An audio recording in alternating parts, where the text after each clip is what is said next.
This is the moment we've all been waiting for the thousands in attendance and the millions watching around the world. Ladies and gentlemen, let's get ready to rumble!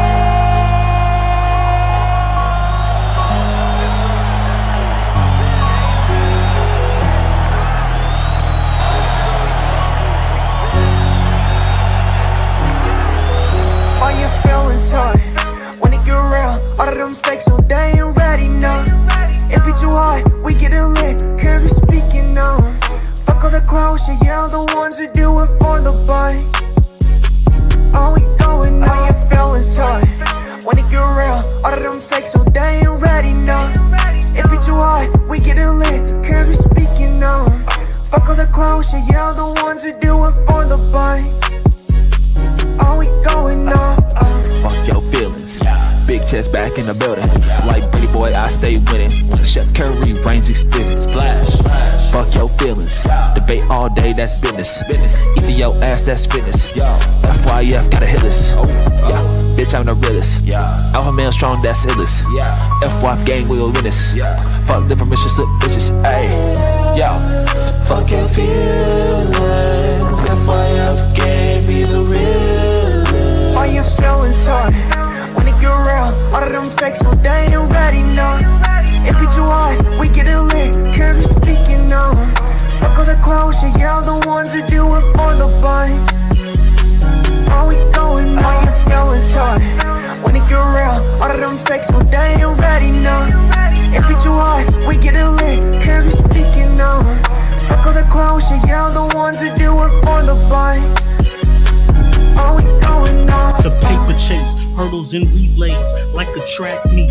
Drug fiends, bitches, foreign whips. Now that's my back street, stay humble. Be most hated is the consequence of success. Fast money always slows up. You gotta learn to invest. My flow, mastered. Money, I stacked it. Enemies, caskets to women. I'm attractive to my haters, outlast them. Passport stamped it. Getting funny work on consignment. Come on, now that's a backflip. Principles you stand on. Wasted talent, sad song. Beach house 1.5, but the car dad said 260.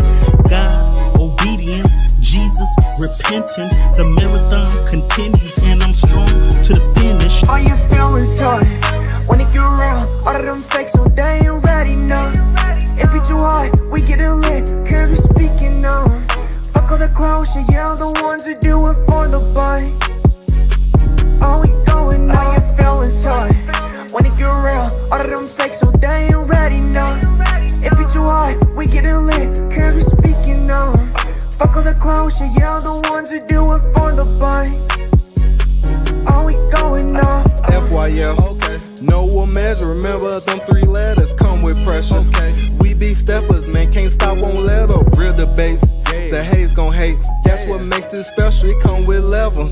Yeah, this shit get better, no cap, new era. We got ammunition for the opposition and plenty witness, killing competition. Catch us late night on a panel cooking, but don't be fooled. This ain't your mama's kitchen. They say they don't, but they watch and listen. Typing in the chat, you ain't got a lot to kick it. If you click the link, make sure you got permission, and don't forget, nigga, fuck your feelings. All your feelings hurt when it get real. All of them fakes, so they ain't ready now. It be too hard, we getting lit, cause we speaking now. Fuck all the clowns, yeah, the ones who do it for the bite. All we going now. All your feelings hurt when it get real. All of them fakes, so they ain't ready now. It be too hard, we getting lit, cause we speaking now. Fuck all the clowns, yeah, the ones who do it for the bite. All we going now. I know they ain't ready at all. I stay ready, time to ball. No referee, I got shots to call. Believe I'm the best, so I'm better than y'all. Fuck your feelings, you know that's law. Running it up, now we running it back. It's that full court pressure, don't cut no slack. Jamming to the max. Bank account still full of racks. For the competition, they done went missing. The champ is here, look how the ring glisten. It's honorable mention, don't ever forget it. It's FYF, don't care about the ticket. You know we with it, yeah.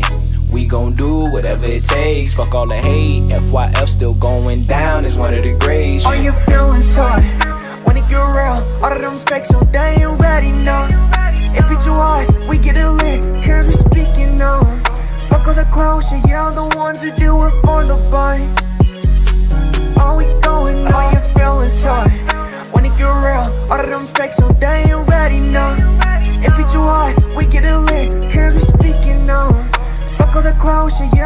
ones who do it for the buzz. Are we going now? Supporters, no fans. LVCM, Bay, tucking on rear. Yankee hard, could be on the rear. Heart rate up, it's getting intense. All them people just speaking on nothing. Content clicks for the money. Hilarious, a bit too funny. Debunking, they say, yeah, we run it. Cover it up, Lakers to Hornets. LeBron to Jordan. Blazers in Portland. We get it sorted. Lights can afford it. Entertaining or boring. Whatever the top, and we act accordingly. Break it down, piece by piece. Been at this for too long. No Elder Baruch is saying what he on. Lace better stay gone. We get them all done. We get them all done. Yeah, we get them all done.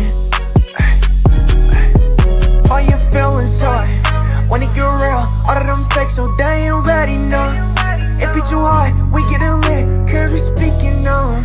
Fuck all the clowns, yeah, the ones who do it for the buzz.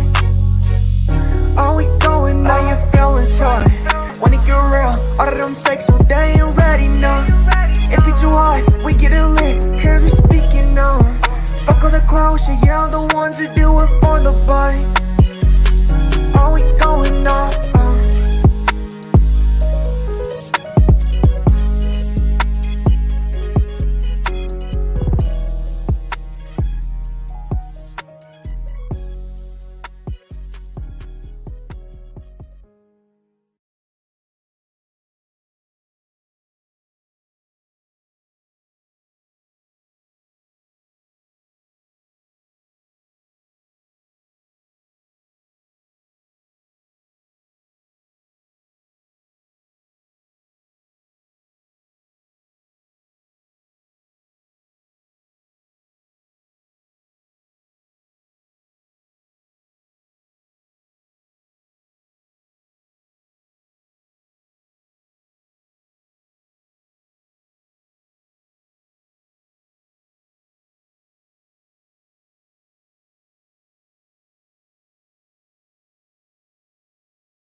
All right, y'all should be able to hear me now.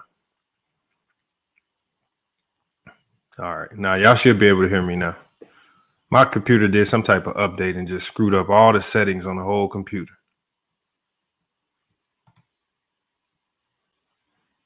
So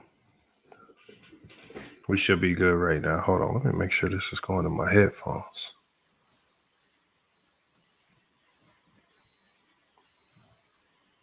All right, yeah, we good now.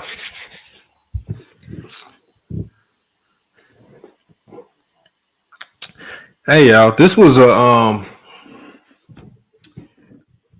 a live stream that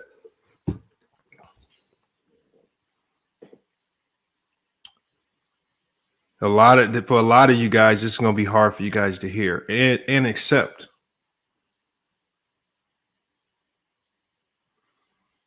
That's the problem, man. This is going to be hard for y'all to really hear and accept. But I was listening to somebody's live stream the other day, and they were basically saying, you know, Steve Nash, 2-time MVP. But they said we got to put his MVPs into context. And I'm like, okay. If we're going to put Steve Nash's MVPs and his career into context, we should be able to do the same thing for Magic Johnson. All right. Magic Johnson had a superstar nickname. He had a superstar personality. He had a superstar team. But he wasn't the superstar player that many of y'all have led or misled a lot of people to believe. Y'all gonna have to prove me wrong on that one. A lot of you guys got Magic Johnson in y'all top 5 all time. How can you have a man in your top 5 all time? And he was never the best player in the league in any given year. I want y'all to let first let's start with that point right there. How can Magic be top 5 all time when there was no year, and it's 10 years in the league, there was no year where he was the best player in the league? I want you guys to find a year. Manny Gilbert said 87. He won the MVP. Yeah, he won the MVP in 87, 89, and 90. All right. So are you telling me that in 1987, Magic Johnson was a better player than Michael Jordan, who averaged 37 a game? He might have had a better team. Magic wasn't better than Michael Jordan that year. That was Jordan's MVP.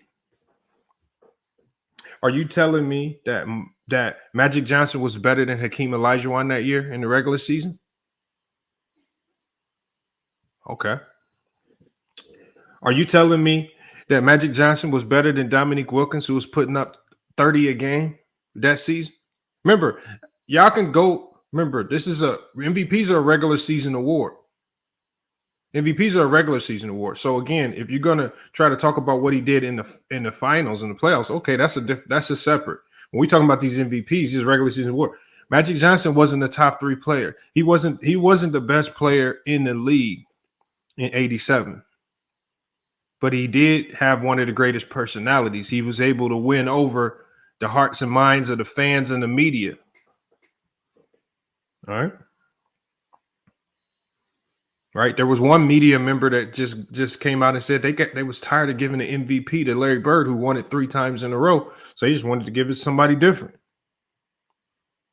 All right. Was Magic Johnson better than Moses Malone in 87?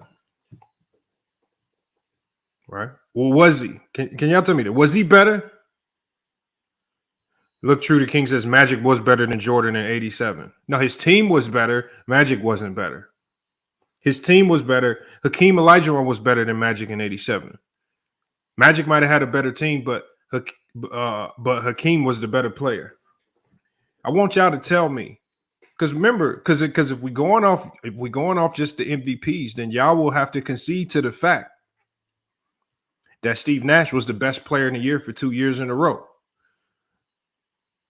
Just concede to that fact. If y'all willing to concede to that fact, and I don't want to hear no complaints about Kobe should have won it, or Shaq should have won it, or Iverson should have won it, or all these guys are better. Because every time we talk about Steve Nash being one of the most elite players and point guards of all time, y'all get to talking about trying to discredit his MVPs. Oh, he shouldn't have won it, and the media did this, and the media. Well, we're gonna bring some context to Magic Johnson's MVPs, and it only gets worse. It only gets worse because in 1989, when he was also an MVP, are you telling me that Magic Johnson was better than Charles Barkley that year, who put up 25 and 12? Remember, Magic Johnson in the 89 MVP was only putting up 22 and 7, 22, 7, and 12. Barkley was putting up 25 and 12. Karl Malone was putting up 29 and 10. Hakeem was putting up 25 and 13. Jordan would average 32, 8, and 8. Patrick Ewing had big numbers that year. Chris Mullin had better numbers. Tom Chambers had almost better numbers than Magic. We can run down the list. What year was Magic? Unequivocally, if you're going to put Magic in your top 5 all time, you're going to have to give me multiple years where you're going to say Magic Johnson was hands down the best player in the league. You can't give me a guy who was perennially throughout his career, 5th, 6th, 7th, 3rd best player in the league, but yet you want to elevate him all the way above everybody else in all-time standings when the man didn't have much longevity. So how you going to so again, I would be able to understand why he elevates over some of these players if he had longevity. He didn't have the longevity. He had a short career for the most part. So what is we talking about? When did he get elevated? MX Hughes, he says 27, 7, and 12. Is that great? I didn't say it wasn't great, but I'm saying it's other players with better numbers. It's other players with better numbers. So you telling me, are you telling me Karl Malone's 30 and 10 wasn't great? You telling me Michael Jordan's 32, 8, and 8 wasn't great? Tell me a year when Magic was hands down the best player in the league. You will struggle to find it. You will struggle to find it. How can a man who had never had a year in the NBA where he was hands down the best player in the league during his era, during his stretch in the league, but yet you want to tell me he's top 5 all time just because you love the nickname and you love the personality? That's why. Larry Bird outplayed Magic Johnson every time they played until his back went out. The case should be made is that this really should be a two-full debate, that Larry Bird is underrated while Magic Johnson is being overrated.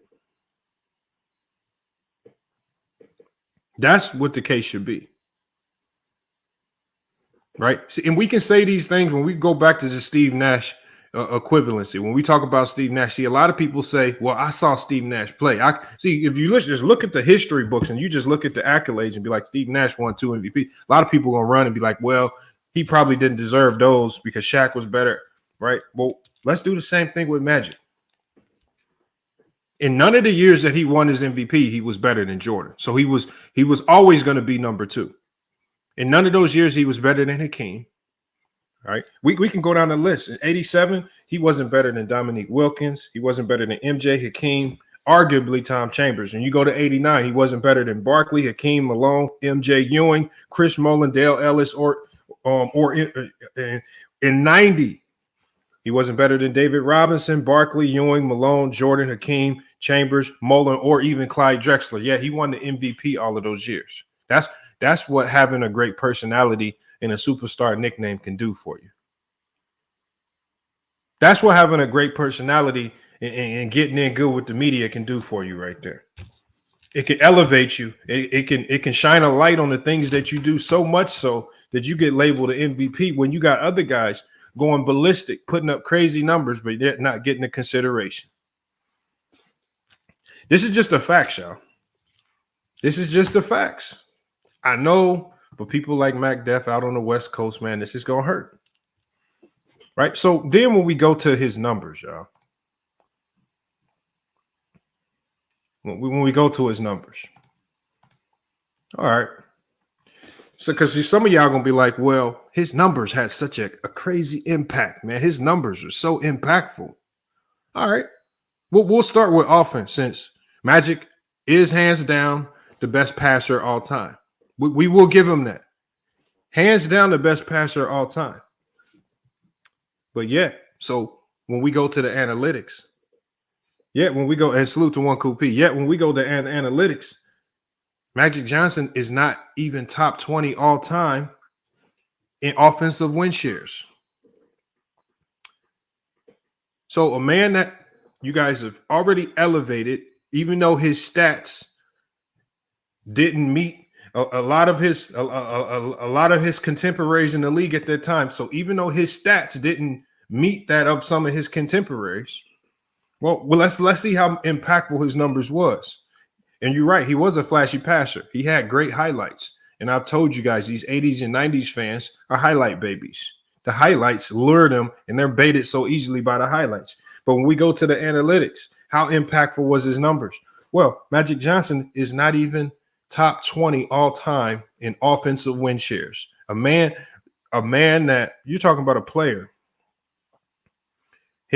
Everything that people are gonna come in here and say about Magic is all gonna be predicated around how he was able to run offenses and how great he was on offense. But he's not even top 20 all time in offensive win shares. When we go to the other side of the basketball, because we want these top 5 players, you got to have some balance to your game. You can't just be out there playing offense, but you scared to defend on defense. All right. Magic Johnson is not top 50 all time in defensive win shares. So his defense, because I know some of you guys are going to come in here and try to say, well, Magic Johnson, man, he was a good defender, man. You know, he had good size. Well, one of the reasons why he was an okay defender was because he was 6'9". He was basically just bigger than all the other point guards. There were no other point guards who were 6'9". So when you put him up against other point guards who were fairly small, and none of these point guards were really going downhill, attacking him in his chest, they all played like him with their back to the basket.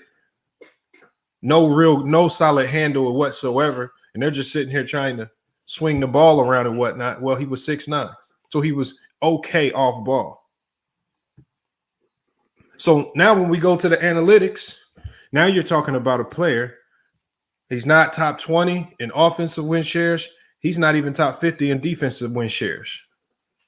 But all of a sudden, these 80s fans, because they get so caught up in the nostalgia and the names and all the things that have nothing to do with basketball, they elevated him into the top 10 all time. And a lot of people don't even know why. Some people just don't question it because we see his name and face all over the media. Magic, Showtime, Lakers. We see the highlights, the nice passes, championships, because he had that great Laker team surrounding him, right? That's what we see. But when you really start to doing the comprehensive breakdown, you get to scratching your head. Hold on. How did a man who scored 37 points a game didn't win the MVP this year? Jordan averaged 37 points a game, but don't win the MVP. Karl Malone averaged 30 and 10, but don't win the MVP. Hold on, what's going on here? And Magic did? These are the same questions that y'all were having about Steve Nash, am I right? Because people were looking at Steve Nash's stats. Well, hold on, Steve Nash, your stats ain't matching up with the greats of this game right now. Your stats ain't aligning properly. This is what people are saying about Nash. You got these 2 MVPs, but something don't look right here. Is it the media just kind of pushing up the white point guard, trying to bring back the white point guard? Was it the media doing that? Or are you guys willing to concede that Steve Nash was just that dude? So when we remember how people do with LeBron James. So, you know, one of the weirdest arguments that I've heard about LeBron James, and so I'm just going to use it. One of the weirdest arguments that I heard about LeBron James is, man, he don't take many jump shots. He don't take a lot of jump shots. Right? They say that's why his field goal percentage is so high. They say LeBron James don't take a lot of jump shots. He always going to the basket. He don't have no jump shot. This is what they say about him. All right. Y'all want to talk? Somebody brought up 87. We can go back to 87. So in 87, his MVP season, 6% of Magic Johnson's shots were from the perimeter. 6%. 6% of Magic Johnson's shots were from the perimeter. Right? But this is the same weird logic that they used against LeBron. Oh, his percentages is so. But so you would think with this man shooting so many shots right at the rim, he's got to be shooting 60, 70% from the field because he's taking all layups. He's all inside.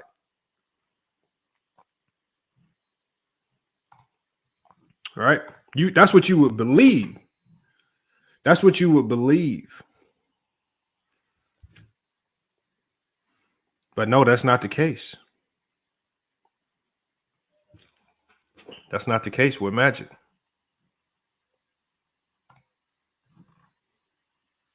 That is not the case with Magic. He was barely shooting 50% from the field. Anything out on the perimeter, he shoot 18, 20%.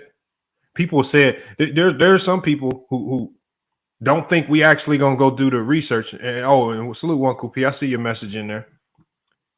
There's some people who don't think we're gonna actually go back and do the research. They're gonna try to come out and be like, oh yeah, Magic had a little jumper. He had a little mid-range jumper. No, he didn't. He didn't. The numbers don't support that. His MVP season in 87, 6% of his shots came from the perimeter. Right. Everything else was right at the rim. Layups, transition points, which I'm not knocking him for that. If that's how you got to score your points, you got to score your points that way. But it was definitely no versatility in his offensive bag. But you got people willing to put this man above somebody like LeBron James, who does have versatility in his bag.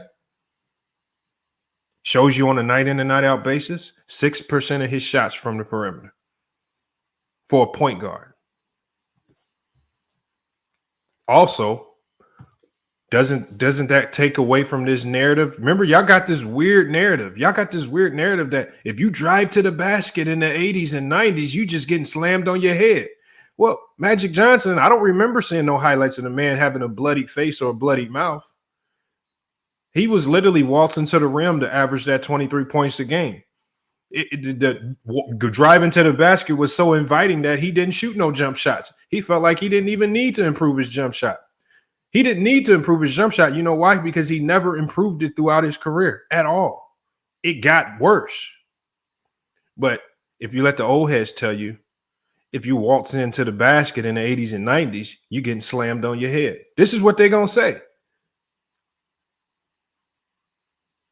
You would think in an era where driving to the basket was so tumultuous, guys would say, you know what, we're going to develop this jump shot so we don't have to take this punishment. But that wasn't the case. Throughout his whole career, he started in 1980, 3% of his shots were from the perimeter. 81, 3%. 82, 3%. 83, 2%. 84, 4%. 85, 4%. 86, 5%, 87, 3%, 87, 88, 6%. Then it goes up to 17% in 89, then 25%.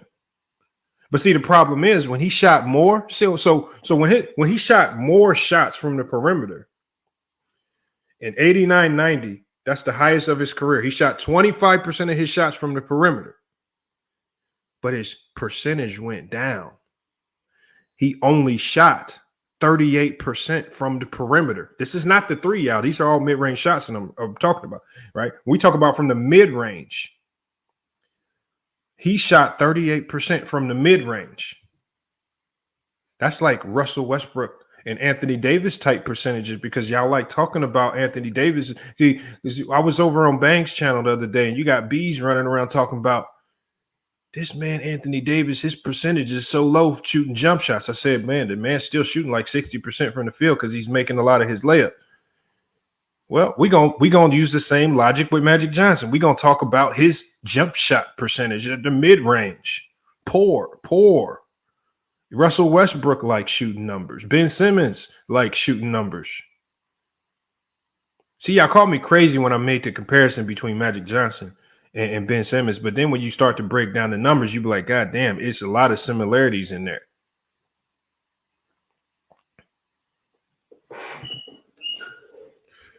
So let's kill the narrative. Let's kill this fake narrative.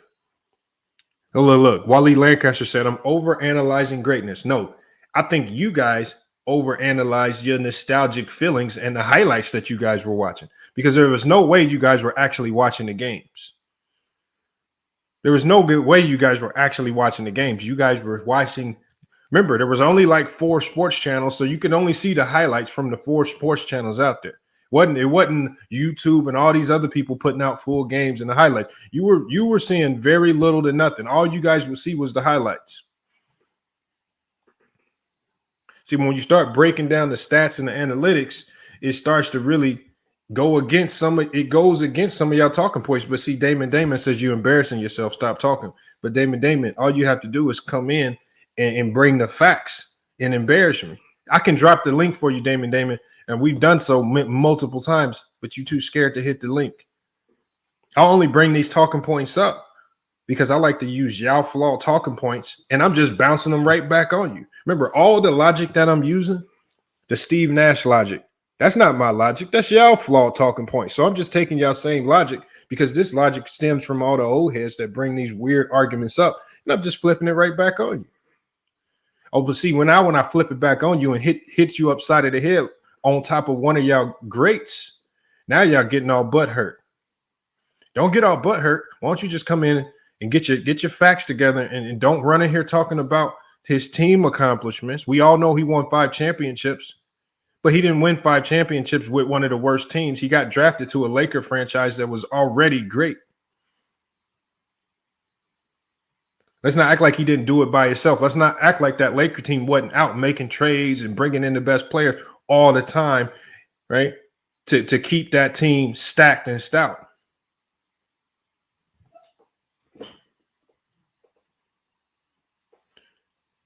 Look at MacDuff. MacDuff is really acting like he says perimeter percentage and mid-range is different. All right, so pull up the numbers. I got the numbers right here in front of me. I got all of them in front of me. But MacDuff, we know you horrible with the research. MacDuff is the first person to come into a debate reading his whole debate verbatim from a website. Come on, you got to stop trying to come in here and ether people, man. When you had a whole debate, you was reading from a website against Tiffany Ned. You got to stop that, MacDuff. You're the first person to lose a debate head up to GOAT Mike. But you're going to come in here acting like you're going to tell me what perimeter shots and mid-range shots are. Come on, man. You out here boosting people's records up. Right? People use you to add an extra win to their notch if they're trying to get into the Hall of Fame over here. Yet you over here trying to spit facts in the chat like you know what you're talking about. You on the West Coast, and you are definitely the most least credible person in this whole conversation. But we're going to let you come in. We're going to let you come in and try to cook. We're going to try. But see, I want y'all to try to come with some facts. See, and the one thing I don't like, I know what y'all going to try to do. Y'all going to come in here and talk about the championships. You're going to talk about the highlights, right? So if we want to talk about highlights, how come y'all never talk about this highlight right here? I want to know this. How come y'all don't never talk about this highlight right here? From that point on, things began to crumble. Down to 9 seconds. Magic holding the ball. Magic trying to work on Maxwell. Magic has still got it down to 2 seconds. 1 second. He's going to have to shoot it. He doesn't get it off. He doesn't get it off. Cheesy Johnson dribbling the timeout. What are you doing? To be sure they won't let the time run out as they did in game 2. Harris steals the ball and the Celtics call a timeout. There were a number of places where, Irvin didn't do what people expected him to do. Tied at 123. He misses the first. Johnson misses them both. Celtics want a timeout. Despondent Magic Johnson goes to the bench. Bird turnaround hit.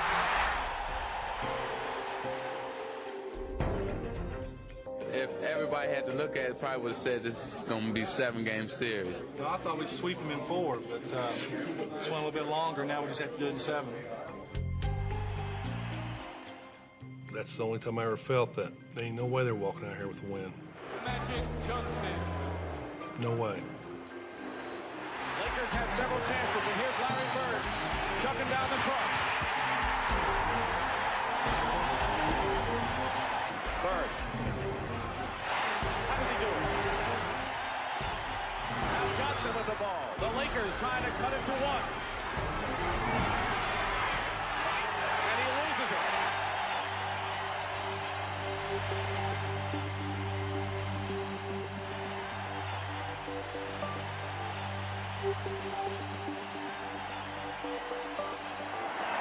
The Boston Celtics are the NBA World Champions.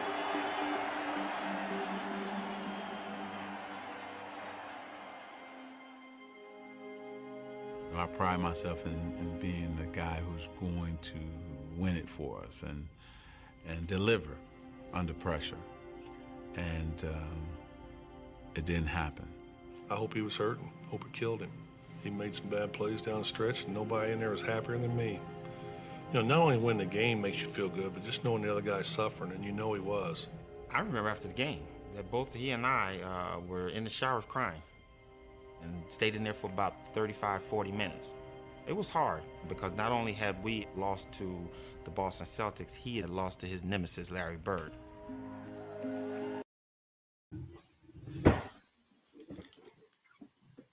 Hey, why was he in the shower crying with Michael Cooper? That's a whole nother story on his own, man. When you watch that clip right there, who is the person with the more dominant, more lethal mindset? Y'all like to run to the Mamba mentality. Out of all those players there, which players seemed like they had the Mamba mentality? When y'all want to bring up Mamba mentality, y'all say some of these players is friends and all this, that, and the other. So you got one player who y'all got in your top 5 who said he was crying in the shower with another man, but then you have another player who says, "Yeah, that's what we wanted to do. I was glad." I'm just saying, y'all. But these are the things that y'all be saying. You know what? These are the things that y'all be saying. Championships is what they play for. That's what Wally says. Championships is what they play for. Yeah. Championships is what they play for. All players who play in the league are playing for championships. But not all players are lucky enough to get drafted to the Lakers or the Boston Celtics. Right? And then when you get an opportunity, not all players dribble the clock out because the only move they got in their bag, what they handle is to try to back you down, back to the basket, and you ain't really got a true handle. And so while you're wasting your time trying to back a man down and you can't shake nobody because you don't have the most basic crossover, you dribble the clock out and cost your team a championship. Oh, but see, y'all don't like talking about that. Y'all like talking about a lot of other people choking. Y'all so quick to say Steph Curry did this, choked, and LeBron choked. But y'all don't. Y'all be doing everything possible to not talk about Tragic Johnson. Easily the biggest choke job in NBA Finals ever. Y'all be hiding the facts. Y'all be hiding the facts, man. But like I said, I got the numbers right here in front of me. I want y'all to tell me. Tell me 1 year. I just want you to give me one. Tell me 1 year where Magic was hands down the best player in the league. That's it. Just one. Because remember, this is a guy that y'all putting in y'all top 5, top 10 all time. Just that's all I need is 1 year. And then you have to ask yourself, because you're going to struggle to find 1 year when you start looking at all the other players. John Wilson, Magic was not the best player in 1991. Michael Jordan was the best player in 91. Y'all need to stop. That's very easy right there. See, the thing is, Jordan's going to mess up a lot of your years that you might be able to say Magic is the best player in the league. Jordan was the best player in 91, hands down. Jordan was the best player in 87, 88, and 89. He was. Give him that. You just got to give him that. He was. So obviously Magic's going to be stuck at number 2. But then when you start looking at that number 2 spot, you're going to see guys like Hakeem and Karl Malone and David Robinson, right? And Dominique Wilkins, who was all putting up better numbers across the board. So then when you look at that, it's just like, okay, did Magic Johnson get the Steve Nash treatment? Because as one media member said, he said Magic had a superstar nickname and a superstar personality, especially with the media, and he played on a great team, but he was not that dominant of a player.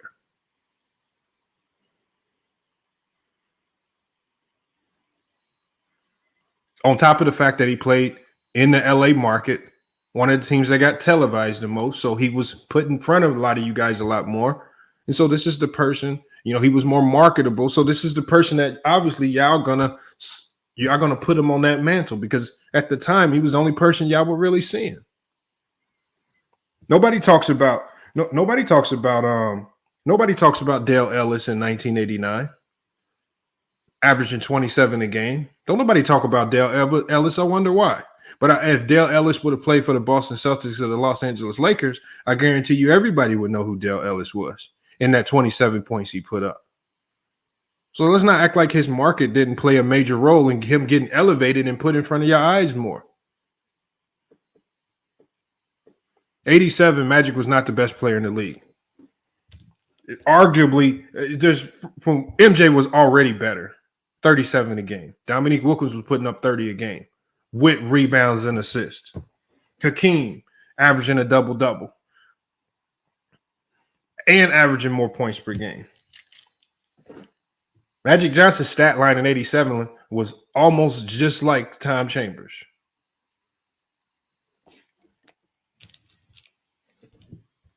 Just Tom Chambers averaged more rebounds, though. So, was it the team? Was it the media? Was it narratives that were trying to get pushed? Was it because of the marketability? What was it? Because y'all are not going to be able to come in here and tell me a year where he was hands down. And you have a player who going to be in your top 5 all time. If he doesn't have a stretch where he was the best player in the league, why the hell is he in your top 5?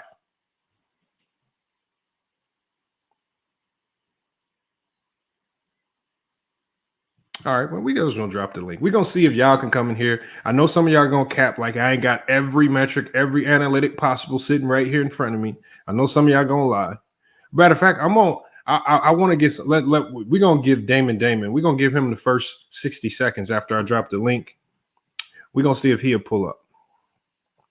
Because Damon is a big time Kwame Brown supporter, man. Just like Wiley, man. Big Kwame Brown supporters. Right. These are the same people. Remember, these are the same people that will tell you Kwame Brown was a hooper. And he was a hooper because he played over 10 years in the league. So they also will tell you Darko Milicic was a hooper and not a bust. They will say these things.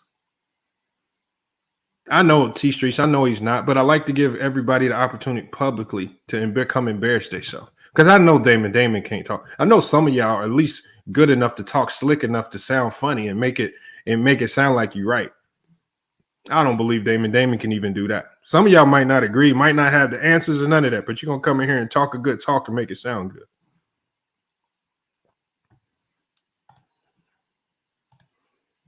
All right, let me get this link in here, man. Because I know y'all going to come in here capping for Magic Johnson and don't even know why. Half you guys are going to cap for Magic and don't even know why you capping for him. Half you guys are going to talk about his game. You ain't watched the Magic Johnson game whatsoever. Half of you guys only think Magic Johnson was good because of the few highlights you saw on ESPN and ain't watched the full game whatsoever. Some of y'all going to come in here and lie and say he was an all-time great defender. And the numbers didn't show it. So, because generally with defense, if your numbers don't show it, your analytics will show it. One of the two will show defensively and even offensively. If your numbers have a major impact, your per 75 or per 48, it's going to get exposed in it. Unfortunately for Magic, it doesn't do that. I want to know why. Like, these are some of the same metrics that True the King could come running in here using for some of his favorite players. Defensive win shares, like he does with Bill Russell. Offensive win shares, because you know True the King loves these win share numbers. But see, when them win share numbers don't support Magic, well, what's your go-to then, True the King? What's the go-to then? Magic's not top 20 in offensive win shares. He's not close to top 50 in defensive win shares. Now y'all going to make up fake narratives as to why he was the best player in the league, maybe in 87. 87 is probably the best year you might be able to argue. And it's even tough to argue that year because then when you look at that man, Michael Jordan, he averaged 46 a game. I mean, not 46. He averaged 37 a game. Look at Banks. See, Banks is the only one who might have really done his research. See, normally, if I hadn't done my research, I would have called Bang crazy, which I don't even know if this is his real profile, man. Yeah, somebody hopefully didn't make a fake Bang account. Bang, you got to keep your beard, man. You can't shave your face smooth like that, man. That look crazy. You got to keep your beard. Oh, man, that picture looked crazy.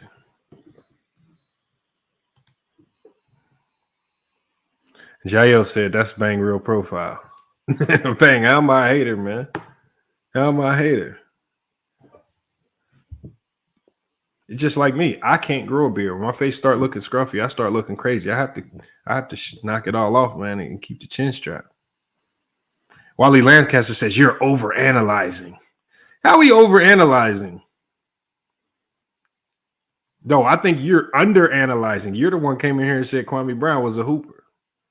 And he said because he played 10 years. And then when we said Darko Milicic, who hands down, there's probably no basketball mind in the world who will tell you Darko Milicic wasn't a bust. And when we tell y'all Darko Milicic played 10 years plus in the league, then y'all get to scratching y'all head trying to figure out what better excuse do I have now? Darko Milicic wasn't a bust. I can't believe Elder, out of all people, said that because the logic doesn't add up. See, y'all got to make sure y'all logic is extremely consistent across the board. Hold on, bend the knee. I'm waiting on Damon to come in. I'm going to let you in. I'm going to give him about 30 more seconds. I don't believe they're going to hit this link.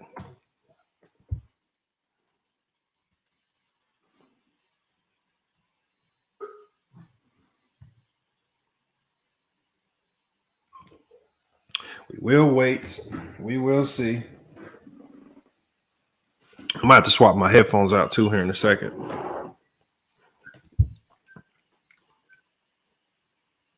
We're going to give everybody opportunity to come pull up and get in here today.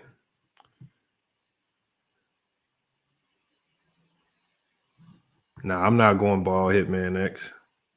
Hitman X, I can give you some advice. Stop smoking them cigarettes.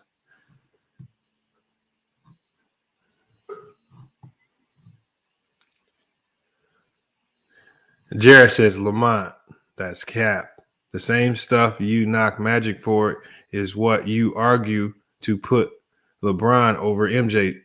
Jared, that comment right there makes absolutely no sense whatsoever because I got MJ as the GOAT. So you just made something up. I don't know how much time it took you to type that up, but you just made up a complete lie just to try to say something that sounded smart. And I don't even got LeBron as the GOAT. I have MJ as the GOAT over LeBron. What are you talking about, Jared? Quit making stuff up. So you can't come in here and just make stuff up.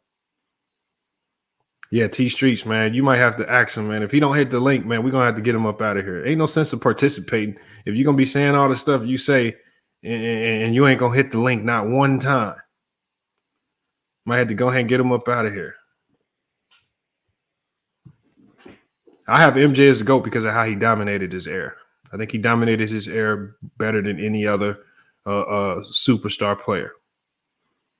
I mean, arguably Bill Russell, but I think Jordan dominated his era a little bit better than Bill. I mean, literally, Jordan literally shut down the NBA for a 10-year stretch. The NBA couldn't function or operate without him. Nobody watched when he didn't play. When he went over to baseball, he had people watching White Sox AAA games. Come on. All right, it looks like Damon. Action Jackson's Lamont. Who pissed you off? How am I mad? What do you mean, who pissed me off today? What is y'all talking about? These are just facts. These are just facts, yo. Everything I said today, everything I said today is not opinionated. I didn't say anything that was based out of opinion. These are all documented. And I'm basing it off the same logic. Again, when I went to another channel, I heard y'all using the same logic against Steve Nash for why he got his 2 MVPs. And y'all said, oh, he wasn't a true MVP. He's not a top player, point guard of all time because all these other players were better. Look at their numbers, X, Y, and Z. Well, now I'm going the same logic with Magic. Let's look at Magic's numbers compared to the other players in the league. Was he ever the best player in the league? We just saw the video clip about how Larry Bird did not fear the man because you guys talk about these players being feared. Didn't nobody fear Magic? Obviously, Bird felt like Magic was easy work. Said, he's heard in the video, said, well, should have swept him. But we just got to do it in 7 games. He didn't just do it in 7. He did it in 7 games. Got him up out of there quick. All the while, Magic Johnson showed you guys he was not clutch. Had one of the biggest gaffes in NBA history because he didn't have the handle to cross his man and drive to the basket. Didn't have a jumper. You get on LeBron for not having a jumper. This man only shot in his MVP season, shot 6% of his shots from the mid-range of the perimeter. Like MacDef says, he didn't shoot much. He went all to the basket. But you guys criticize a man like LeBron James for doing that. Oh, all his buckets is right at the rim. Like that's not smart thing. If you can get to the rim, you get to the goddamn rim. So we just taking y'all logic and using it against your favorite player. Don't get mad at me because I'm taking your logic. Remember, if y'all want me to start learning from y'all, I'm going to take your logic and now I'm going to use it on any player that I choose. Unfortunately, today is Magic. So if you guys don't want me coming up with these videos, y'all need to stop coming up here with these bad logic and these stupid takes. It wasn't me that said Darko Milicic was a hooper. It was people like Elder and Wally that said Darko Milicic was a baller. They said that. They said all you have to do is play 10 years in the league and you can never be a bust. You're going to be a hooper, bona fide baller. That's what they said. I didn't say Darko Milicic was a hooper. I'm just learning from y'all. Don't get mad at me. All right, we're going to go ahead and bring these people in. What up, man? What up?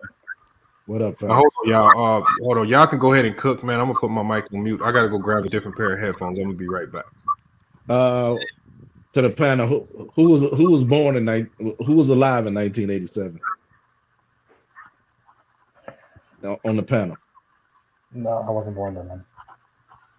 No. Anybody else? Nope. Well, I was. I was 14 years old. It was a different era, different ball game back then as far as NBA. Magic only shot the ball 13 times, but he dominated the game. He dominated the league with his floor presence.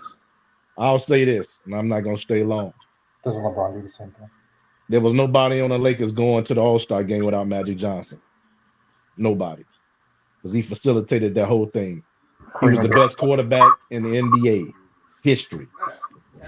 And it ain't even close. Why'd you ask who was alive in 87? So because his game was better than clips on YouTube. Why? Hold on. You wasn't even watching in 87. Y'all had 6 channels on y'all TV. When I was 14 years old, I was watching. Stop it, man. It was on TV every Sunday, my brother. Oh, so you watch one game a week and you know all about Magic? Every Sunday and the playoffs. Hold on. You saying the Lakers played every Sunday? Every Sunday. What if they didn't play on Sunday? They was on national TV. 2-3 weeks without watching a Laker game. Huh? What if they didn't play on a Sunday? They played every Sunday. Listen, no, they did play every Sunday. They played every Sunday. They played every the Boston Celtics. Lakers and Celtics did play my brother. Every weekend. My brother. Boston Celtics played. You know more than us about it. Who, me? Yeah. Yes, I was alive. Why does it matter to be alive when I probably watch more Magic Johnson games than you because you could only watch one game a week and you didn't watch them all. How old are you? You didn't watch them all. How old are you in 1978? How old are you in 1978? Don't matter. No, please answer the question. It don't matter.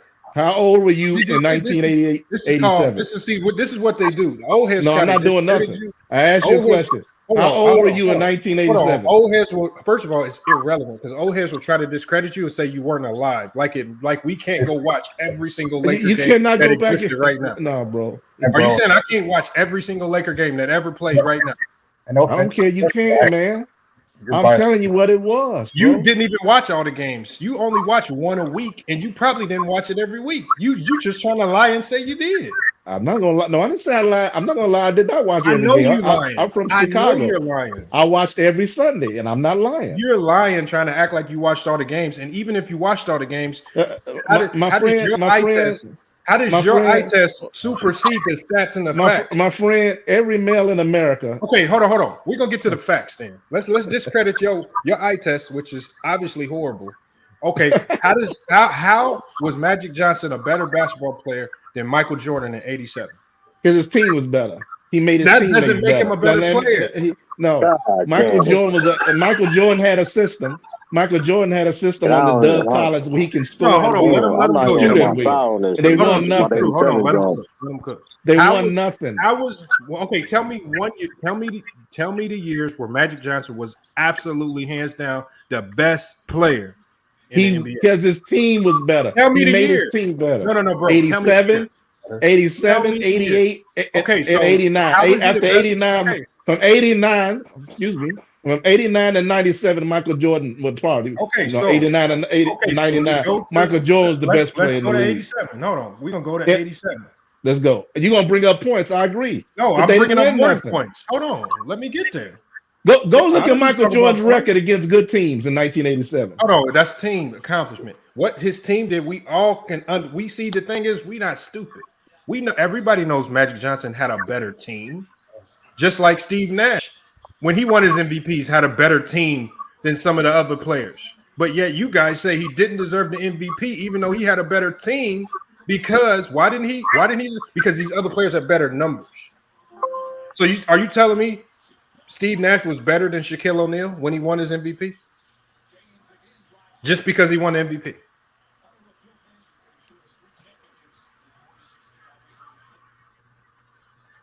Okay. All right, so now we're going to get to 87 because obviously there's no real answer for that. 87. Magic Johnson was the MVP, averaged 23 a game, 6 rebounds, 12 assists. You're telling me that he had a better regular season than Michael Jordan, who averaged 37 a game. What was the shooting percentage? 5 rebounds. How many times he shot a game? 5 rebounds. A shooting percentage that year. Luckily, I got it right here. And in that season where he won the MVP, he shot 52% from the field. Okay.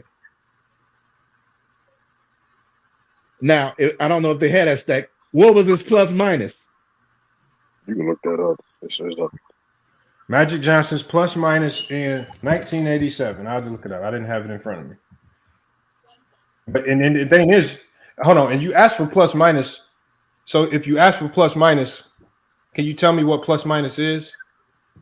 When he was on the court, how much better his team was than his opponent. No, that's not what it is. That's not what it is. It wasn't how much better. What was the plus minus? Your plus minus is just how many did your team outscore the other team by X amount. That's what I was saying. Better. And then so plus minus is generally. Ain't that mean better when you team statistic? Your plus minus is generally relegated to your team. And trust me, the reason why they was much better is because of him. Okay, I'm not saying they weren't better because of him. I'm saying he wasn't the best player in the league. I said most valuable player in the league. I never said best player. Wasn't. He was the most valuable player in the league. No, because if you take Jordan off that Bulls team, did they even sniff the playoffs? They barely. What was their record in '87? If you take Jordan off that Bulls team, are they even relevant?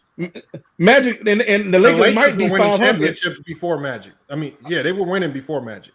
What are you talking about? No, they wasn't. They was perennial losers when Kareem first got there. What are you talking about? And he got there his rookie year. You saying they had no championships before Magic got there? Of course they did. We talking saying they weren't one of the most elite franchises in the NBA before Magic. No, of course they were. I'm talking about that era. I'm just saying, don't lie. Magic was like 10, and when Wilt was running. The Lakers were winning championships before Magic. The Bulls were shit before Jordan got there, and when Jordan got there, in the there, modern era, he was the primary reason. He was the most primary reason. What you're doing is you lying on you boosting. I'm not lying, bro. Don't call me no liar, Lamar. When we go to the Houston Rockets, hold on, see ya. When we go to the Houston Rockets, you saying Hakeem Olajuwon wasn't valuable to that Rocket team, and you can't tell me another Rocket outside of Ralph Sampson. Oh, I could. Well, Sleepy Floyd was great. All right. Sleepy Floyd in '87. He was pretty good for that. Yeah, as a point guard, he was pretty good. Yeah. All right. So Bob Fitch was a great. Bob Fitch was a great. Floyd was leading the Rockets to the playoffs consistently. No, I didn't say that. Okay. You didn't hear me say. Don't hey man, don't do that black Skip Bayless crap with me, bro. Don't put words in my mouth. You can call it whatever you want. You can call it whatever you want. I didn't say Sleepy Floyd led Houston nowhere. You're trying to use logic that you try to use against us is that we weren't alive to watch it when. No, I did not say that. I'm saying when you were alive, you were not even watching all the games. Like I said, he was the best quarterback in the NBA. Just And because at you that say time, so. Okay. and Okay. the game wasn't. See, hold on. Steve Nash was the best quarterback. Do we and he won 2 MVPs, but do we elevate him to the top 10 all time because of it? No, he wasn't even close to Magic Johnson, family. I said when he played, he was the best quarterback in the game. And he won MVPs while doing it. But did we elevate him over Kobe and Shaq and LeBron's and all those players?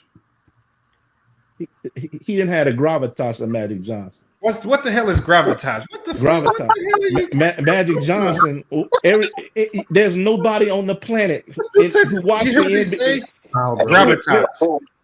Nobody on the planet hold who on. watches the NBA Let me share my think screen. Magic Johnson. I know what gravitas is, bro. You okay? Gravitas ain't a stat. Gravitas is a word you using to try to trick people into believing. I'm not tricking nothing about you, college educated man. You know what gravitas mean, bro. I know, but one thing I know for certain is not a stat. No, I didn't say. I never said it was a stat. What are you talking? I never said nothing about no stat. You said you bringing up stats. So you bringing up stats. One thing I go asked look you what Michael Jordan did against good teams in 1987. One thing I asked you was this. I said, you sitting here trying to convince me that Magic Johnson in 87 was better than Michael Jordan, which is a lie because the numbers nor the analytics support that. Jordan was not just better offensively, but he was far superior defensively. I never said he was the better. Hold on, CL. Hands down, far better player than Magic Johnson at that time on both sides of the ball. So I don't know how you're trying to convince me that Magic was better. The only thing that you can say is that Magic Johnson had a better team, and that doesn't go to the individual player. So and he made the reason why they were better team was because of him. Magic was not the best player in 87 because Jordan was in the league already dominating. So dominating who? What was his record? Who was he dominating? Statistically, he was dominating. His team was losing, yes. Did but Jordan you ever didn't get lucky enough to get drafted to the Lakers or the Celtics. Maybe if he scored 30 points instead of 37, they would have won more games. Oh, see, now they try to diminish Mike. I ain't diminishing nothing. I got him as my GOAT. And I watched every game he ever played and went to the first game he ever participated in. I'm gonna put you trying to tell me Magic was better in 87 than Michael Jordan on both sides of the ball? He was a more valuable player. Yes, he was. Okay, now if you was a general manager, you taking back every general manager in the NBA is taking Magic over Michael in 1987. Hold on. I didn't because you're trying to. I'm not asking who was the more valuable player. And we all know Jordan at the time was the more valuable player. I say, who is the better player to you, Jordan or Magic? Individually, Michael Jordan was the better player. There's only one way I'm asking the question. Michael who was Jordan. the better player in Michael 87? Jordan. Okay, so Michael Jordan. So when I asked you, and that led to what individual year was Magic Johnson ever? You were able to say Magic was the best player. Tell me that year because it definitely was not 87.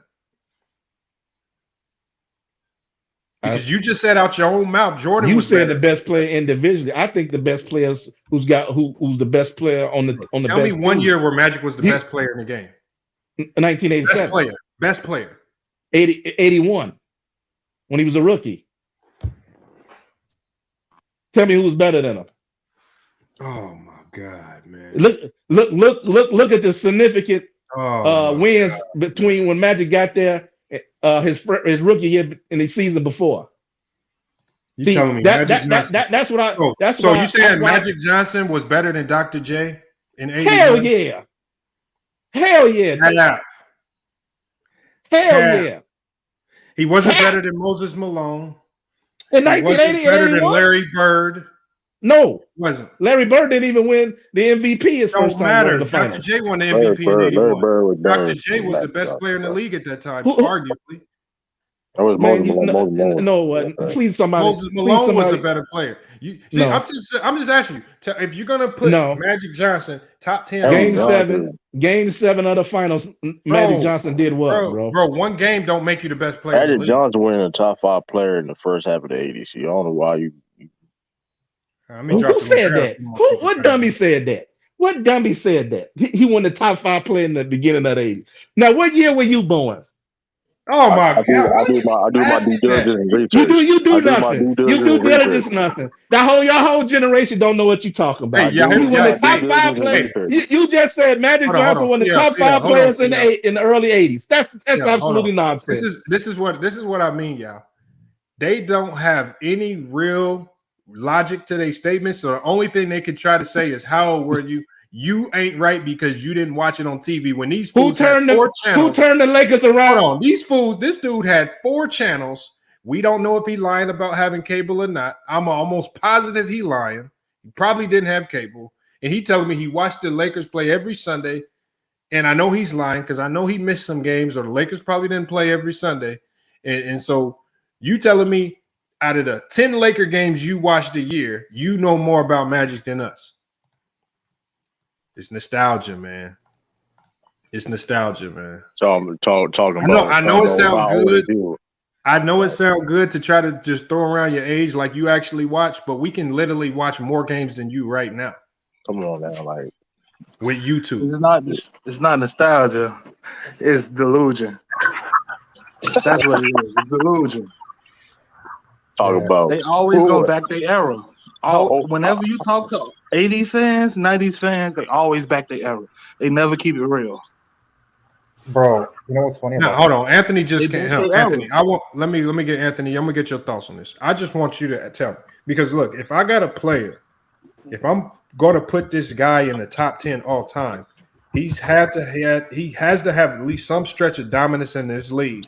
Remember, this league's only been going for 75 years, where you can say hands down he was the best player in the league, especially if you're talking about the most elite players of all time, top 10 all time. Not just good, not just great. What years in his career, what year was Magic hands down the best player in the league? I'm gonna be honest. I can't think of a year. What? Because Michael Jordan was playing with him. Career. What year was Magic hands down? Hold on, Wally, you got to echo. I don't think Magic was ever hands down the best player in the league, especially playing with Kareem. My personal opinion, he was the leader of the team, but he wasn't the best player. 82, Moses Malone. You have Larry Bird still. You still had Dr. J around, so it definitely wasn't Magic. In 83, Moses Malone again was probably the best player in the league. I think he might have been the MVP. You still had Bird, who was better. 82, right? I'm talking about 83. In 83, Moses Malone won the MVP. And you got Bird and you got these guys. So, I mean, and a lot of guys like Isaiah Thomas were then coming of age at that time. And then you go to 84. Larry Bird was the MVP. But you still had other players like Kareem, who were all first-team NBA, who were arguably better than Magic at the time. And you can go down the list. There's no year where Magic was ever the best player in the league. Yet you guys will try to convince us, based on the highlights and the flashy passes and his great personality, that this man is one of the top 10 players of all time, and it's all based on just fake narratives and fake logic. And we got several players like that, though, Lamont. I know we got several, Ralph, but we talking about Magic right now. Lamont, you were right. No, you were right in terms of people not having the same criteria when they evaluate great players. But I just want to make a few corrections. You can make an argument Magic was the best player in the league because in 87, I'm not referring to other years, in 87, because he did have the biggest impact offensively. Besides leading the league in assists, he also had the most. He didn't have the biggest impact offensively. Hold on. That's not true. Hold on, Lamont. He didn't lead the league in offensive win shares that year. He did. I just looked it up. No, he didn't. He's 12.1. Jordan's 11.1. Yeah, he is probably. Hold on, he's 12.1. Jordan's 11.9. So I'm just saying, at least for 87, I'm just arguing for 87. For 87, he can make an argument for the best player. Fuck the championships. It's more so individually. He led the league in assists. Hold on. He was the most impactful offensive player for that year, and he was one of the best perimeter rebounders for that time. So you can make an argument, but I do agree with you that he did have a individual season in '87 than Magic because Sturdy. Jordan was the best offensive and defensive player. No, that's not what. As far as you got a counter argument, Lamont. That's not true, Lamont. Because 30. Jordan was better offensively and defensively. No, he was better scorer. Jordan was top 3 offensively and he was top 3 defensively. No. Magic was never top 20 defensively. No, I'm not. We're not debating that shit at all. I'm talking about offensive. Offensive is not just scoring, Lamont. It's as you know, it's all around. I said offense. I didn't say scoring. I said offense. Offensively, he was never better scorer than Michael Jordan. I'm not just talking about scoring. I'm saying you said offensive impact. Did nobody in '87 have a bigger impact offensively than Jordan? He did, Lamont, because like no, I he said did not, before, bro. No, he didn't. Lamont, he did not have a bigger impact than Jordan. Magic led the league offensive win shares. So how? I mean, you know what I'm saying? He led the league offensive win shares. You can't discredit that. You can't discredit that. Are you also taking account? What's this shit called? Points responsible for, including with assists and points and scoring. You're still on offense. You're trying to break down the offense. I'm not negating the fact that his pass and the ability to pass the ball didn't have a large impact on the Lakers' success. That year he but there's no way you're gonna convince me he had a bigger impact offensively than Jordan that year. And he definitely, and it's because again, the game of basketball is 2 sides of the game: offense and defense. His offense wasn't good enough to carry him and make him a better player than Mike at that time, because Mike was a top 5 player defensively and a top 5 player offensively. He had both sides of the game on lock. Magic didn't. The only thing Magic had was a better team. I'm not disagreeing with you that Jordan did have a better individual season. No, I'm talking to Sturdy. We'll get to you. He did have a better individual season than Magic. That's hands down. He did. He led That's the what league. I'm talking about. Individual season. Hold on, Lamont. He led the league in VORP. He's one of the top 3 in defensive win shares, and obviously led the league in scoring. But I'm saying Magic does have an argument because that year he was the most offensive player. What is the most impactful analytic that you can use to determine a player's value on the court? Is VORP. But Jordan led in that. Jordan was the leading scorer. Jordan was the top defensive player. Everything about Jordan's game, offensively and defensively, was more dominant than Magic at that time. No, Lamont, I just agree with you that Jordan had the better individual season. What I am saying, though, Magic does have a strong case. That's what I'm saying. How you going to argue them numbers? No, Magic has a strong case for 87. Nothing close about the numbers. The analytics don't favor Magic. The numbers don't favor Magic, and the defense don't favor Magic. Lamont, once again, that's the entire game of basketball right there. I said Jordan had a better individual season. And how can Magic be a better player that year when on half the side of the ball, he wasn't a participant on defense like Jordan was? Lamont, you know I'm agreeing with you, right? But only thing you're saying Magic was better in '87, but Jordan had the offense and defense on lock. But I'm saying, Lamont, he had a bigger offensive impact. I didn't say he was. So why didn't they win a championship that year? Okay, we'll give you that. Okay. The team. Now, why did Michael Jordan win a championship? Let's do this. Let's do this, Sturdy. No, Sturdy. You said the offensive defensive. Hold on, Anthony. We'll do this. Matt, let's just give you the fact that Magic had a slightly bigger offensive impact. The only thing that tilts the coin to Jordan's side, defensively, he blows Magic Johnson out fucking door. No question. And there's no comparison whatsoever. So there's not even close on one side of the ball. And on offensive ball, it's either equal or let's say Magic maybe has a slight advantage. But Jordan defensively, that's what elevates him past Magic. Yeah, I agree with you, but the only difference between the two is that Magic had a better team and Jordan had a shit team. Yeah, I just want to ask you a question, please. I just want to correct the facts, which is simply this. And then you move on. Hold on, bro. You move on. That year, Magic Johnson did lead the league in offensive win shares.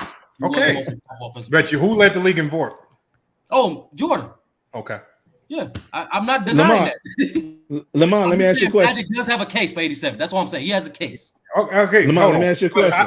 My question was, tell me 1 year hands down, not a year where he has a case. Tell me the year where he's hands down the best player in the league. They can't give you one. It's rookie year. No, there wasn't. Rookie year. No, it wasn't his rookie year because Kareem was better than him. It was not better than Kareem got injured and Magic and Magic. That's an injury at the finals. Thank you, bro. That's the injury though. Kareem was better than him. They're not going to the finals without Magic Johnson. Man, They're not going to the finals without Kareem. They're not making the finals without Oh Lord, Kareem. of course, it's a team. So that's your Why you ridiculous arguments mentioning about it? Why everything. you Kareem win It's a team MVP that game. year? It's a team What did sport. Kareem do in Kareem Los won Angeles MVP. as far as Kareem It's a winning? team sport, As man. far as winning And that's before the Magic reason. Johnson got there. Hey, look, What did it's a Kareem do team as sport, far as and that's winning why before Magic Magic Johnson got there? Bro, I'm not trying to hear that team sport argument, bro. Keep the same energy. CL. We're not here team My sport thing is argument. keep the same Man, energy. you can't play We're talking about the basketball by You got to yourself. keep the same energy. You can go ask Michael Jordan that. He couldn't win by himself. You know we Thank can't you, ask brother. Michael Jordan. So just Thank because you, you bro. tell us to go ask you Michael can Jordan throw something the you can't even stats do. out the window. You can have all Right. the great stats in the Now world. stats can compare throw out the window. Like I was The telling you, Lakers Shaq, I to was the telling Bulls you, then. Because if you throw stats out the window, then you throw Magic stats out the window with it. analytics. You can have the greatest stats, but if it don't Look at equate to LeBron. championships, and that's what they're playing the game for. Oh, Wally, we've already told you that. Thank you, Wally. Dominique Certain Wilkins had teams- great stats. Thank you, Wally. Charles Barkley had great stats. Hold on. Dominique Wilkins great stats.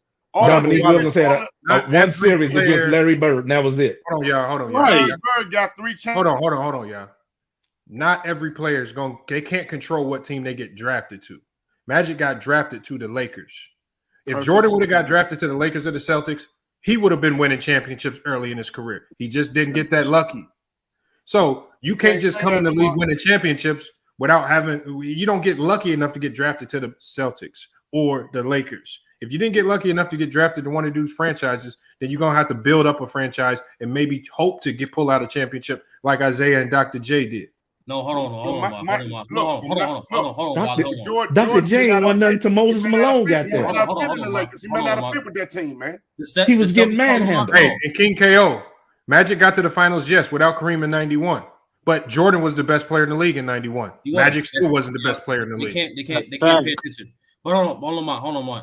I can't say that for the Celtics because you can go to '91. I can name a lot of players better than Magic in '91. Hold on. I'm saying for the Celtics, like Bird made the Celtics winners. The year before he was drafted in 1979. Bro, I'm not talking about team. No, I'm trying to tell you. Bird was better than Magic. He was. I agree with you. He definitely was early in his career. But Jordy's career, to be honest with you, that's no. I think he was better. That's my personal opinion. And Magic beat him in college. Right, Magic destroyed him. Indiana State versus Michigan State. Duh. No difference. Indiana State. Indiana State. How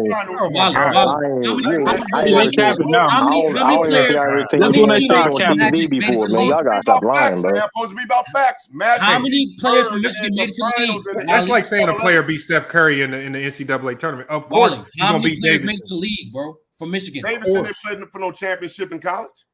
Come on, hold on. So you're saying they wasn't in the Sweet 16, Elite 8?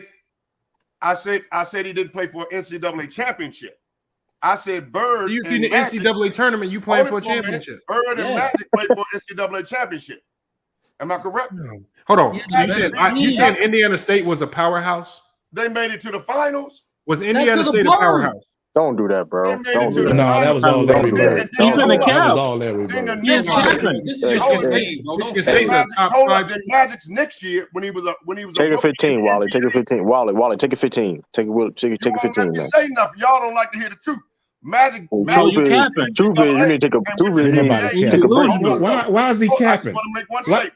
He won in the NCAA, and then when he went to the NBA, he won the very first year he was in the league. That's team. Hold up, though. He won. That's what I said. No, his team won. Oh, so he didn't play on the team. So he just got drafted. Hold on, Wally. We're not discrediting his championship. He wasn't impactful. Wally, we're not discrediting his champ. We're not trying to take his championship away from him. That you don't like. The thing is, Wally, let's not come up here. About analytics. Hold on, let's do this, y'all. Was he the best player? Hold on, y'all. Hold on. Let's do this. I'm gonna mute everybody. Let's do this. Look, y'all. We're gonna get this out the way. Magic won 5 championships. We give him credit for that. We've always said on this show, I don't care what y'all might do different on other shows, you have to understand championships are team accomplishments. You're not winning one without a great team. So let's not run to team accomplishments because it's going to be easy to refute that because Magic had great teammates, some of the greatest teammates. And we're talking about individual players. Tell me the year where Magic, hands down, was the best player in the NBA. There wasn't. I just told you his rookie year. He was not better than Dr. J as rookie. He came straight out of college into the NBA with the big boys and wasn't better than Dr. J as rookie. He was better than he was. The nigga didn't win rookie of the year. How he was a better player? How he was a better player? He didn't win rookie of the year. Into the NBA with the big boys and won a He was, championship. You saying big Wally, you're right, brother. You can't get You're no right, better brother. than that. Wally, Yeah. can I ask you something? Come on, bro. What was Hold the on. Lakers? So you telling me Magic record? Johnson was better than Moses Malone his rookie year? Yes. He capped. What Moses You must Malone be do? out of your Moses mind. Malone, let me tell Out you of his something. mind, Moses bro. Malone, What are y'all talking about? That's y'all error, and y'all weren't even paying attention. They took Moses Malone. Y'all gotta lie to us like we can't Hold look up at for the a second. videos. They took Moses Malone because I was watching then. A lot of these guys probably weren't watching the game back then. I think CL was watching. I thought that's how he saw the game. You wasn't either. Hold it though. They don't know nothing, Wally. Keep talking, brother. Dr. J was on his last leg. They took Moses Malone. Dr. J was an MVP in '81. What are you talking about? Hold it a minute. Before it was Magic Johnson. He's on his last leg. No, what he was talking about, he's talking about he scored points. He scored points. When I started talking, they start talking the same time. But we're supposed to be men and be able to hear one another out. I said, you mentioned Moses Malone, right? Dr. J was on his last leg. Go research. You said Magic's rookie season, he was the best player in the league. He was the best player in the league. Dr. J was not on his last leg. I tell you what. If the Lakers don't Dr. have J won an Magic, MVP a couple years after that. If the How was he on his last Magic leg? Johnson, they don't win, bro. They don't win. And if Moses Malone don't pair up with Dr. J and the rest of that crew that they had, Dr. J. Oh, so you blame. You say Dr. J's. What you try to diminish him because he had to go get a team, but you don't diminish Magic because he has a great team walking into the NBA with Kareem and Worthy and all those guys. Worthy, he didn't walk in the league with Worthy. I know he didn't walk in with Worthy, but he got those guys. He had Norm Nixon and all these other guys around. He still had a great team. But the Lakers couldn't. They traded Norm Nixon. They had Norm Nixon. They had all. And they got a better player.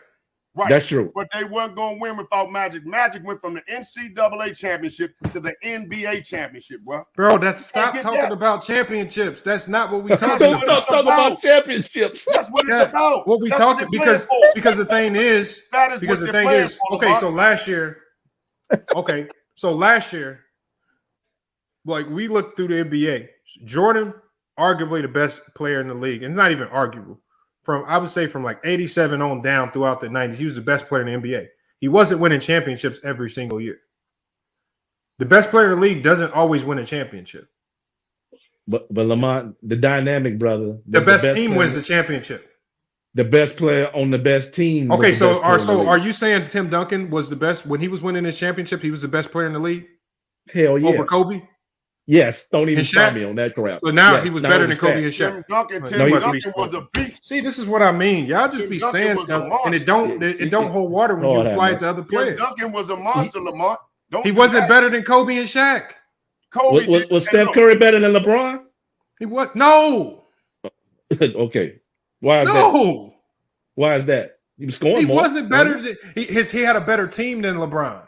Oh my God. So when you have a better team, sometimes that dictates the output of the score because your team is going to override the better player. Why was the Lakers better than everybody else? LeBron was the best player in the league. Steph Curry was never better than LeBron. Stop it. Why was the best? Why was the Lakers the best player? Your logic doesn't hold water. The best I'm just player asking in the you a league question. doesn't always win. Why was the Lakers the best team in the 80s? Now this dude saying so according to y'all logic, Steph was better than LeBron. Duncan was better than Kobe and Shaq. What? Y'all logic don't hold water. You know your logic not holding up because the reason why Kobe and Shaq was thought of better because they was Lakers. You have to struggle to find reasons why Magic was better than Jordan, and you're talking about a player that only played one side of the ball because he was allergic to defense. And y'all say that was a defensive error. That's not true. But yet the guy that y'all applauded he wasn't a great individual. He was not a great individual defensive player, but the Lakers were great defensive team. He was a trash defender. Oh, just say it. Just say it. No, he was a trash defender. Pat Riley said it. Pat Riley said he was a trash defender. When Pat Riley said that? Pat Riley said it. When did say that? Show me the video where Riley Pat Riley said Magic Johnson was a trash defender. Pat Riley said it because the Lakers was one of the best defenders, When did he say it? defensive teams in basketball 92, in the 80s. when we had TV. We can Oh go watch. Lord, 92. I'm talking about the 80s, man, in his prime. Oh, Magic wasn't in his prime in 92. Okay, so you telling me Magic was a great defender? No, I'm not saying that at all. Okay, he was Magic a great team defender. He was a good team defender. Hey, Steph Curry's a great team defender. Oh no, he ain't. Come on, man. No, he ain't. Magic started. Magic When a lot did we of start times. labeling players? Look, this is how bad they Lamar, They start making a up lot stuff. of When did we times. start labeling A lot of players? times, Magic was Great team guard defender. the Either power you a great forward. defender or you not. A lot of times, Yeah. Magic would guard Don't the be power trying to make up forward. whole new defensive categories just to say he was great at something defensively. But Kareem Abdul-Jabbar got hurt. And I remember, brother. All right, man. We don't want to hear Game those 7. stories about Kareem, man. Yeah, Come on, man. Game 7. We're not trying to hear no Matter long, of fact, drawn-out stories, Let me say this to my man right here. No, it was game 6, brother. It wasn't even game. It didn't go 7. Game It 6. didn't go I want 7. to speak to Lamar. I want to speak to Yep. Lamar's point about No, this. y'all got to stop bringing Magic up got- championship. Kareem got hurt and Magic played. We the know center. Kareem got hurt. You ain't got to give us a story. What We I'm see saying things. is We Magic know was- this. Hey, Wally. Hey, Just Wally, the because we story wasn't alive was. don't mean we don't know. Wally, the story was what happened. Pat Riley said he was going to send the starters only to have a rest for game 7, and Magic said, "No, I'm playing center," and we win the championship. Okay, so and that's what happened. Hold on, Wally, hold on, y'all. Hold on. So Magic's arguably his 3 best seasons were 87, 89, and 90, where he won the MVP. So we'll just go there. Because all these other years y'all making up, he was clearly not the best player in the league. Y'all got to stop making that shit up. So when we go to 87, 89, and 90, where he actually won the MVP. And no DJ Q-Mob, we've been letting Wally talk. Wally will ramble on and on all night if we don't stop him. So we're not gonna just let him talk. You don't want me to look. There you go, right there. Wally, I'm gonna let you cook. I'm coming with that truth, sir. What I'm saying is, Wally, what y'all come with is how old are you? You cooking, Wally, this is what they come with. nigga. If you start your soliloquy off by saying, how old are you? You about to lie and cap afterwards. I'm not lying because I actually saw what happened. Y'all about to lie and cap. Hold on, CL. I understand. As soon as I heard you say that when I was getting my headphones, I said, this dude about to make up a whole bunch of stuff. And you still can't answer to the fact that, man, like I said, the years that Magic won the MVP, I can name multiple players that just had just as good a regular seasons, if not better than him. And arguably had more of an impact on their team because they didn't have as much help on their rosters.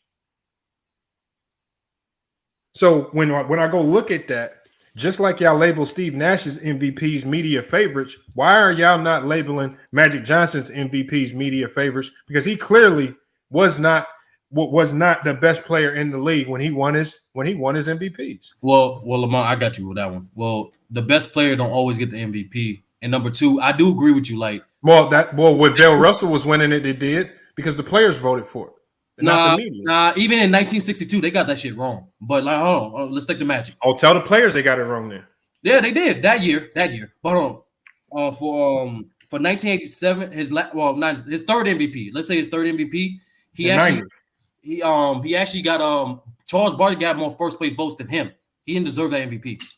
In 90, he was not better than David Robinson, Charles Barkley, Ewing, Malone, Jordan Hakeem, Chris Mullin, or Drexler. He was better than Ewing. Stop that. No, he's not better than Ewing. Come on, Lamar. Now you got. No, he wasn't. That, bro. You got. I'm with you with everybody else, but he was you better. got pushing now. Okay. Look. Hold on. Okay, we'll just do this. Look, I'm not even a big Patrick Ewing fan, but in 1990, you got shoes and Patrick Ewing. Hold on, Patrick Ewing put up 29 and 10, 4 blocks a game, and 2 assists. What are you talking about? This is according to Magic. Magic was putting up 22, 6, and 11 assists. Patrick Ewing had a better stat line with less help around him. He was more impactful to his team because he had less help. You take Ewing off that team, they're completely 1,000% irrelevant. He never won a ring. I know, but we're not talking about that.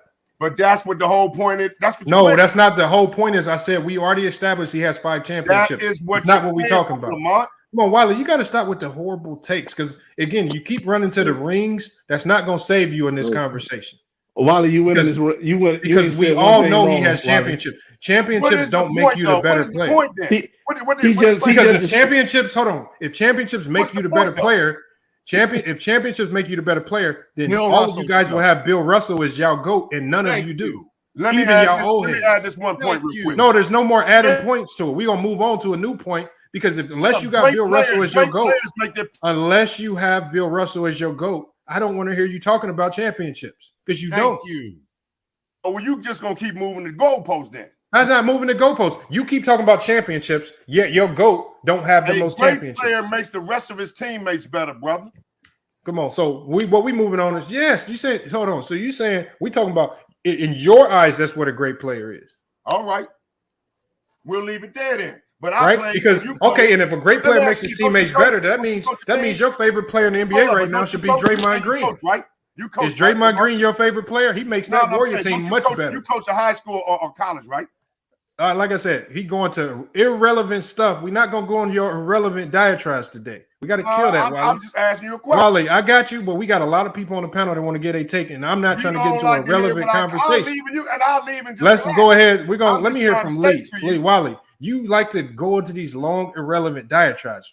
I'm not going. We can't. We got to stay on topic today with Magic. Let's get to Lee real quick, man. Come on, Lee. Lee, go ahead and get your thoughts in, man. Okay, I'm not going to stay long, but this is ridiculous. So what year were you born? Were you alive in 85 or whatever? That's the most irrelevant nonsense I've ever heard in my life. I didn't have to be alive during slavery to know it was bad. I didn't have to be alive in the 80s to 1991 to know that gangbanging in the black community is awful. I mean, we got to stop this nonsense. I mean, who cares? We can literally watch film on YouTube and various other outlets and platforms to analyze and study great players. They show on NBA TV sometimes, like all-time great games. Literally, that's number one, and then number two, Lamont, you're absolutely right with this nostalgia stuff. I thought the '90s fans were horrible. Good Lord, the '80s fans are just as bad too. Goodness gracious. Hold on, True. Here's the thing too, though, like that. Hold on, let Lee finish, True. Let Lee finish, True. And then lastly, Lamont, a month ago when I was on your channel, I had to literally stop everybody because they kept cutting you off. And look, I have no say in your platform. This is your channel. You get to run it however you want. But can we please stop cutting Lamont off every time he's trying to make a point? Goodness gracious. If you want to ramble off and say a whole bunch of nonsense, do it on your own platform. Goodness gracious. Lamont, you're a better man than me. I would have kicked people out by now. You're a better man than me. That's all I got to say. I'm just going to kick people out. Goodness. I want people to give their take, but let's stay away from the flawed talking points that got us here to begin with. The people who like to ramble on about championships, that's why we here. Because y'all start with that flawed logic. And when I talk about Bill Russell, y'all the ones that run off, just like DJ QM said, no, Bill Russell, he won in weakest era. Not when we talk about his championships, then y'all want to label his era weak all of a sudden. So it's not about championships. So y'all just playing favorites because the guys that got more championships than some of y'all favorite players, y'all just make up any excuse just to discredit them. But he don't have the stats so much. Who don't have the stats? Bill Russell. Okay, so but according to Wally, stats don't matter. It's about championships. Why do you keep mentioning my name but don't want to let me talk? Because that's what you said. But you won't let me talk though. But Bill Russell ain't your GOAT. You keep mentioning my name, but you don't want to hear Bill Russell ain't the GOAT. Why? Because you talk for 30 minutes every time you're on here. Every time we name Bill Russell, we always keep going back to team accomplishments. The only reason I brought Bill Russell's name up is because Wally said it's about championships. Yet the man with the most or who did it best ain't his GOAT. It's about a combination of both. So it's about he playing favorites now. Because the man who did it better is not his GOAT because he want to label his era as weak. But yet he was alive during that time. It's about competition. It's about playing favorites. They play favorites. It's about competition. That's a new type of term, MacDuff. It's about competition. You play who you play, bro.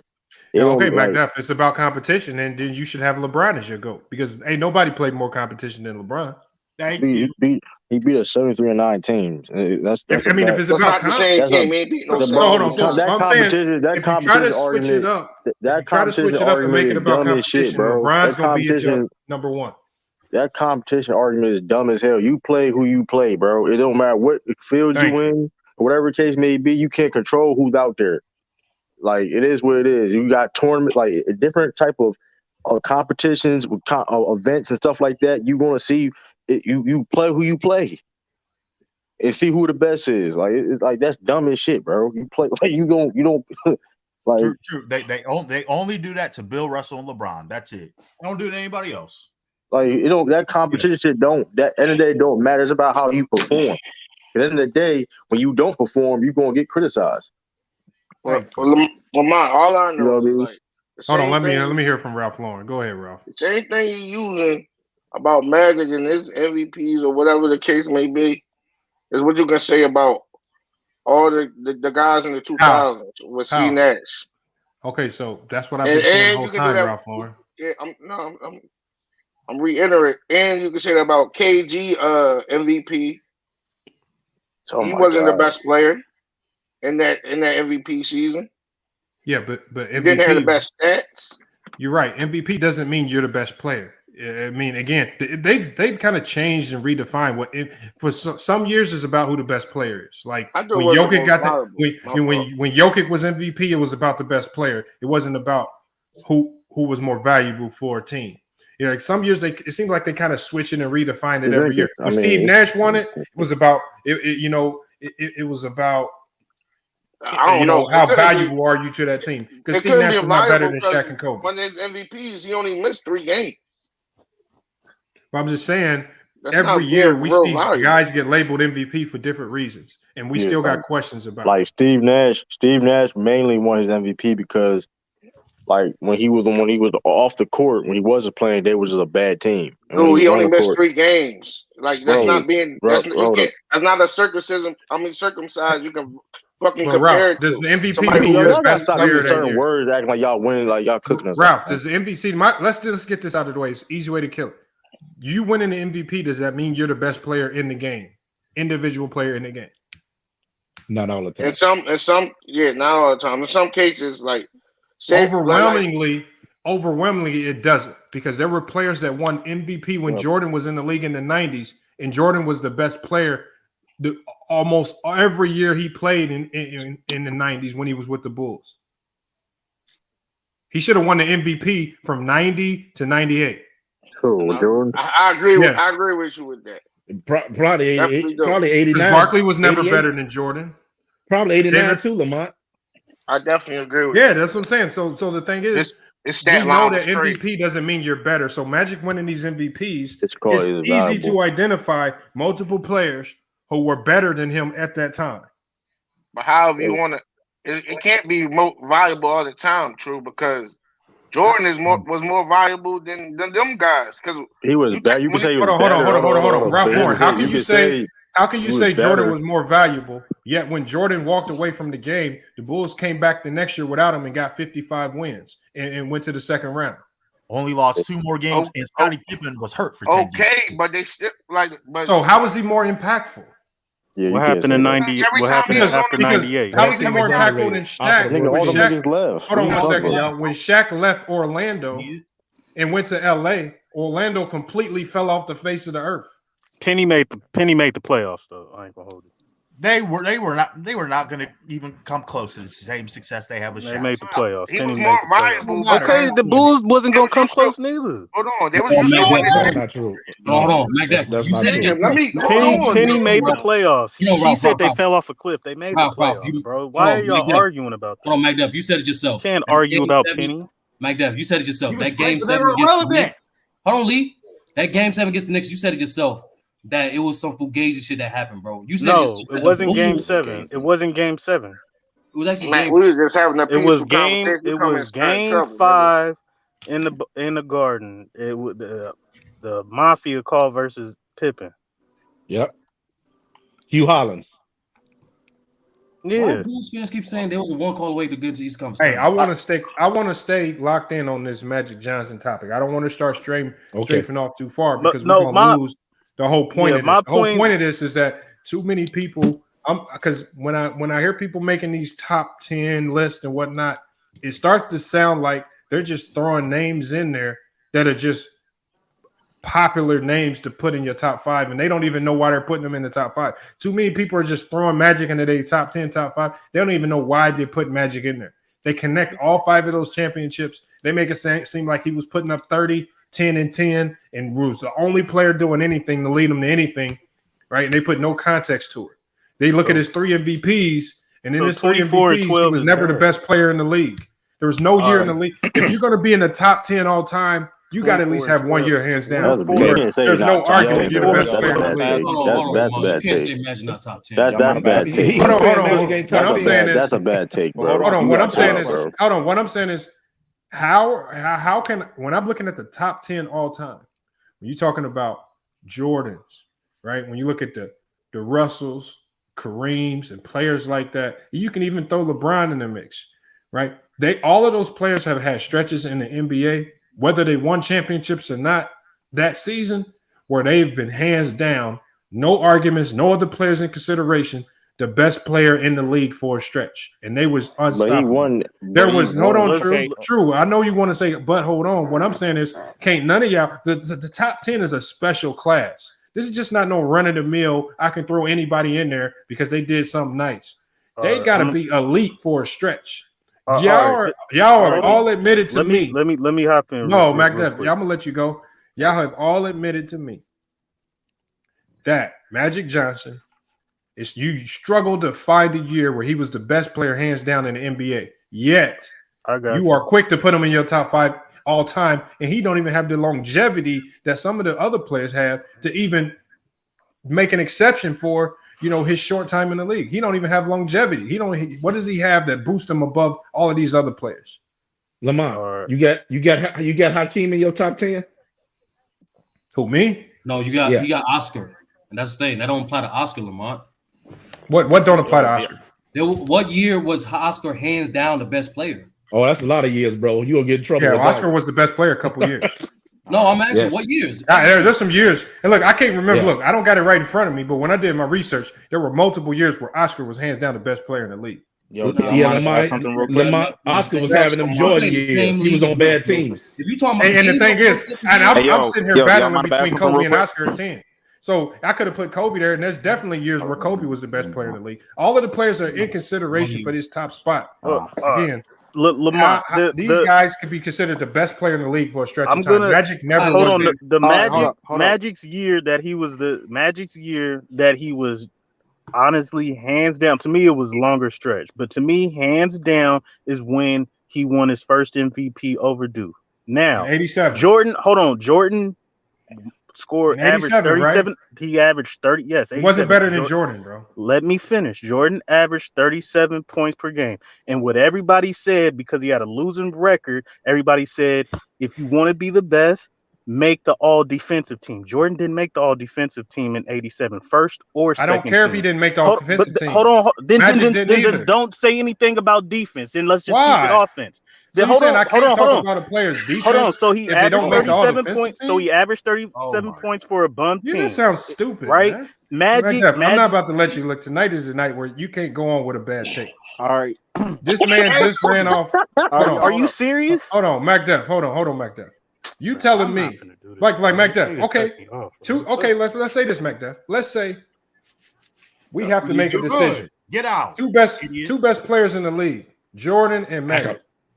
Statistically, Magic is not going to be able to compete with Jordan in 87. Jordan blows him out the door, right? Okay, team-wise, okay, Magic had a better team. His team did better. We can give team to Magic. Defensively, it's not even close. I don't care if Jordan didn't make a defensive team or not. Magic was never going to be in consideration for a defensive team ever. Jordan was a great defender in 87 still, even though he didn't make a defensive team. So you sitting here trying to, first of all, I don't care if Jordan didn't make a defensive team, don't mean he was a bad defender. He was far superior defensively to Magic.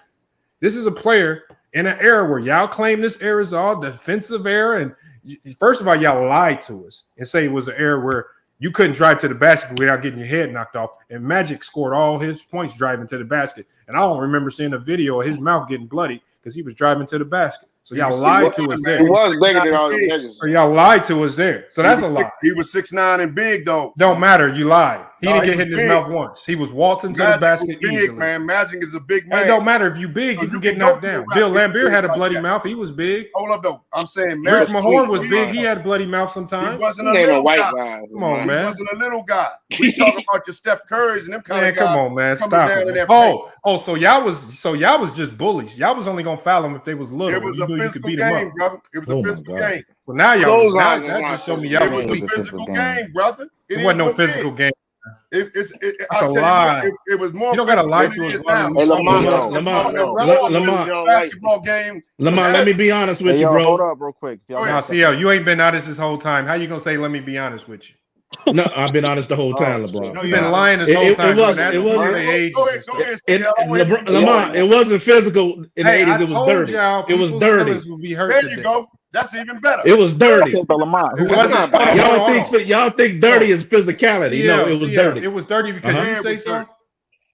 Oh, Lord, bro. Can you go talk? There was human beings on the planet in the 80s. I'm not a basketball expert. I'm just a little brother from Chicago. You say so. Go ask somebody who played, who watched the NBA or was the NBA expert in the 80s, man. Don't listen to me. No, y'all don't listen to me, you bro. said you watched it every Sunday. You should be able to tell me honestly. I just told you what I said, man. It was dirty. It was not physical. It was dirty, bro. If you came in the whole, they had goons. They had goons in the NBA. And he's agreeing with you. So hold on. So you're telling me basically they were trash because dirty players are generally trash because they don't have the skill to stop you the right way. Bill Laimbeer wasn't trash, man. What about Bill Laimbeer? I said Bill Laimbeer wasn't trash. And I didn't say he was trash either. You can put him in that. You can put him in that dirty category. I didn't say Bill Laimbeer was trash. I said, but you can put him in that dirty category that my man up there's talking about. What does that mean? So just because you can name Bill Laimbeer as a person that gave out a few hard fouls, you said y'all make it seem like everybody in the league was hard fouling. Look, Bill Laimbeer played next to Bill Laimbeer dished out a hard foul every now and then. You try to make it seem like it happened every night. All you got to do is go look at the Jordan. That's a lie. The Jordan rules. Go look at the Jordan rules was a set of defensive principles. Just go look at what they did to him. The Jordan rules was a set of defensive principles that the Pistons actually executed very well. And what did Dennis Rodman say? Who cares? We're talking about executed very well. Lamar, look, this is your channel. Can we see? Look, now we going to Dennis Rodman, Bill Laimbeer. I want to stick to Magic Johnson. See, remember, I told y'all Wally likes to go off on a tangent about stuff that's irrelevant. Man was talking about dirty. Wally, hold on. Let me go to Deadly J. Wally, we stick to Magic Johnson, man. That's what we talking about tonight. Man, you're lying on Magic, man. You don't know basketball. Stop lying. Hold on. Y'all lying about Magic. You are lying on Magic. Y'all trying to tell us. I need you to tell me why he was a top 5 player without running to team accomplishments. You can't. Team accomplishments. Deadly J's trying to talk. I know. I mean, I just want to y'all just keep rambling on and on, man. I just want to get my point across. Thank you. Go ahead, man. I wanted to ask you, Lamont, who is in your top 10 or who do you have that's better than Magic besides Michael? Because I think we can all agree that Michael was a better player. All right, I got LeBron better than Magic. Okay. Now that's a lie. I got Bill Russell better than Magic. I got Kareem better than Magic. What? Now hold up, man. Hold up. I got Bird better than Magic. Hey, Lamar, shout out to your brother, but you just lied. LeBron James is not no Magic Johnson, brother. Hold on, Wally. It's Deadly J. I just answered Deadly J's question. It's on Deadly J still. Deadly J, go ahead. With that one, all right. Okay, so if you did put Magic in your top 10, would you who would you replace him? Would you have him at number 9, number 8? But here's the thing: you make an argument for that. First of all, see, you missed the beginning of this stream. I know. I did miss the beginning. Deadly J, this is what I said. What I'm doing today is I'm taking the old head logic, the logic that they like to apply to today's players, and I'm just flipping it, applying it one of their own. I'm not necessarily saying this is my logic on how I formulate my top 10 because I've already given a video breakdown of what I use to formulate my top 10. Okay. I'm saying I'm taking the same flawed logic, like the same flawed logic that Wally said. Remember, I'll give you a small example. Ralph, hold on. Why do you keep mentioning my name? You don't want to hear what I got to say. I gave this example, Deadly J. Wally came in here and said, if you play more than 10 years in the league, you can't be labeled a bust. According to Wally's logic, that means Darko Milicic wasn't a bust. We all know Darko Milicic is one of the biggest busts in NBA history. Right? You see, the thing is, that logic doesn't hold weight when you start applying it to other players. And same thing with this, the logic that they use with Steve Nash. They will say Steve Nash wasn't the true MVP because of his numbers and some of these things. He wasn't a better than Shaq, Iverson, Kobe. Yet, when I take that same logic and apply it to Magic at his MVPs, Magic wasn't a better player than Karl Malone, Moses Malone, Barkley, and some of these years, because statistically, these guys was having far superior, better years. Yeah. They start running to the same logic. See, all of a sudden, when we start using that logic against their favorite players, they basketball brains want to start functioning again. And now they want to start talking team and all this stuff like we do with LeBron. But now all of a sudden they want to take, they start using the LeBron logic. So I'm just using their logic against them. Okay. My top list has nothing to do with this. Okay. So I obviously I didn't watch basketball in the 80s or in the 90s. This is my era I've been watching basketball in. I mean, but we can all go back and watch Magic tapes. I've seen plenty of Magic tapes. And when I watched basketball in the 80s, they were scores going up into the hundreds. And Magic wasn't playing a lick of defense. I mean, they were letting you blow by fast break offense up and down the court. Go and watch the final between the Celtics and the Lakers. They got scores going to 110, 115. No. Nobody was playing defense. May I say something, Lamont? That wasn't a defensive era. Who was that? Say something, please. It may have been a physical era, John? but it wasn't a defensive era. That's me, Lamont. CL. Oh, CL. All right, go ahead, CL. All right.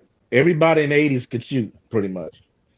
That's a lie. You didn't have. Okay, no, that's not true. What? Well, that's a lie, bro. I didn't even finish my point first. If the 80s was one of the worst shooting eras of all time. time. No, you could. Who? Tell me statistically, bro. CL. No, CL. So hold on, CL. You just lied again. Statistically, the 80s is one of the worst shooting eras of all time. Yet you just tried to lie like we don't know the truth and tell us that it was one of the best shooting eras. What a shame. What a shame. You got to stop lying to us like that, CL, because we know already. You can't just try to push this. Like I told you, it's called research purposes only over here. We've done the research already. So I'm going to allow you a chance to start over without lying about the 80s. Tell me a superstar in the 80s who couldn't shoot, who didn't have a high shooting. Isaiah Thomas and Magic. What? What are you talking about? They couldn't shoot. Oh, my God. What are you talking about? That little, you standing out. They couldn't shoot. You just told me, and I told you two of them just like that. Oh, my. You. Oh, my God. Now you said, oh, my God, 4 times. You still Isaiah Thomas could not shoot a basketball. No, he was not a great shooter. What's their percentage? No, you said he couldn't shoot. You just said he couldn't shoot. He was not. Everybody can shoot a ball, but was he great at it or not? No. Not everybody could shoot. What? Okay, so according to CL, Magic Johnson and Isaiah Thomas are great shooters. Was James Worthy an elite shooter? Yes, he's. When I'm saying shoot, I'm talking about. Hold on. Y'all don't understand. There was not. They didn't have open threes. There wasn't wide open players. Yes, they were. There was not wide open players. Yes, there were. I'm talking about his shooting percentage. His shooting percentage was high. We're not doing that, He bro. could You know what we're score, talking about, bro. You see, please stop with you two clowns. Sitting up there saying James Worthy wasn't the great. Oh my God, we're talking about jump shooting, bro. You know what we talking about, bro. We're not talking about no field goal. You know what we talk about. Don't do that, bro. Shooting. Good. What was I got it right here. Oh my God, Pete! Everybody that shoots jump shots every game. Come on, you trying to manipulate the argument. Jesus. In the 80s, this is the entire 80s. The average 3-point field goal percentage, this is across the entire 80s, is 28.9%. That's what I'm talking about. The average field goal percentage. Y'all think it's shooting. Y'all think shooting is shooting threes. Hold on, CL, stop it, CL. The average, and when I say field goal percentage, I'm talking about mid-range jumpers, right? Because I want to separate the layups from it. The field goal percentage is 48%. And what was they two? Or actually, hold on. It was actually 42%, and combined, the average field goal percentage across the entire 80s was 48%. And what was Magic's in the 80s? Okay, but you just lied and said that you had they had elite shooters. That's not good. I asked that was CL. James Worthy an elite shooter. Yeah, that was CL. That was CL. Can I explain something to you? Very simple. when you say shooting in the 80s, nobody shot threes like that. So shooting was mid-range. You generally don't shoot something. So that makes in the 80s. You generally don't do it if you're trash at it. Hold up. Oh my God, Lord. When you talk about shooting, being a shooter, it doesn't matter. Going all the way back. That's 3 levels. Who was a great shooter in the 80s? Hold up. You tell me. When you talk I would say Pete Maravich. Pete Maravich. Pete Maravich didn't even play in the 80s, but the early 80s. He was done. Just shut up. You don't know. Just shut your damn mouth. He played in the 80s. Those are shooters. Right. Michael Jordan was not a shooter. He was a scorer. He shot mid-ranges. He was more of a scorer and a slasher. Being a shooter. Hold on. We're going to ask CL. Hold on. Let me do this. CL, you tell us who were the best shooters of the 80s. I know them because I do my research. Do you? Dale Ellis. I mean, there wasn't. You ain't gonna name the obvious name though. You ain't gonna name the obvious name. Just say Larry Bird. Just say Larry Bird. Larry Bird. But that wasn't the game, man. I'm trying to tell you. Hold on, but you just told us. Hold on. Didn't CL just tell us? I'm talking about scoring. They had great shooters. I'm talking about they had percentage-wise. It was Danny Hayes, Darrell Griff. No, he was not a great shooter. No, he was not a great shooter. The top. He was not a great shooter. You're tripping. They're the top. Hold on, Danny Ainge, who shot almost 40% from the 3-point line, wasn't a great shooter. They didn't shoot, but he only shot a couple of times a game. It don't matter. That wasn't great. He's still a shooter, bro. He's still a shooter. That wouldn't make you great. He didn't have the volume, bro. Okay. So CL, by that logic, Larry Bird only averaged 1.7 threes a game. Does he not a great 3-point shooter then? Was he a great? Well, no, he was a great. Danny Ainge averaged more threes a game than Larry Bird. Larry Bird and shot a higher percentage most of the time, and shot a higher percentage. From the NBA game wasn't on the perimeter. CL, you got to stop. You just said Danny Ainge wasn't a great shooter, but he has he shot more threes than Bird and had a higher 3-point field goal percentage. How many did he shoot a game? 1.8. Well, how's that great?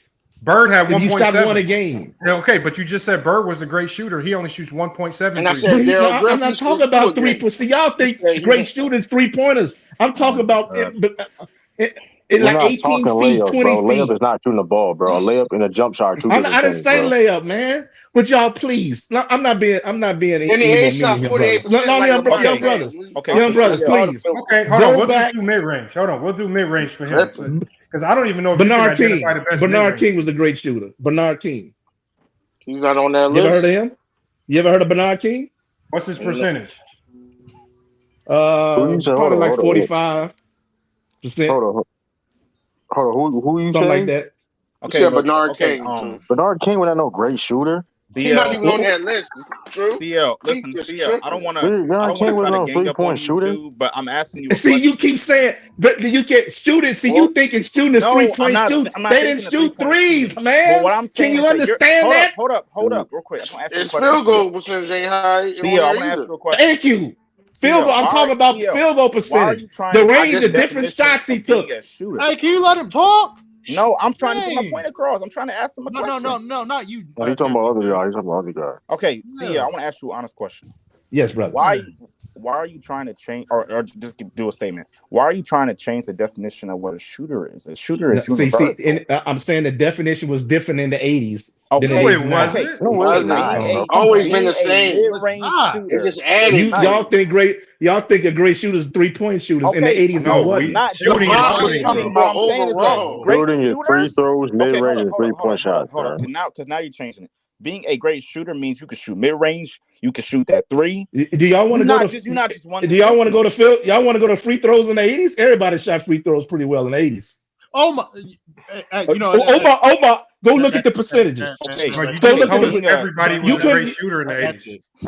I say everybody shot not a great shooter. free throws good in the 80s. Okay, so almost everybody, all the superstars. There was 60 point. CL, if everybody was good shooters, then why was the average field goal percentage of the 80s less than 50%? I didn't say everybody was good shooters in the 80s. Man. You just said that. You did say that.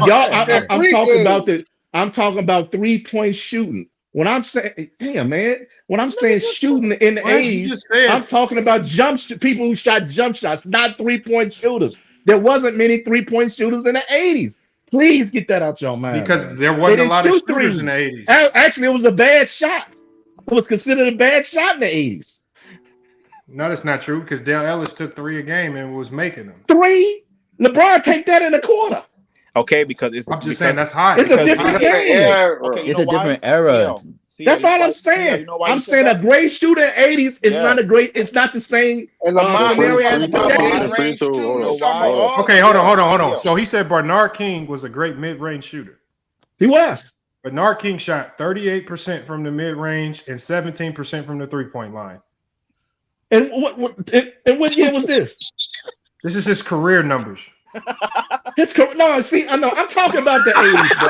I'm talking about the 80s. I'm talking about the no. You ask anybody. You ask any. Bernard King was a great scorer, bro. Right, that's what I'm saying. How did he score? How did he score the points then?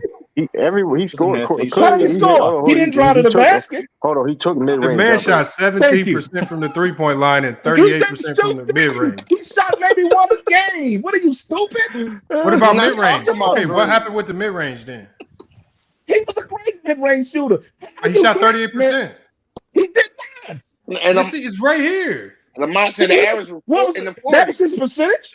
His career field goal percentage because he went to the basket. I ain't talking about his career. I'm talking about his. Hold on. See, look. Okay, so look, I'm gonna break down the numbers. How did he, man? Hold on, Lee. Hold on, Lee. That's kind of rude. 3-point line, he shot 17%.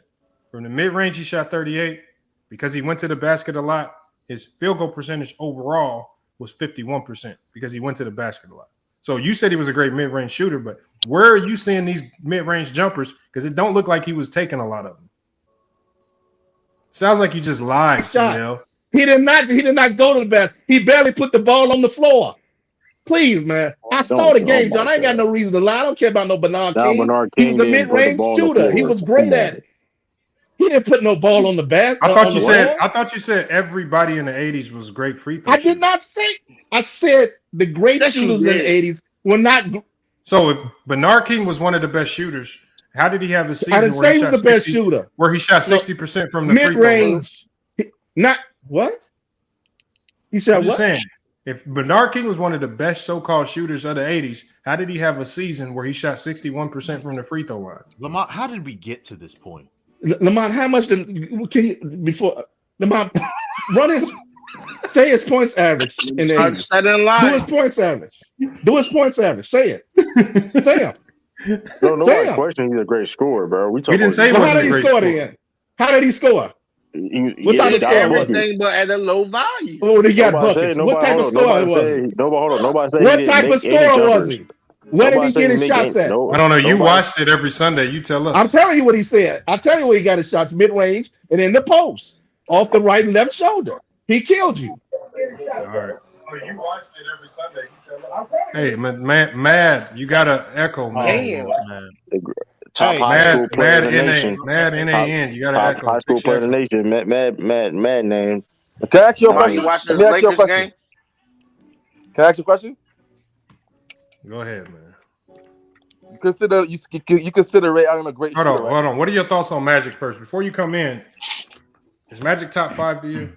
He's top 10. And why is he top 10 to you? Because he's a great player. He did everything on the court. I know there's a lot of great players. The only thing you could say he didn't do great was play great defense. He did not play great defense. That's about it. That's half the game. I said he didn't play great defense, but it was but the defense is half the game. Enough. Huh? You know, a basketball player spends more time on defense than he does offense. It depends on how the game is playing. What do you mean? Oh yeah, you're right. I guess in the 80s when they didn't care too fussy. No, you just said said the basketball players spend most of his You are right. You are right. In an era in the 80s where it was super high paced and they didn't play much defense, you might be right. All right. Bro, okay, what was your question? No, you talking about the shooters, right? You said Ray Allen's a great shooter, right? Was 3-pointers the only thing he could do? He could shoot from all over the court, right? We do. Yes, Ray Allen's a great shooter. Yes. But he's not known for only threes. But the way you guys are speaking, it makes it sound like no. Ray Allen's a great shooter because we're not idiots. And generally, this is just in general. Most people who are great 3-point shooters are just good shooters anyway, like from anywhere on the floor. Yeah, pretty much. You're gonna be hard. You're gonna be hard to find a guy who can make threes at 40% clip, but struggles at the mid range. Okay. What about what's his name? It translates because you can shoot from farther accurately. Bruce Bowen could shoot threes, but he can't shoot from nowhere else. Yeah, he was one of the anomalies. He's the only one in NBA history. And the reason why, the only reason why you know that is because people would talk about it. It was such a weird anomaly. He struggled from the free throw line. I didn't. Nobody. Hold on, man. Hold on. What I'm saying is, what you said with Bruce Bowen is what we call an anomaly. It's rare that you find great shooters who can't shoot free throws or struggle from the mid-range. For the most part, almost every great 3-point shooter is just a great shooter. Facts. You can find one anomaly, yeah. That don't mean it's consistent across the board. So to be a great shooter, you have to be able to shoot from. No, that's not what I said. No, but he said because DeMar DeRozan's a great shooter. He's just better from the mid-range than he is from the three-point. He shoot like 50% from the mid-range, bro. He can.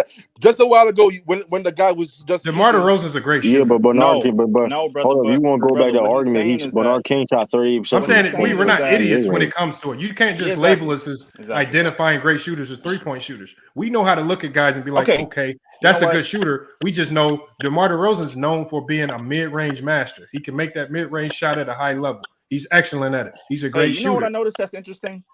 Now they say that people don't shoot mid ranges, but they're shooting mid ranges better now than they ever did before. Isn't that interesting?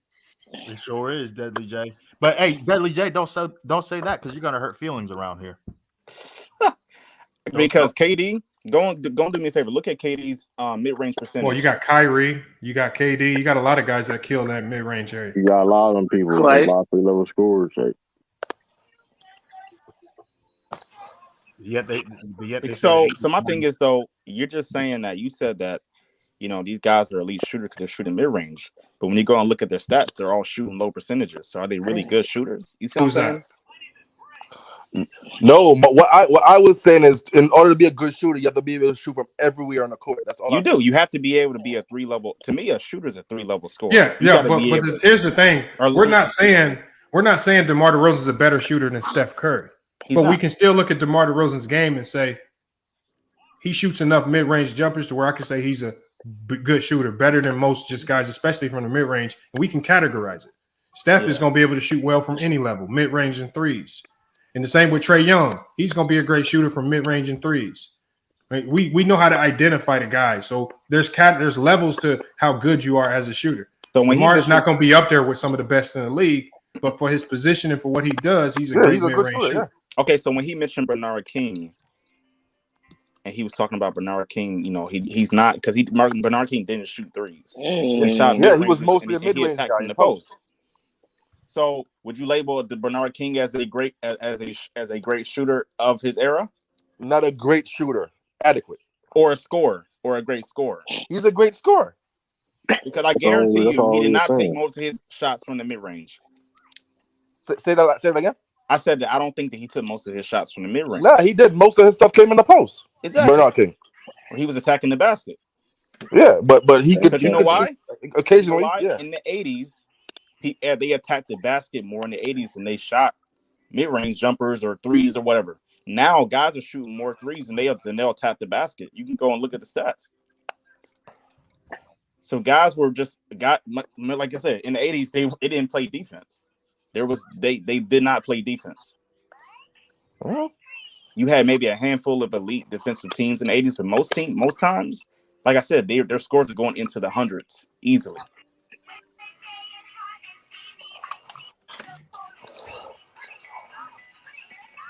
Back to Magic. Hold on. So, Matt, was Magic Johnson? Tell me one year in the 80s where Magic Johnson was the best player in any given year. I was listening to your whole conversation, right? I don't think he was ever the best player in the league, but for those couple of years that you won MVP, he did play good in those seasons. I know he did play good in those seasons. I'm not taking that away from him. But again, we're talking about a special class of players. All right. Magic was never the best player in the league. He was. What I'm saying is a lot of people would put Magic in the top 10 all time, and and his primary skill set was not scoring; it was passing the ball. That was his primary go-to skill set, facilitating playmaking. Yeah. All right, so but that was also John Stockton's primary skill set as well. How come a lot of people don't put John Stockton up there in the top 10, even 20 all time? I think people, not me. I think because he didn't win championships. All right. So you're saying there's a flaw in the logic because championships is all based on what team you get drafted to, not just the individual. I think they talk about the contribution to the championships as well. Yeah, contributions. You see what I'm saying? Like Magic was a rookie and he won Finals MVP. Like that has to count. That has to mean more than just being a regular Finals MVP. I know, but you don't get that opportunity to even be a Finals MVP if you don't have a great team to even get there. I know, plus Kareem got hurt. Advantage and Kareem got hurt. If Kareem didn't get hurt, Kareem would have won Finals MVP. So I know Kareem only got hurt for one game. He came back the next game. When was the last time the Lakers won before Magic got there? It was a while. 1972. 8 years before he got there was the last time they won. And it's really not that long of a time, right? That's really not that long.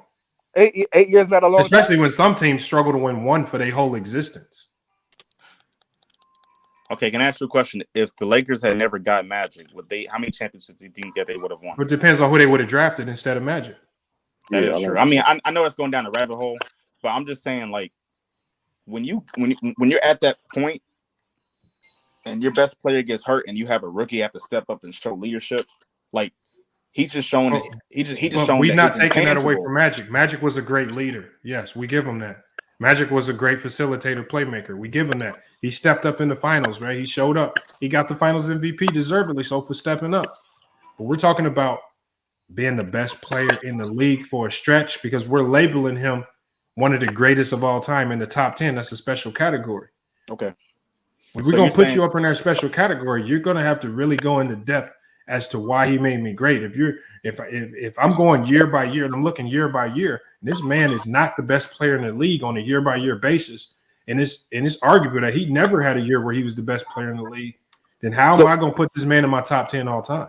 Because when it looks like his success was purely generated because of the team. This might be controversial, but I don't think that there was really a single year that you can list where you may have said that.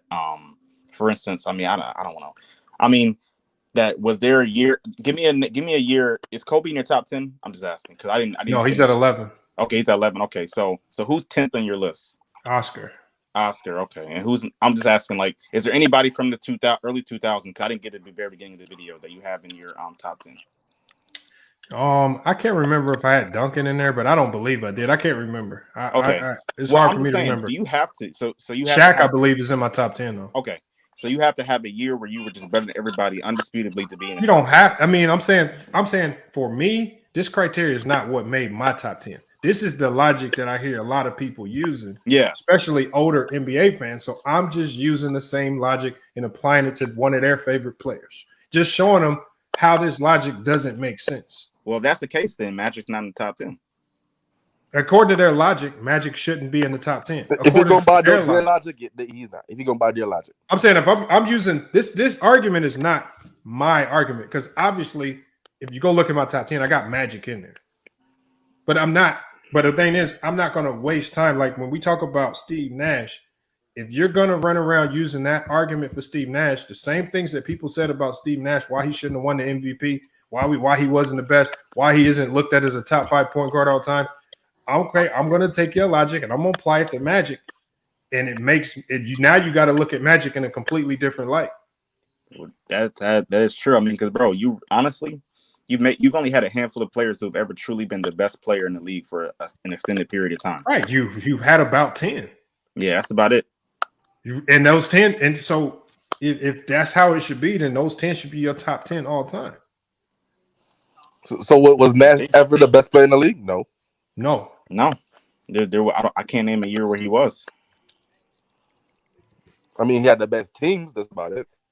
I don't think so. Because even if you win the MVP, we all know that just because you win the MVP don't mean you're the best player in the league.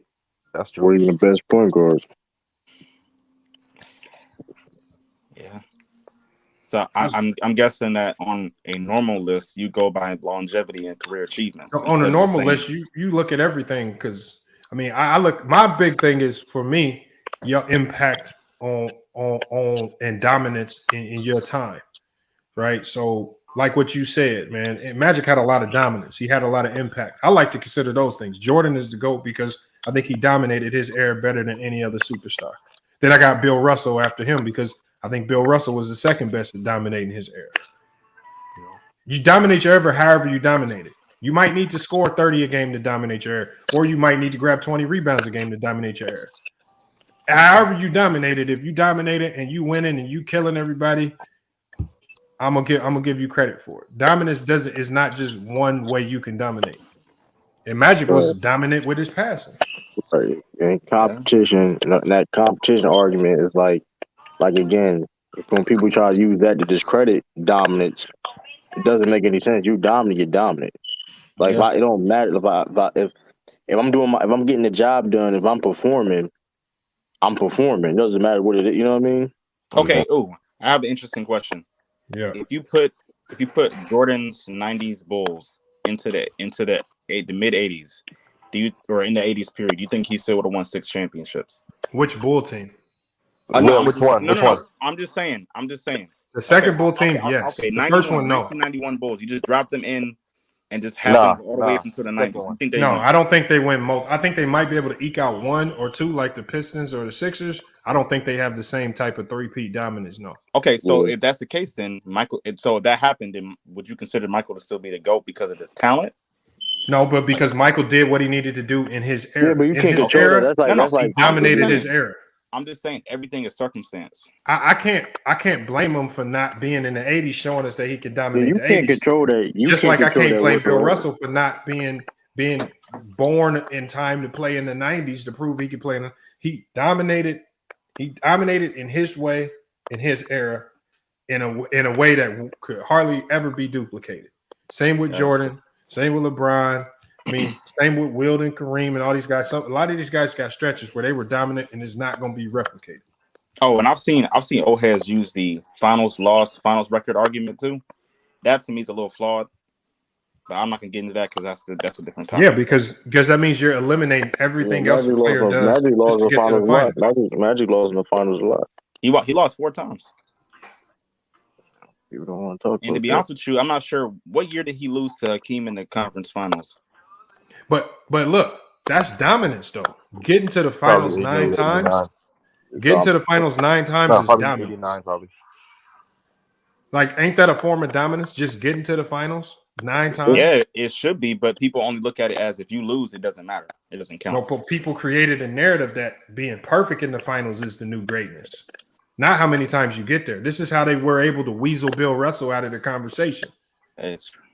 Even though he won 11 championships in 13 years. Or they weaseled Jabbar out of the conversation. Mm-hmm. Yeah. You got to be perfect in the finals. Yeah, that's all. I'm just saying, if Scottie Pippen had got hurt, and let's say against in 1996, I think the Bulls would have lost that series. Or if you drop him in really any finals. Lost what series to the Sonics? TM said we clueless. I want to get TM in here, man. We got to get some of y'all in here, man. TM, the dude that just said that who lost to the Sonics? I said that if Scottie Pippen had got hurt in '96, I don't know if the Bulls would have beat the Supersonics. Okay. I mean, that's. Do you think they would have still won? I mean, I'm not sure. Oh, the Sonics was never gonna beat the Bulls. No way in hell. Even without Scottie? Yeah, even without Scottie. I don't know. Like Denver, you can low key. Utah would have beat the Bulls without Pippen. I know. I'm just saying that. We seem to be picking and choosing who we're giving more credit to based on who, how much they won or what they did. I don't know. I just see sometimes a flaw with that. I don't know. Deadly J, it's not you, it's not Lamont, it's not True, it's not myself, it's not Sturdy. It's unrealistic, biased old heads that are doing that, not us. And that motherfucker Joe and B went bananas tonight. It's That just, dropped 40, 14, and 10. It's just old heads that do this. I mean, he might as well win MVP, to be honest with you.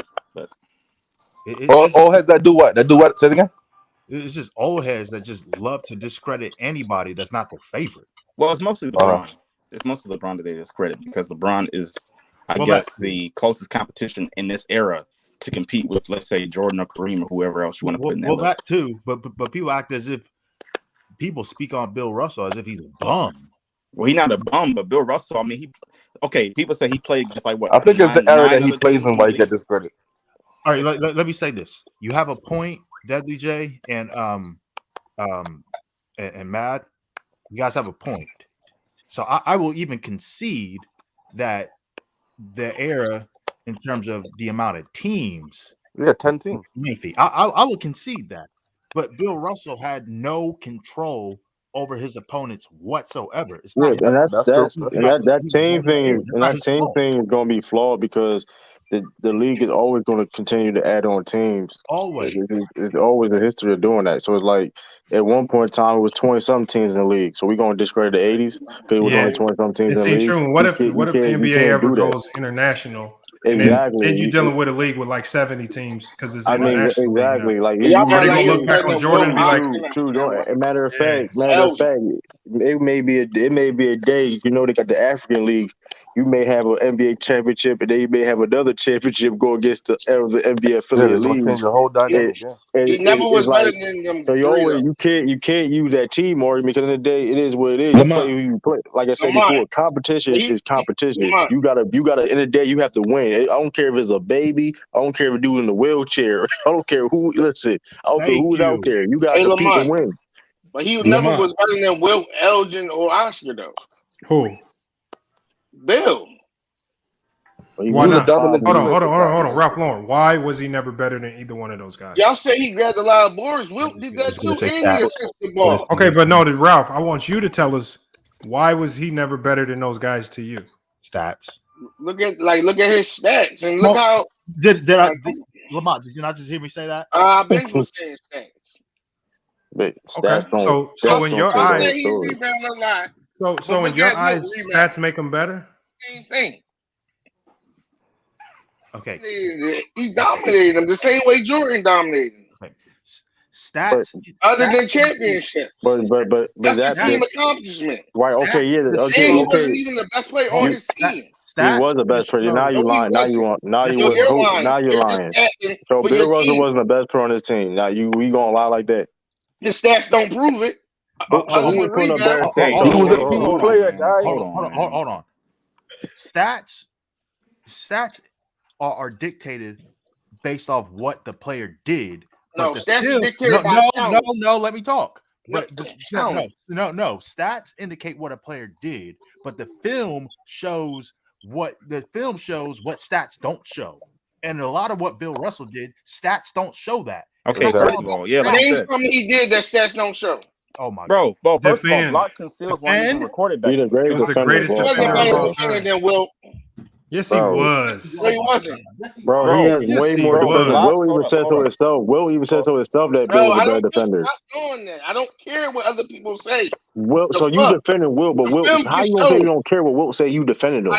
Like you do that all the time when we say a player say something. Oh, it don't matter. It don't matter. Bro, Will says so himself that Bill was the greatest defender, bro.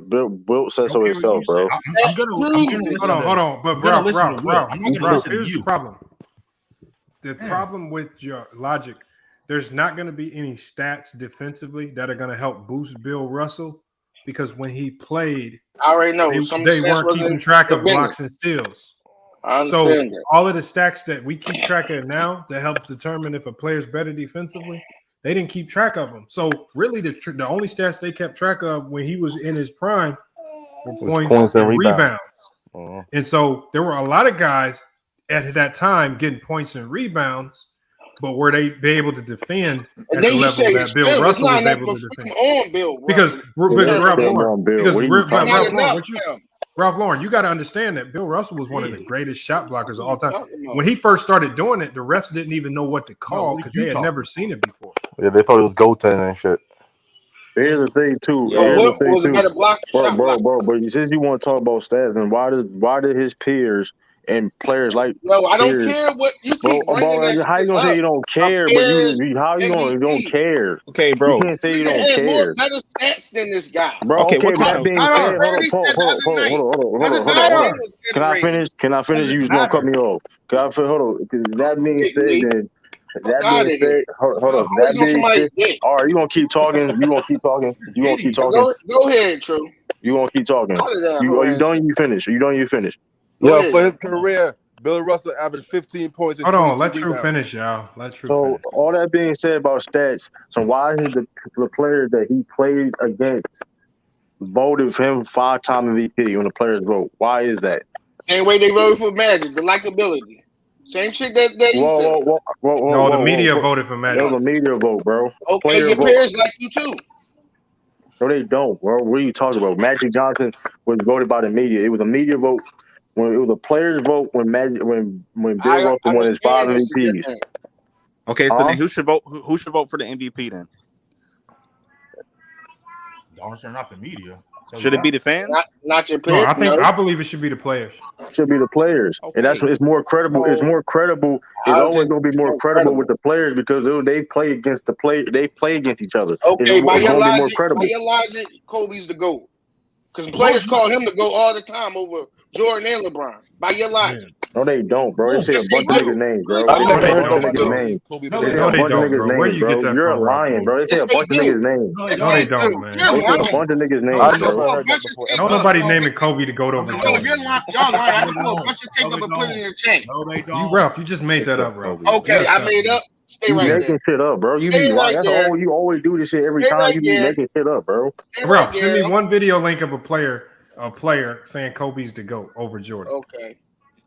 Okay. There's a lot of people say Bill Russell. Hold on. Bro, there's a lot of people that said Bill Russell's the GOAT Okay, too. but So what you are you said the saying, GOAT, bro? so that means he has to be over Jordan if he's the GOAT. Okay. Bro, there's no statistic that supports Kobe being better than Jordan. Nothing. Yo.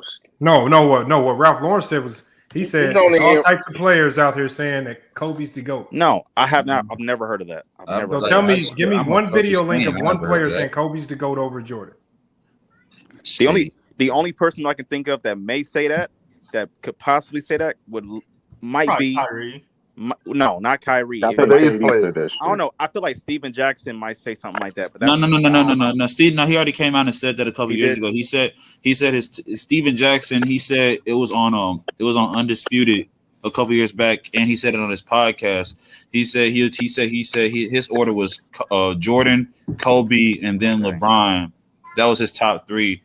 But people say like if they had a Kobe and LeBron debate, a lot of players they revered Kobe more than they do LeBron. That's what I've heard. Like a lot of players. Well, we're talking about he just lied, but he didn't say that. He lied about saying about. He said that a lot of guys choose Kobe as a GOAT over Jordan. No, I did not say a lot. Or players. You did say that. You did say that, bro. Hey, True. That's not what I said. I said by his logic, players call Kobe the GOAT. Anyways, hey, True. Lamont, let me ask you 2 questions. Why is it that when it comes to, players being determined as, great players or Hall of Famers or whatever the case may be, why is it that stats are always the end all be all? Because this is what it is, though, right? I'm gonna tell you exactly what it is, and this ties in back to Lamont the video. This you know why they do that, because a lot of basketball fans are fandoms of their players they like, and when you compare them to other players, when it comes to dominance, they get afraid and they start lying and start manipulating shit. And this person didn't play this money competition. No, call it how it is. And True, me. Listen, you can have a favorite player, but you don't got a cap for him. That's what Ralph is doing now. You call because his peers say he's the GOAT. Anyway, he's not the GOAT. Anyway, don't have the stats to put it. Bro, stop cutting people off, bro. Because nobody even talking to you, bro. I don't give a fuck. It ain't your platform. Who cares? What you talking about? Who cares? Whatever. True, one at a time, y'all. And True, Lamont, you 2 know this about me. Paul Pierce is my favorite player of all time. Nobody gives a fuck about you. Shut up. Anyways, LeBron. Shut up, idiot. Bro, anyway, Lord, man, calm down, man. Up, suck a dick, pussy. Tired Shut of this up. gay ass nigga. Anyways, all the time. This whole ass nigga. I'll drop the Addy in the fucking joint. Drop the Addy, Rob. You talking about? Ralph, drop that Addy for him, man. Rob, you always chill out, Rob. You been tripping the past 2 tell him to days, drop Rob. the Addy. Tired of this whole ass nigga. Rob, it ain't that deep, bro. Rob, it ain't that deep, bro. Lee, should I have him drop the Addy? You're a hoe. Shut up. No, hold on, Lee. Hold on, Lee. You ain't gonna do nothing. Shut up. Lee, hold on. Okay. You ain't gonna do nothing. Lee, do you want me to? Shut up. You want him to drop the Addy, Lee? Anyways. So as I was saying, the true and Thanks, Lamont. boy. Shut up, pussy. Anyway, bro, continue. Let's continue. Ignore him. Continue. Continue. You don't want the Addy or the money to get money. Ignore him. Continue, man. Talking to Lamont and True. Hey, anyways, True, Lamont, you know this about me because I've told you guys this multiple times over the phone. Paul Pierce is my favorite player of all time. But I know darn well I would never sit here and compare him to LeBron, MJ, Hakeem, Tim Duncan, Shaq, or none of that, or none of those players, no matter what. I won't do it. It doesn't make any sense. Makes no sense, True. I just don't know why stats is the end all be all, and that's it. Shit, KG one of my favorite players of all time, but I ain't gonna sit there and say he better than Tim Duncan. I'm not going to do it, bro. Okay, but you might say he's more talented than Tim Duncan. Yeah, but don't mean he better though. I agree with that, but don't mean he better. You know what I mean? I'm not gonna use me being a fan to lie and try to, you know what I mean? A player's opinion is their personal experience. So we gotta look at that, and that holds weight. No, I'm talking about like for fans. I'm talking about for like people like us. I know you're saying that. I'm not talking about. What I'm saying is that. But True, your main criteria is MVPs, though. When you talk about Kobe, that's all you do. Go to the MVP. I'm not even talking to you, Rob. I don't know what you talking about right now, man. You're not talking to me now. I don't know. You just cut my man off. When you trying to say something? No, it's all good. I mean, listen. All I'm saying is that we should have a mix of both the players and the media vote. To be honest with you, it shouldn't just be one or the other. It's too flawed. I mean, if you look at the players vote, when it was a players vote, it was more consistent than the media vote. It feels more consistent. If you looked at it before 1970, if you look at the players vote, it was way more consistent. I mean, I don't feel like it'd be a problem if you have a majority of players vote, in my opinion. So let me ask you a question: do y'all think that Steph Curry should be the only unanimous MVP? You can't get other people deserve it for him. You can't. Okay. I don't know. So we can all agree that Jordan should have at least 1 year where he should have been unanimous. I agree with that. Hey, TM said we fat white guys that never played. What? Fat guy, you better damn sure played if you come up here. Yeah, Deadly J, I agree with you. Boys and girls club don't work. Don't count. Deadly J, I agree with you. I feel that. I feel like Michael and LeBron should have had at least one unanimous MVP. Yeah, I mean, bro. First of all, Shaq in 01, that's a unanimous. Yeah, that's a very good argument too. Ron in 2013. Oh my God, Michael in 1996. Come on now, we got so many. It's hard to get. No, I agree. But it's hard. Even if it's a player vote or media vote or like a mix of both, it's gonna be hard. It's hard to be a unanimous MVP. Hold on, True. Let me say something. I'm gonna apologize real quick. My fault, Lee, for even just coming at you like that. I'm gonna apologize being a man. I'm sorry, sincerely. Oh, you got a congrats for that, man. So wait, so Lee, you ain't gonna say nothing? Who is this dude TM that's talking shit, but he won't come in here though? That's what I'm trying to figure out. I keep dropping the link, but TM won't come in. Disrespecting the press. Oh, TM said he was talking about the voters, not us. Whatever, man. That's kept. No, he probably was talking about the voters. He said that. And plus, bro. I mean, you got okay. why do y'all think that these players are saying that Kobe's better than LeBron? In my opinion, like, do you think because of them growing up? Killer instinct. I mean, listen, it's close. It's close. You can go with either one. I'm just saying that players really be disrespecting LeBron like this. Like Killer this instinct, ball. discipline, going hard every game, no quitting, playing injured, all that. Deadly J, I'll answer that for you. Yeah, Ralph. he's been doing it for 19 years. And Ralph, I accept your apology, but bro, it's funny because it won't happen again, Lee. I guarantee you ask somebody, you ask players who's better, Magic or LeBron, they're gonna pick Magic. Here's who does that? Nobody does that. Trust me. People, there are a lot of people who would, if you ask them, he's not ask them a random question, who's better, Magic or LeBron? I guarantee you they would say they would say Magic. Lamont, he's not lying. I don't know where these people are. Not that LeBron is not more talented, but that they'll say Magic is a better player because he's mentally tougher and he understands the game better. Also, they may say.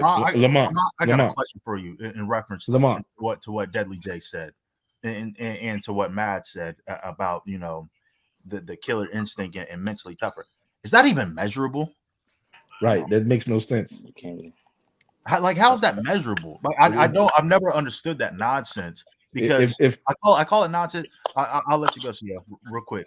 I've never understood that logic because one, I don't know what the man is thinking. I'm not LeBron James. I don't know what he's thinking about in terms of how he's viewing certain sets, systems, certain plays, certain defensive schemes. I don't know that. I'm not in his head. So how am I going to measure his mental toughness when I'm not even him? I don't know what the man is thinking. It just makes no sense to me. Hey Lamont, can I ask you a question? No. When did Kobe show this great mental toughness? What series was this great mental toughness happening? I don't know. I ain't asking you. I know what you think. I'm asking the panel. It might be. I don't know. It might be. You don't know. I don't even know. To be honest with you. 2000. It didn't happen, did it? It's just. Okay. It may be. Okay. I think maybe they may say 01 conference finals. They was the favorite. Huh? They may say. They may say. There was a significant. They may say 01 conference finals. They may 01 say, conference against who? They may say 02 conference finals. Against who? That was against the Kings, right? Okay. Wait. Who do you think? Wait a minute. You got to give us your example first. No. I'm saying I'm giving you examples of series where Kobe was like that, where he was like that dude killing it in the fourth quarter. That especially in the early 2000s when he had to carry the offense in the fourth quarter. Okay, but scoring in the fourth quarter is not mental toughness. I mean, right. So Jamal Crawford and Lou Williams do that too. So you saying that? So you saying nobody calling him mentally tough? Hold on. Can I ask this dude? Hold on, CL. Can I ask this dude a question? Like, would you say elimination games is a good measurement or a good time frame to measure? Yes. Okay. By that, so in your opinion, who's a better scorer, Kobe or LeBron? What, in the clutch? No, in general, in your opinion. Oh, I mean, be honest, bro. In overall, LeBron's a more talented scorer than Kobe. How is he a more talented scorer? But hold up. Damn. But Kobe is a clutch. He's more clutch. No, he's not. It's not. LeBron's more clutch. Hold on, real quick before you answer. I'm just saying, clutch to me is not necessarily about how successful you are. It's more about your approach or your mentality to it. Like, are you afraid? You just made clutch up for just for your own special. Okay, so right. They use that hyperbole. That's just what Lamont. I think. That's hyperbole. But that makes no sense. LeBron is a more talented scorer because you look clutch, at how is Kobe more clutch than LeBron? Give me the scenario. All right. Okay. Prime example. More clutch in the last 5 minutes. When? Example. When? Give me 1 second. Check the stats. I'm trying to think. Yeah. Give me 1 second. When Shaq found out in 2000, he carried the team. Oh Lord, LeBron did that for series. I mean, listen. He carried the team for 1 quarter. The only series where I can be like, maybe. I mean, bro. Honestly. To me, bro, it's not even in the play. I'll be honest with you, bro. It's hard to really think of real. First 3 rounds of No, to me, he's more clutch like over the course of like a regular season, and you take some playoff series. I mean, when you compare LeBron's meltdown against Dallas and Kobe's meltdown against the Detroit, which one is worse? Yeah, but didn't Kobe melt down against that same Dallas team? Yeah, guess what? He was already melted. He was already lost. You talking about going at the 3 straight finals? Yeah, bro, that's 3 straight, bro. That's 3 straight. Though. And got injured that year too. Okay. Hold on. Y'all trying to make excuses. Did he get max ether by the same Dallas He did team as lose. LeBron? Yes, he did lose. Yes. All right. Yes, then. he got swept. Thank you, Lamont. I believe they got swept. They lost in 5 or got swept. Thank you. They did not get swept. I said they lost in 5 or got swept. Okay. Lamont has talked about this for years. When did LeBron melt down after 2011? Hold on, Lee was in the middle of the talk. I mean, 2018 finals probably. Can you put the link? on the screen? 2018. I just want to confirm this dude. When nobody with him, that's a meltdown. He had a team. He had a team now. Is that the series he hit 50? He had 50 in the first game. So why didn't he score in overtime? You said a series. See, did y'all always change the narrative? You said he knelt down in a series. Scroll down just a little bit. He had 50 points. The man scored 50 points, 51 points, but why didn't he score in overtime? Just scroll down a little bit more, Lamont. Just is that a meltdown? Hold on. CL, hold on, bro. Stop. CL, bro. Hold on, CL, bro. Listen, we don't attack our brothers. We want to educate our brothers, all right? So as you can see, these are the most points per game in elimination games, all right? If Lamar, you show down a little bit. Kobe ain't been in that much elimination games. Hold on, Ralph. Do you know what elimination game is, Ralph? I remember one in Game 7. He was terrible. No. Elimination game is literally, it could be the game 4, 5, or 6, depending how up your team is. And how many elimination games he got in his career? 25. As you can see, Kobe's nowhere near this list. He's not even top 20. You said 25, and how many of them he won? Points per game, bro. We talking about individual players. Look at this shit. Hey, Lamont, I got something for you, bro. Who's third? Yo, what up? And Lamont, Magic Johnson was better than close out games than Kobe. We can go home now. I guarantee you that. We can go home now, Lamont. You won that argument, family. Hold on. Magic Johnson ain't on this list. Oh, okay. These Kobe stands, they ain't got nothing to stand on, bro. I'm asking you a question. Ralph, hold on. Deadly J just implied that one of Kobe's best strength is scoring, and yet he's not even top 20 in elimination games, bro. But how many won out of them elimination games? Okay, I'm asking you a question. Hold on. Before you continue, to let y'all know, Brooklyn extended their losing streak to 11 tonight. Damn. So why you don't answer that question, Sturdy? How many won out of them 25? You actually got a losing record. Okay, so then what are you trying to say? Losing record win. Fantasy Island. Okay, I'm gonna look it up since you don't want to ask the question. They live in Fantasy Island with Kobe. Fantasy Island. How? Can I ask you a question? Because you have nothing, you had no base to stand on. Y'all live with he had the greatest heart, mama mentality. His heart was beat. He wasn't doing nothing. How did he not go to the playoffs the last 6 years? Is that true? Hey, you know what? CL, I'll answer that. CL, the reason why you said how did he not go to the playoffs the last 6 years of his career? This is not against LBJ. This is not against. First of all, he had an Achilles tear. He had Achilles tear 6 years. He had all 6 years. He had Achilles tear. You had games when you on the bench. Hey, CL, I'll answer this question for you. It's not against anybody. It's not against anybody on the panel. I'll tell you exactly what it is.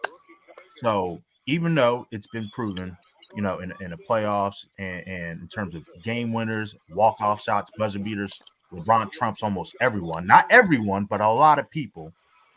Kobe looks better doing it. He has a better highlight. He looks better doing it. He looks better doing it. You hear this, Lamar? You hear this, Lamar? What you mean? He looks better doing it. No. When did he do it? No.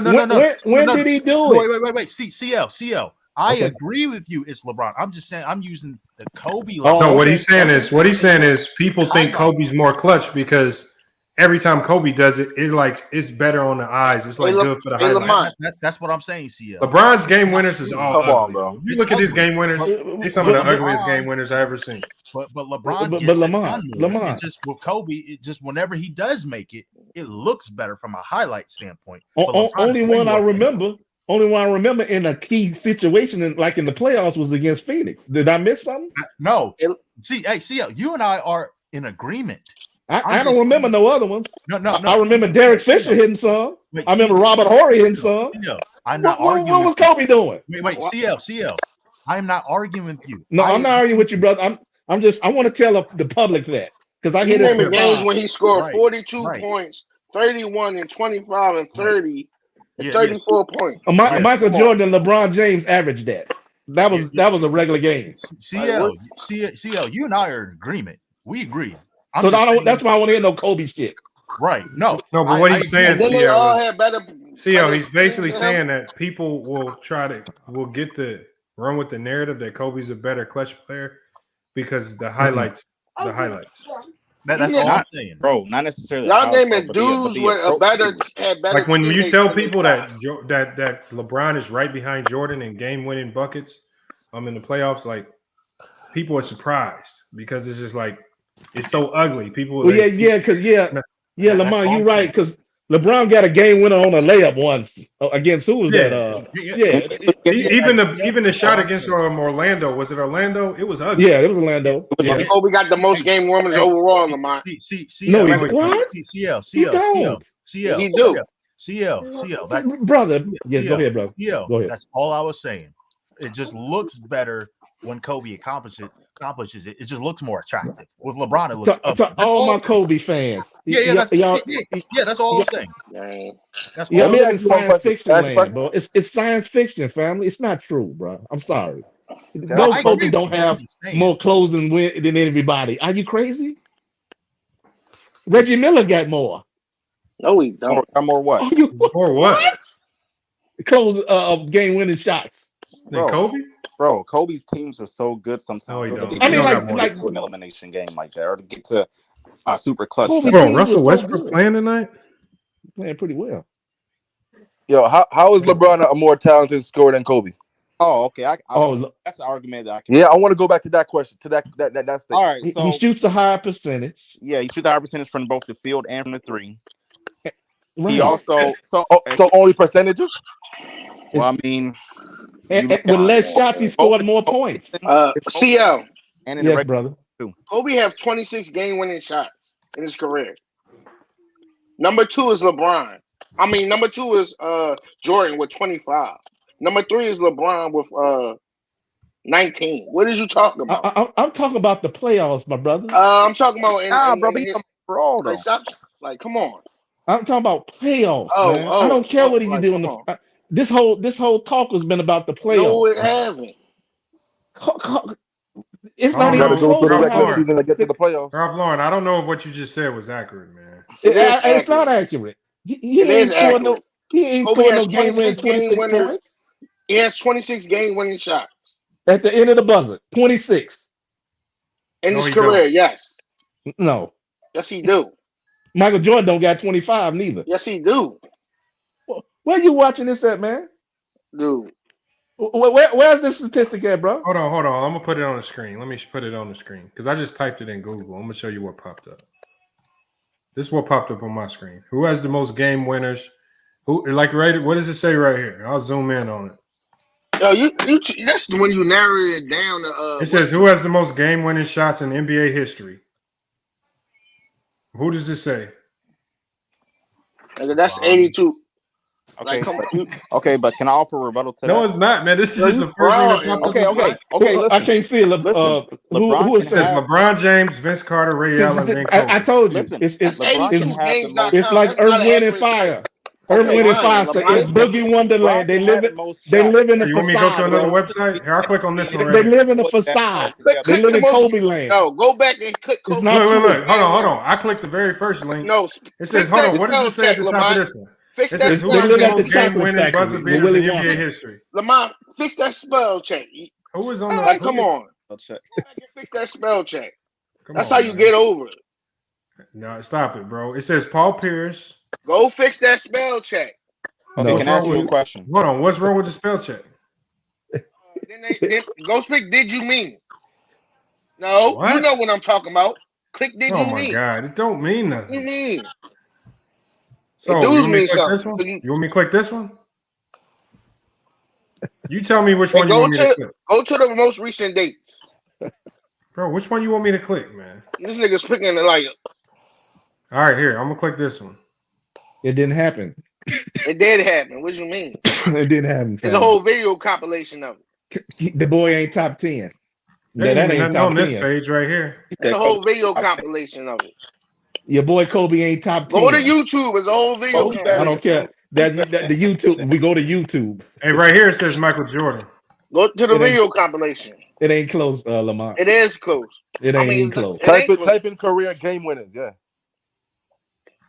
Yo, to the dude that asked me why LeBron is more talented. He's in there capping. Yeah. It ain't even close. The reason why I said LeBron's more talented, but he's not a more clutch scorer, is because mostly because of LeBron's physical gifts, while he's a more natural scorer. Huh? Because even physical gift, I always heard Kobe was the best athlete in NBA history. No, ain't that what they say? No, I always say he was better. I always say he can jump. Can LeBron post up like Kobe? Post what? When? Post what? He shot a bad percentage. Like Kobe. Just post when? Hold on. Post how? You said, can LeBron post up and shoot free throws like Kobe? I said, can LeBron post up like LeBron is not. Okay, LeBron is not as versatile. It just doesn't look as good. Kobe. He shot a higher percentage. But listen, versatility does not equal result all the time. Why do Kobe has a deeper bag because he has to find different ways to score, because he can't just drop to the lane and push a grown man out of the way like LeBron can. LeBron done that for 40,000 points. Yeah, pretty much. He done 40,000 points and just all I'm saying throwing people out of the way. Bro, you try to hire. Okay, let's say you go to one person. They do one thing one way, but they do it right. They do it right most of the time. Or you go to somebody else. They know how to do it different ways, but they may fuck it up if they don't know how to do it properly. He shot a higher percentage and less shots, and he averaged more than them. One way, he averaged more than the great Kobe Bryant. He did. Ways, but he may fuck it up because he's not as effective. And he was the point guard. Kobe wasn't even the ball handler, the facilitator. All I'm saying, yes, he was. All I'm saying is what?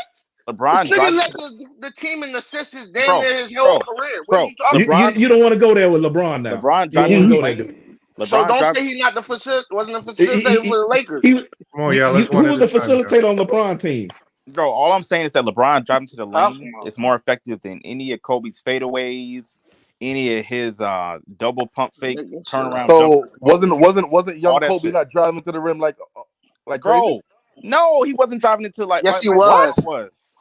Young Kobe was driving to the rim like that man. That man drove to the lane, but bro, come on, man.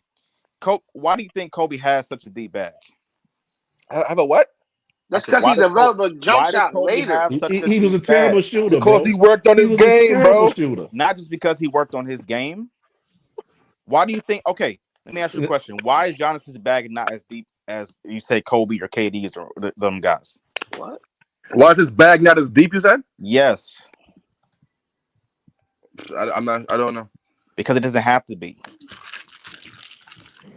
All he does is catch the ball, drive to the lane, or he posts up and dunk it on you with one hand, bro.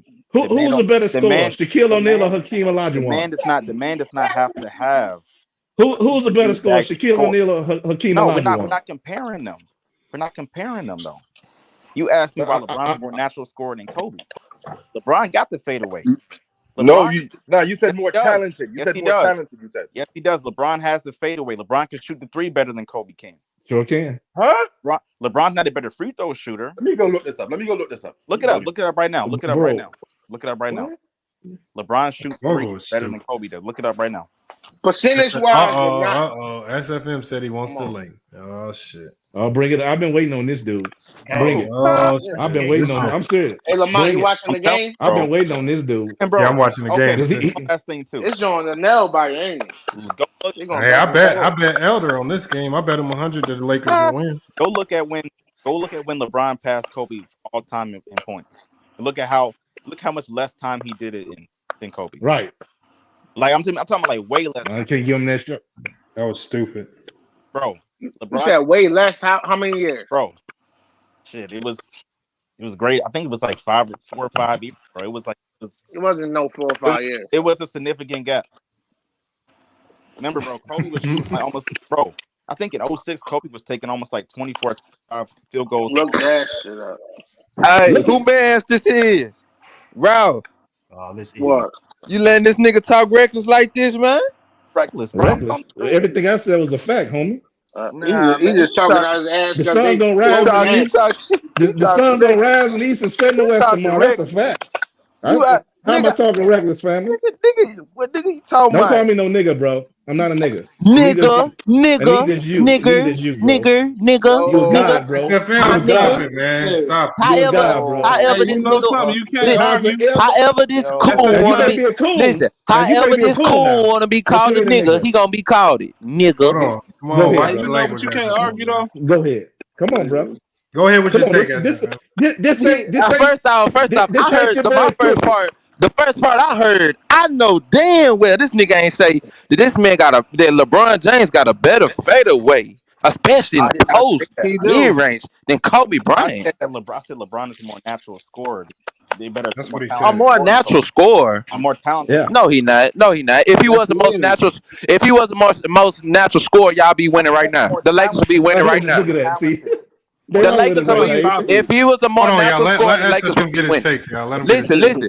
He just said that he's a more natural scorer. If he's a more natural scorer, the Lakers will be winning right now.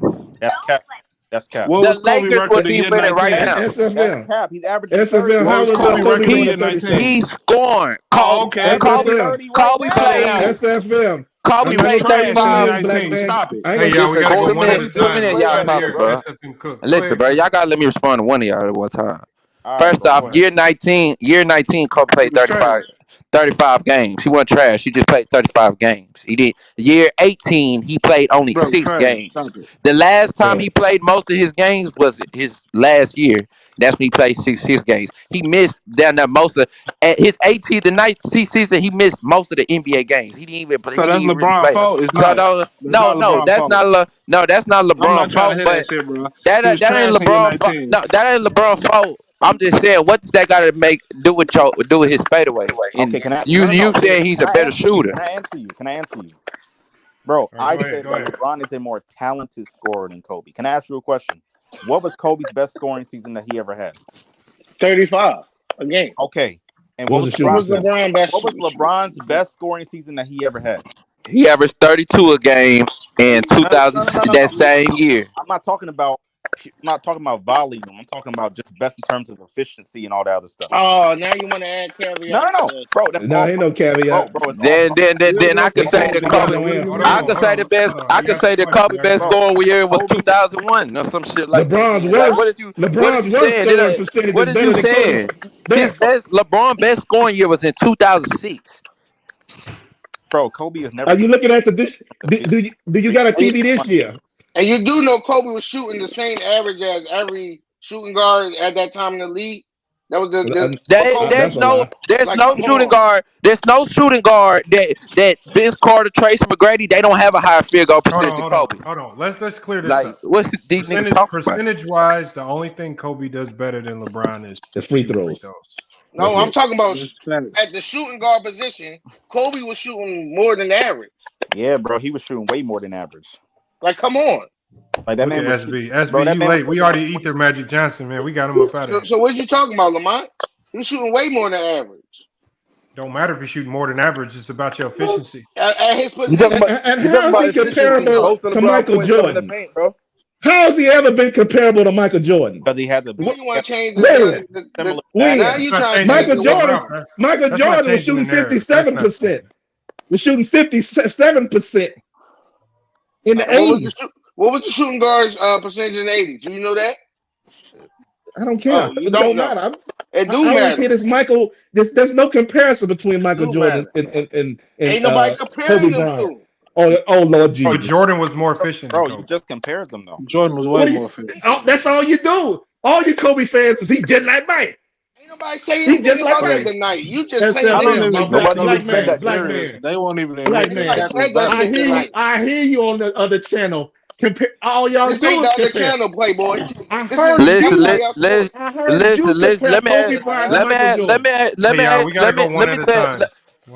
Let me say something to this dude real quick, and let me say something to everybody else, bro.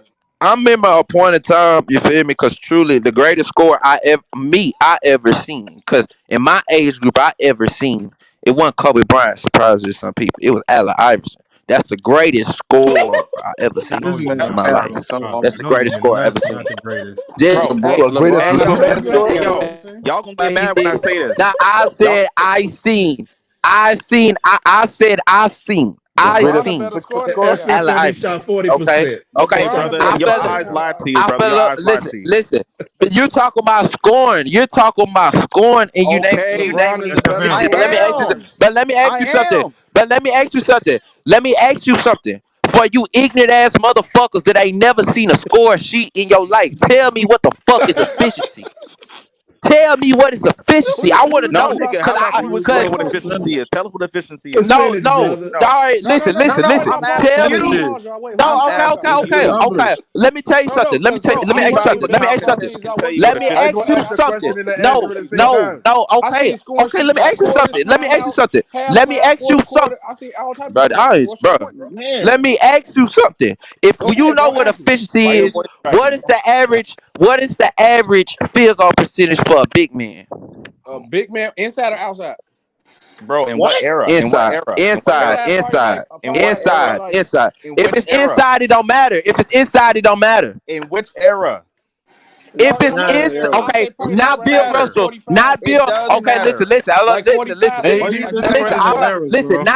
listen. Not Bill Russell era. That's all you need to know. So, what's the average field goal percentage for a big man that plays in the paint? Big man, what, bro? Why are we comparing big man? We comparing. Bro, you stupid as fuck. Nigga, he ain't gotta be good. DeAndre Jordan got records for field goal percentages. Nigga, he ain't gotta be no Hall of Fame. Just answer the question. You ignorant. You're proving listen. I'm gonna answer the question. For you. Listen. I'm gonna answer the question for you. You just proved my point. I'm gonna answer the question. I'm gonna answer the question for you. Oh, stay right there. I'm gonna answer. The average field goal percentage for a big man is 50 to 60%. That's why the average field. Listen. The average field goal percentage for guards. I don't have to go tell you something that's on Google. You ignorant motherfucker. It's 40 to 50. Hold on, y'all. We can clear it up very quickly. Bro, what's your point? Hold on one second. The nigga was shooting efficient. Hold on, Ralph. Hold on. Career, bro. Let Lamont talk. Hold on. Hold on. Let Lamont talk, dickhead. Okay. Here's it. Nigga, bro. All right, look, again, when we go to efficiency, most efficient players of all time.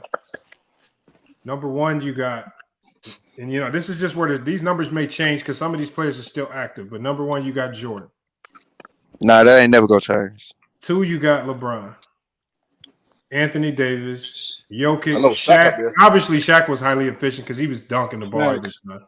You got David Robinson, Wilt, who was right at the rim, Bob Pettit. I mean, for LeBron to be up there and he takes threes, that's tough.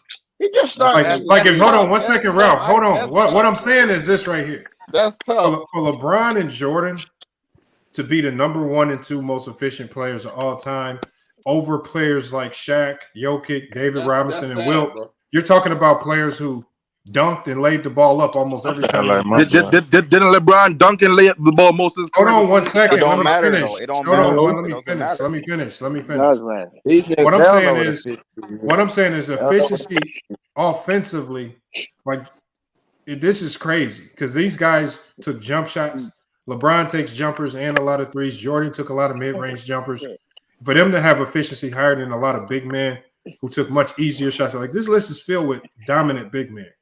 Karl-Anthony Towns, Kevin Durant, Wilt Chamberlain, Shaq, David Robinson, Jokic, Anthony Davis, Kareem Abdul-Jabbar, Giannis, Tim Duncan. Even Magic's on this list. There's one player you will not find not close to the top. Kobe. It's Kobe. No, why is James Harden? But why is James Harden know that he shoot a lower field goal percentage than Kobe? Because of the free throws, because of the free throws attempts. He's more efficient because he should. No. He shoots a lower field goal. Listen. He shoots a lower field goal percentage and then Kobe in a regular end playoff. That's the film. I don't go to StatMuse and tell them to take Kobe off these lists. Well, StatMuse say, "Hey, Lamont, I won't be the first to say it on your channel. Fuck StatMuse." Hold on. Hold on. Can't be so real. Look, this man. this is the thing. What's Bro, happening with that don't- Magic come when we were on, talking man. I about was gonna Magic? say- Hold on 1 second. What I'm saying is, if the stats shit. show Oh. the efficiency goes to certain players, you just got to defer and move on. You can't Yeah, if sit you're here a and Kobe argue. fan, you know Kobe not winning. Hold on, SB. Hold on, SB. What I'm saying is, if the efficiency goes to LeBron and Jordan, just give it up and move on to something else to create a new argument, because you're not going to win this argument. Because the numbers No, show all that. right, now I got to ask you this. Lamont, what the fuck is James Harden doing on there? You ask the numbers. Ask his career. He don't shoot a high field goal percentage than Kobe in the regular or playoffs. He haven't even shot over 45% more than Kobe in his career. Then I searched up. All right, then we gonna go to it. Then we gonna go to it right now. We gonna go to it right now. We gonna go to it right now. Last year he shot 48%. Hold on. Go look at it. Go look at Hey, it. y'all, we got too many people yelling and talking, y'all. Look, I'm sorry. The percentages is right here. You don't have to go to nothing, and I can type it in right on the screen. Yeah, bro. Look, when you go to hold on. When we go to James Harden, all you got to do is scroll over here to his name. It's not very hard. I mean, efficiency wise, he's 44% from the field, and then 3-point line 36%. All right, go to Kobe. He's shooting a higher 3-point percentage. Kobe has a better field goal percentage. Watch the game real quick. Hold on, Ralph. I'm watching it. I got it right in front of me, Ralph. It's okay. Right. So when we go to efficiency, Kobe's gonna have the mid-range. James is gonna have the 3-point field goal percentages. I'm assuming with regards to efficiency rating, turnovers is incorporated in that somehow. And maybe that's Kobe has a lot of misses in his career. I don't know what caused Kobe to not be in the top 20, but he's not in here. That's Kobe's fault. That's not our fault. That's Kobe's fault. Just defer to something else.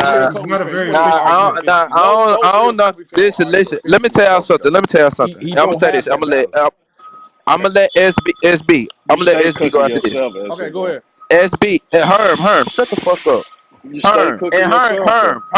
Herm, let me ask you something. I gotta ask you something too. When he Herm, let me ask you something. When did 45% ever be called inefficient in the regular playoffs? When it's you not shoot inefficient. It's not okay, that's Kobe. When did 45? That's all. They lack knowledge. Y'all lack knowledge. That's okay. all. So SFM, if you're trying to claim that he's efficient, then you need to be able to explain to us why he's not on this list. 45% is efficient. SFM. That's not. You can't debate that. You can't debate that.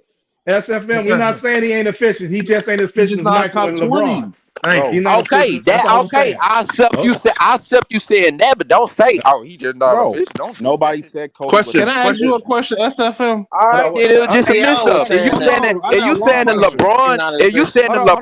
LeBron is more efficient, yeah, nigga, I knows that. LeBron play better score. LeBron play better score. Question. Let me ask Lamont something real quick, y'all. He said score. I can't believe. Hey, hold on, wait, y'all. Let me ask Lamont something real quick. Hey, Lamont. Nigga ain't. Bro, the numbers go. What's up, SB? Don't let SB talk. He just got on. Hey, Lamont, can you hear me? Shit, I did too. I'm just letting them niggas talk, though. Salute, man. Salute. Yeah, I hear you, man. How is Magic Johnson overrated? Lamont. So what the fuck? Right. So you know that, like, all right. So we seen LeBron career, and then we see how LeBron Jordan made the post that he said that like he thought LeBron Anthony was the one, Davis. right? Oh, did he score? I want to figure. I want you to answer this question honestly. LeBron chasing the GOAT, and we can all say LeBron probably got the highest IQ in basketball. Did we give LeBron the blueprint to becoming the GOAT? Hear me out, because now he's not the GOAT. Huh? No, I said he's not the GOAT. That will never be. I'm gonna explain why I said this. Did we I don't know about LeBron never the blueprint be. to becoming the GOAT? Nah, he would never be. He would never be. But bro, passing career. Wait, let me finish my point. Let me finish. Look, now let him finish, y'all. Y'all let him finish. Let SB go, man. Let me finish my point. The reason why I say this. So look, back in the days when all these other players were playing, we weren't really heavy debating like that. Usually, whoever people said who was the GOAT was their favorite player. Even some people back in the day were saying Magic was the GOAT before Mike did something and elevated the game to the next level. No. But when LeBron played, we started actually categorizing why people said who was the GOAT, this and that. Imagine, LeBron has the highest IQ in basketball. We done heard him break down quarters of gameplay. So we done gave him to say, all right, if you win championships, this is why you the GOAT, or you got this many stats. So I want you honestly, do you believe that with LeBron having the highest IQ, did we give him the blueprint of becoming the GOAT? And I think that would be a good laugh discussion because I think we did. And you can't get nobody with that type of basketball IQ because now he's like, if I don't get his rings, I'm gonna break every record where you can't say I'm not the GOAT or put me in that conversation. Because if he break all these records and he top 10 in point and assists, how can you not say that? SB, let me ask you a question. If you said that his IQ is, are you saying that his IQ is the best the league has ever seen? All time. Oh no, hell no, it ain't nowhere near on Kobe level. He ain't nowhere near on Kobe level as no IQ. Nigga, he got no better IQ than Kobe. You can't quantify IQ, bro. If he had a better IQ than Kobe, he would have never got Russell Westbrook. That's what his IQ got for y'all. Exactly. Yeah, Russell Westbrook. What is y'all talking about? Talking about this nigga got the greatest. How can a nigga that led 7 out of 10 finals in turnovers? He only averaged 10 assists 1 year in his career. He number one in turnovers for regular playoff and finals. Be called the greatest IQ of all time. Man, get out of here. He historically known for turnovers. You know why? Bullshit. Yo, hold on. Let me go back to the problem with your logic at SFM is you go to these turnovers. Nah, Lamont, you mean not Hold on, do that, SFM. Hold on. Right, SFM, there's the problem. LeBron is still number 2 all-time in efficiency rating, and the efficiency rating incorporates turnovers. Yeah, so you can harp on all of his turnovers over 19 years, and Kobe's not even in the top 20 all-time in efficiency. So you pushing for a guy that's statistically not efficient or even in the top 20, and LeBron's number 2 behind MJ.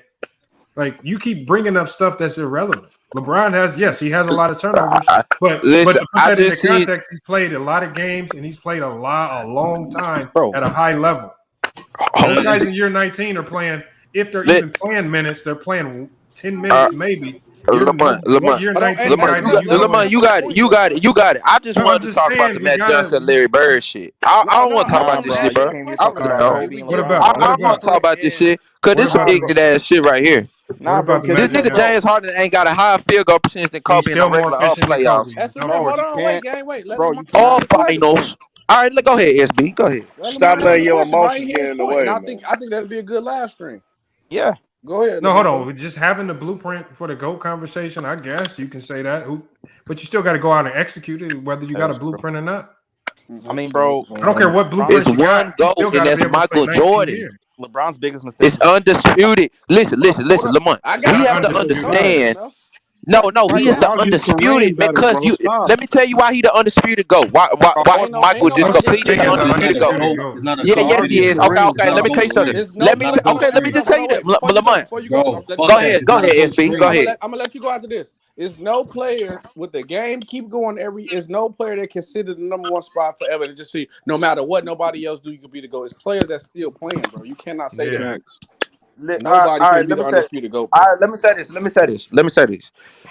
Michael is the undisputed GOAT right now because nobody is going. You have to listen. I did. But I'm gonna leave it alone when I say, hey, is this the nigga? Is this the nigga or the white boy talking to me? Which one he want to be? You feel me? Who is this? You feel me? You told me not to call him a nigga, so I need to call you white boy. Like, bro, stop talking to me, bro. Like, listen. Anyway, all I'm saying is you have somebody has to have the 10-year prime that Michael Jordan had or something equivalent to. Listen. Shut your bitch ass up. If a nigga does not have a prom from 1988 to 1998, if a nigga do not have a prom from 1988 to 1998, a better prom than that, he is not greater than Michael Jordan. It's not a greater prom from 1988 to 1998. Okay, so let's get on the Magic topic. What do you got? No, I'm not letting my emotions get away. I'm saying they're playing. He the undisputed greatest of all time. All right, we got you. We talking about a nigga that really just played a 10-year prom. Y'all really just judged the mic off a 10-year prom, really. Okay, we got you. Now, let's get to the Magic topic. What you talking about, man? And you tries to match LeBron 15 years up to Michael's 10. That's how you know Michael shit hold my way. I never said. And your clutch man just missed the free throw, Lamont. SFM, can I ask you a question? Mr. Clutch just missed the free throw. Yo, what's your preference, bro? 10 Everybody misses clutch shots, right? I'll fuck your wife. What? No. What's your preference, bro? What's your preference? What's your preference? You gonna go in the ladies' restroom or the men's restroom? Man, you bro. Keep it on. I want you to Can we get on stay topic, the yeah? topic, nigga. Yo, what was Listen, that question? listen, Lamont. What's up with your title though, bro? What about it? What is you saying that Larry Bird or Magic Johnson overrated or something? Like, what's wrong with you, bro? I'm saying what I basically said was I heard a conversation on another channel where people were talking about Steve Nash, diminishing his status as one of the greatest players of all time, and by basically saying the MVPs he won were media favorites. They're saying that there were a lot of better players in the league. He didn't deserve them because when you look at players like Shaq and Kobe, statistically, they were having better seasons. AI was LeBron did too. Hold on, SFL. I'm trying to say I'm just naming off the players that even though Steve Nash won the MVPs, there were a lot of players that you could say were statistically being better. So what people tend to do with Steve Nash is they like to put his MVPs into context by saying, okay, well, this is one of the reasons why he won these MVPs. It wasn't necessarily because he was the best player in the league. So I said, I'm going to take the same logic and I'm going to apply it to Magic Johnson's career. Because if you use that same logic and you apply it to Magic Johnson's career, there was no individual year in the NBA when he played where he was the best player in the league or even second best player in the league is arguable. There was a lot of times where he was probably maybe the sixth or seventh best player in the league and he was still winning the MVP because he was just a great media personality and the media loved him. Yeah, bro. The same way how they didn't put. Okay, I get what you're saying. So if you're going to my thing saying he's overrated is the fact that so many people are so quick to put him in their top 10 or top 5, yet he wasn't. From year in and year out, there's no, like you talked about Jordan having that stretch of dominance. There was no year throughout the 80s where you could say Magic was the best player in the NBA. It was always somebody else better. Whether he won the championship or not, he had a better team sometimes, yes. But there was really no year when he played where he was the best player. It was always somebody above him. So how can you put that type of player in your top 10 all time? And that's such an elite category. And you mix in the fact that he only played one side of the ball. He was not a defender. He was not a very good defender. Actually a bad defender at times. And the only thing you can say about him is that sometimes he might have been a good team defender off ball. Was Larry Bird better than Magic? Yes. No. That's facts. Fair enough. No, he definitely better. No. Larry Bird, yes, he's better. I have to. Well, like you said, by statistics, he might have not been the best in the NBA by statistics, but by impact, anybody in his prime, anybody in his era, he had the biggest impact for his team. Not only that era alone, not just his team. How do you measure impact then off when we talk about impact and we talk about statistics, those are two different things. They are. I'm saying, how do you measure? You know that they compare one. How do you measure that? How do you measure his impact? You want. Yeah, you can say it all you want, but how do we measure his impact is self-explanatory, huh? We know what he did for the NBA, right? So-called saved the NBA and all that. Okay, so he saved the NBA. That makes him a top 10 player of all time. Magic was the engine to the Lakers. Come on, you can't put it that simple. Steve Nash was the engine to the Phoenix Suns. Facts. You said okay. Magic was the engine. Magic was the engine to the Steve Nash, and he won to two the Lakers. made Steve Nash who he was. Steve Nash was the engine and won 2 MVPs while doing it. Who he was. Nah. Let me. It might be. It might be. It might Just be. because you're the engine don't mean you're the best player in the league. Kareem might have been the engine, but Magic might have been the motor. Okay, I don't care how you define it. He wasn't never the best player in the league at any time. He wasn't never the best player in the league. Now, come on, man. When was he? Okay, what year was he the best player in the league? Bro, come on. Tell me 1 year. Just give me 1 year. Hold on. We could argue 1990 he was the best. We could argue. No, he wasn't. Wait, what? Not. He wasn't better than MJ. In 90. He was better than 90 Jordan when he won the MVP. He was better than Jordan in 90. It's a film. Not better than Jordan. Well, it's a film. In He won the MVP, but he was in 1990. Charles Barkley got more first place votes in MVP than Magic Johnson, bro. Stop it. He was not even the second best player in the league at the time, bro. Oh, and bro, how you gonna say? No, he wasn't. He wasn't better than say, Barkley. He wasn't better than Jordan. Ewing had a better season. He definitely wasn't better than Malone at that time. He wasn't better than the King. All right, so you're not gonna say 87. You're not gonna say 89. 87 is arguable. 87 is arguable, but Jordan averaged 37 that year and was much better defender. Was he better than Jordan in 87? No. Come on, man. You just had a bigger impact. wasn't. That's it. He just was on a better team. Well, he had a bigger impact. Can't compare the Bulls in 87 to the Lakers in 87. Impact. You could argue that he wasn't even better than Dominique Wilkins that year. Lamar, chill the fuck. I get what y'all saying. I ain't gonna die. Nah, that Dominique shit, we not gonna let that slide. Yeah, we're gonna do Dominique. You capping now. How am I capping on Dominique? Lamont. I get what you're saying. I get what you're saying, but his impact outweighed all this shit, man. Bro, you feel me? Like all the other niggas in his era, bro. I'm strictly sticking with the logic from these old heads who say when we talk about Steve Nash and his greatness, they immediately denigrate the man and say there was all media, and even though people accuse Magic's MVPs being media biased because he was a fan favorite and he had a superstar name and all this stuff, a lot of people accuse his MVPs of being based on media, being a media favorite. They might have been. Man, you got an argument. I mean, come on. I don't know. Yeah, y'all are struggling. Let me ask you something. How you got a top 10 player and you struggling to tell me one individual year in his career where he was the best player in the NBA? I mean, then look. Do you feel like Bill Russell was ever the best player in the world? It's just a question. My thing is though, how can do you ever feel like that was such a long time ago? Okay, if you ever felt like he was the best player in the world, you know what? This is why, because Bill Russell, it was a lot of niggas that had better stats, especially Will. Hold up. The only reason why I know that it wasn't just me who believed that. At that time, the players voted for MVP, not the media. So his home contemporaries, the people he was playing against, voted him as MVP. That gives those MVP awards more credit. I guarantee you, even Will's teammates probably voted for Bill. Well, at least one. So when did the MVP voting get changed? Actually, you can't do that. You can't vote for your team or yourself. Lamont, I got a question. When did the MVP voting get changed? When did they change the voting? So how they was gonna vote? Year. I know it was definitely changed by 87. It was in the mid 70s, I think. Probably 76 or 74, one of those two. Mid 70s. But my thing is, why are you going so far back though, bro? You going to the 60s and shit. Like you have. Why don't you go forward with it?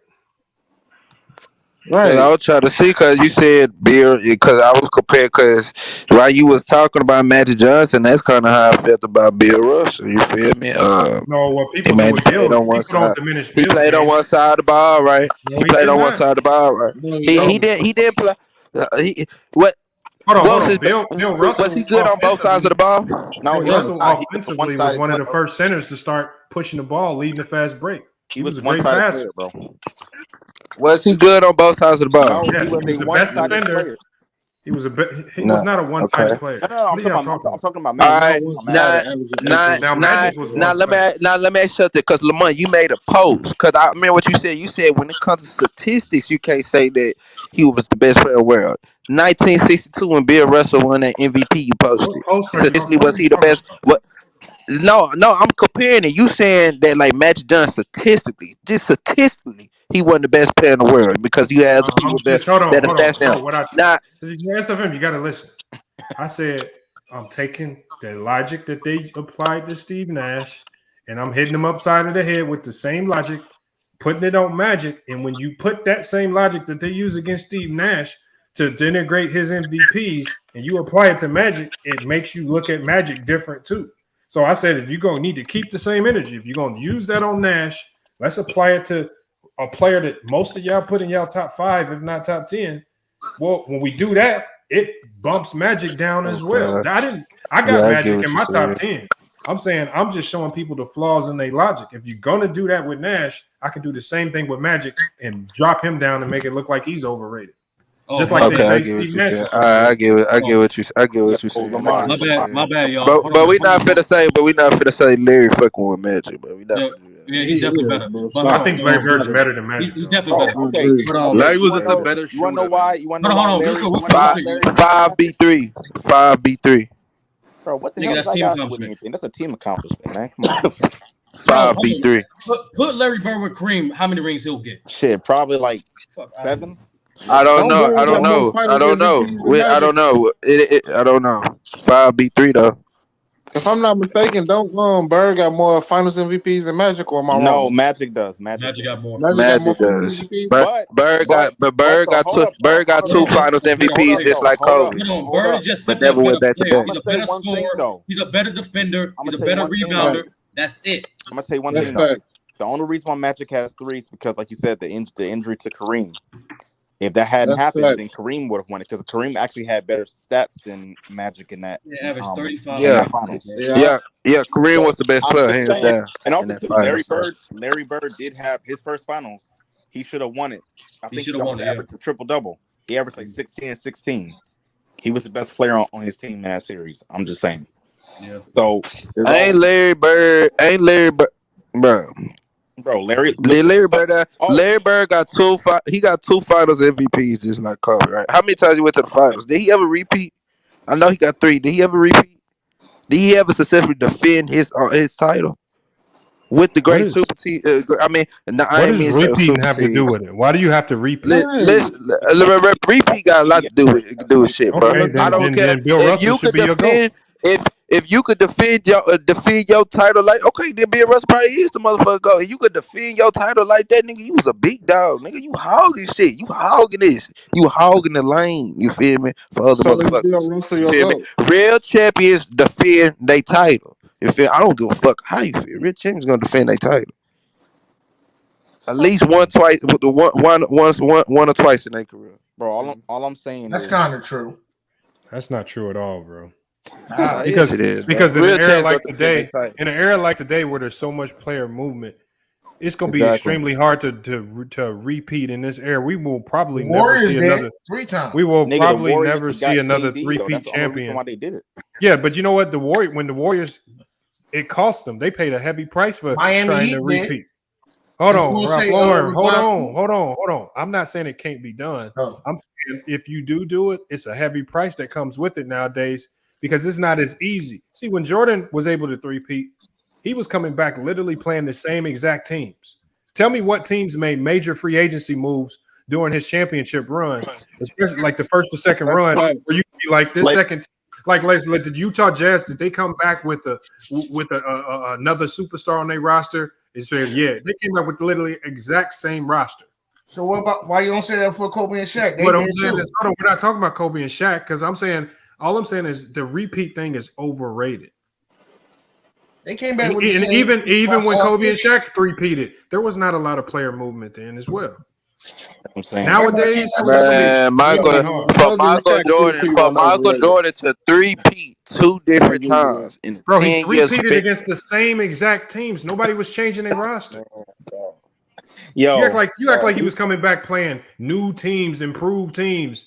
No, they was literally hold up. exact Let team. me ask you a question. He didn't change his roster either, Lamont. Was there? He didn't change his roster. He the first 3 Why would he need to change his roster if you didn't change yours? What team in the finals that Michael played was better than his team? Which year? You can argue say that's a long stuff. Listen. That's a long. Not one. I'm not done yet. We can argue jazz. Talent for talent. Which finals team that Michael played was better than his team? The Jazz. No, go down the roster and tell me. What you mean? Who they had to compete against Kareem? I mean Kareem. And they had a better chance to win the finals when that nigga was sick. Bro, hold on. You got Jordan and Pippen that cancels out Stockton and Malone. Then you got Kukoc, Rodman, Ron Harper, and all those guys. Hold on. After Stockton and Malone, you got Byron Russell, Jeff Hornacek and Greg Ostertag and Howard Isley wasn't they and a whole averaging bunch more of other than scrubs, man. Wasn't they Stop. average more than the Bulls players? No, bro. You can't convince me that Greg Ostertag was that dude. Was they averaging You can't more convince than me Howard Isley was a great six? But wasn't they averaging more than the Bulls players though? Come on, man. You got to stop. Yes or it, no? man. Antone Carr. Do you know what? You remember him? Nate, you go off names. Why you don't go off stats? Bro, hold on. You telling me Antoine Carr was a hooper? Was any of their stats compared to the other guys? Was Greg Ostertag a hooper? Now you see that's shock value. What you doing? Was Byron Russell a hooper? Oh my God! Was Byron Russell gonna make a three-headed beast to beat the going Bulls? off names? Like, come on. I mean, I want you to tell me the players on this Utah team that was supposed to be so dominant that stopped the Bulls. You doing tell the me? same No, thing I want you. No, Ralph. I want you to tell me since you know this Utah team. You're doing the same thing about the. No, hold on, Ralph. You the one that said this Utah team was just as good, if not better, than the Bulls. Tell me the players that made them better. You going off names, but you tell me the players that made them better, Ralph Lauren. You can't name them, bro. This is crazy, yo. It's crazy that you don't know what the hell you're talking about. You just said some shit. You can't name none of the players. No, you're going off names, just like how you did against the Warriors when everybody asked each other out. Tell me what players made that Utah team great, better than the Bulls. Who's stat line better outside of? Bro, you tell me. I'm asking you a question. You said it. I didn't say it. You said that dumb shit. Lamont, can I say something real quick? No, we're not letting Ralph Lauren off the hook. Ralph Lauren, tell me what players on that Utah team made Utah better than Chicago.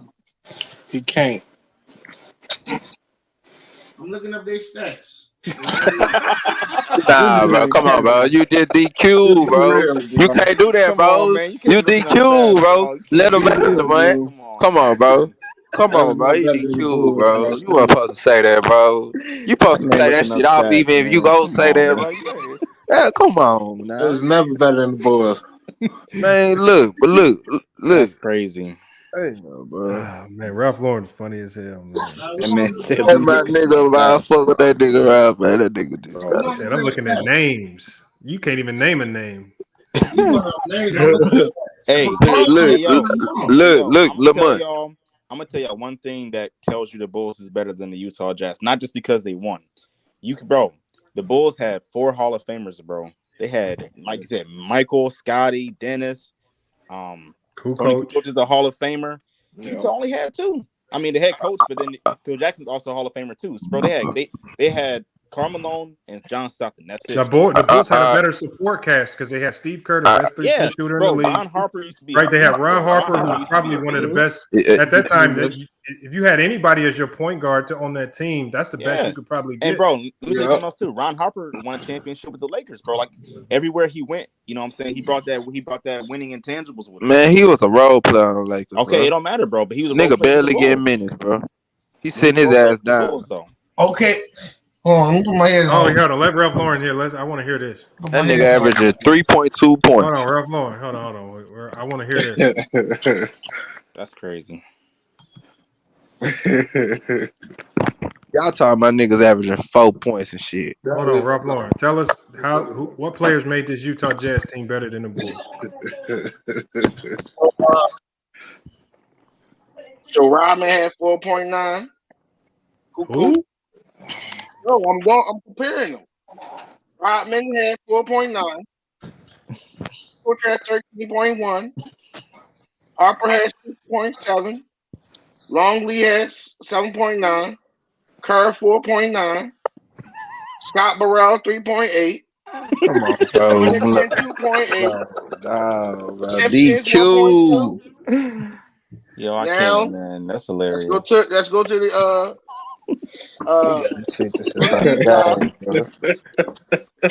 Come on, man. You can't name him, dude. Just leave it, man. Bro, just stop, bro. Bro, leave it alone, bro. Stop it, bro. Stop, bro. Stop, bro. Stop. Stop. Stop.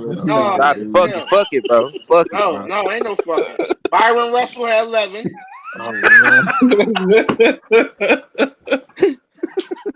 Had 10. Had 6.7. Easily had 5.6. Also tag had 3.4. Howard Isley. Foster had 4.1. Dang, no doubt. Carr had 4.4. Chris Morris had 4.5. Adam Keefe had 2.1. Jacques Vaughn had 1. Who has better stats, Lamont? Utah better than. So Utah is better than the Bulls. Oh, chill. Who has stats outside of these? The 4 players that ISO. Utah was ISO themselves. I'm going with you. You got to tell me.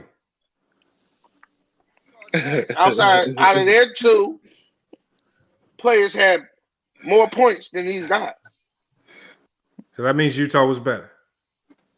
Hey, I'm gonna ask you a question. How many of them other guys you named was Hall of Famers outside of Stockton? Yo, you talking about at the end of the road? Stop. We can't do that. So why they lose twice?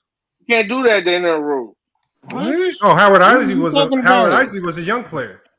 End of the road means at the end of the career they're Hall of Famers, right? So why they lose you can't go Hall of Famer when you play. Yeah, they all done with their career now. How many of them panned out to be Hall of Famers? None. All right, but none. They ain't had better stats than these guys. So why they lose twice? Right. Because their main guys were strong enough. Nah, Ralph Lauren, you got to let that one go, man. You gotta let it. So now stats don't matter though. You trying to argue the Jazz was ever better than the Bulls, bro? Really?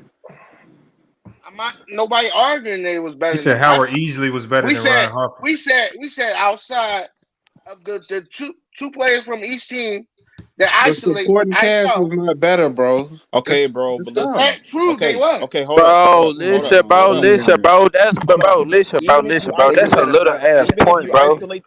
Listen, bro. That's a small sample from a huge point, bro. Fuck that shit, bro. What the fuck y'all debating on? Rodman points per game. You didn't even say nothing about his rebounds and nothing, bro. You don't know what he talking about, bro.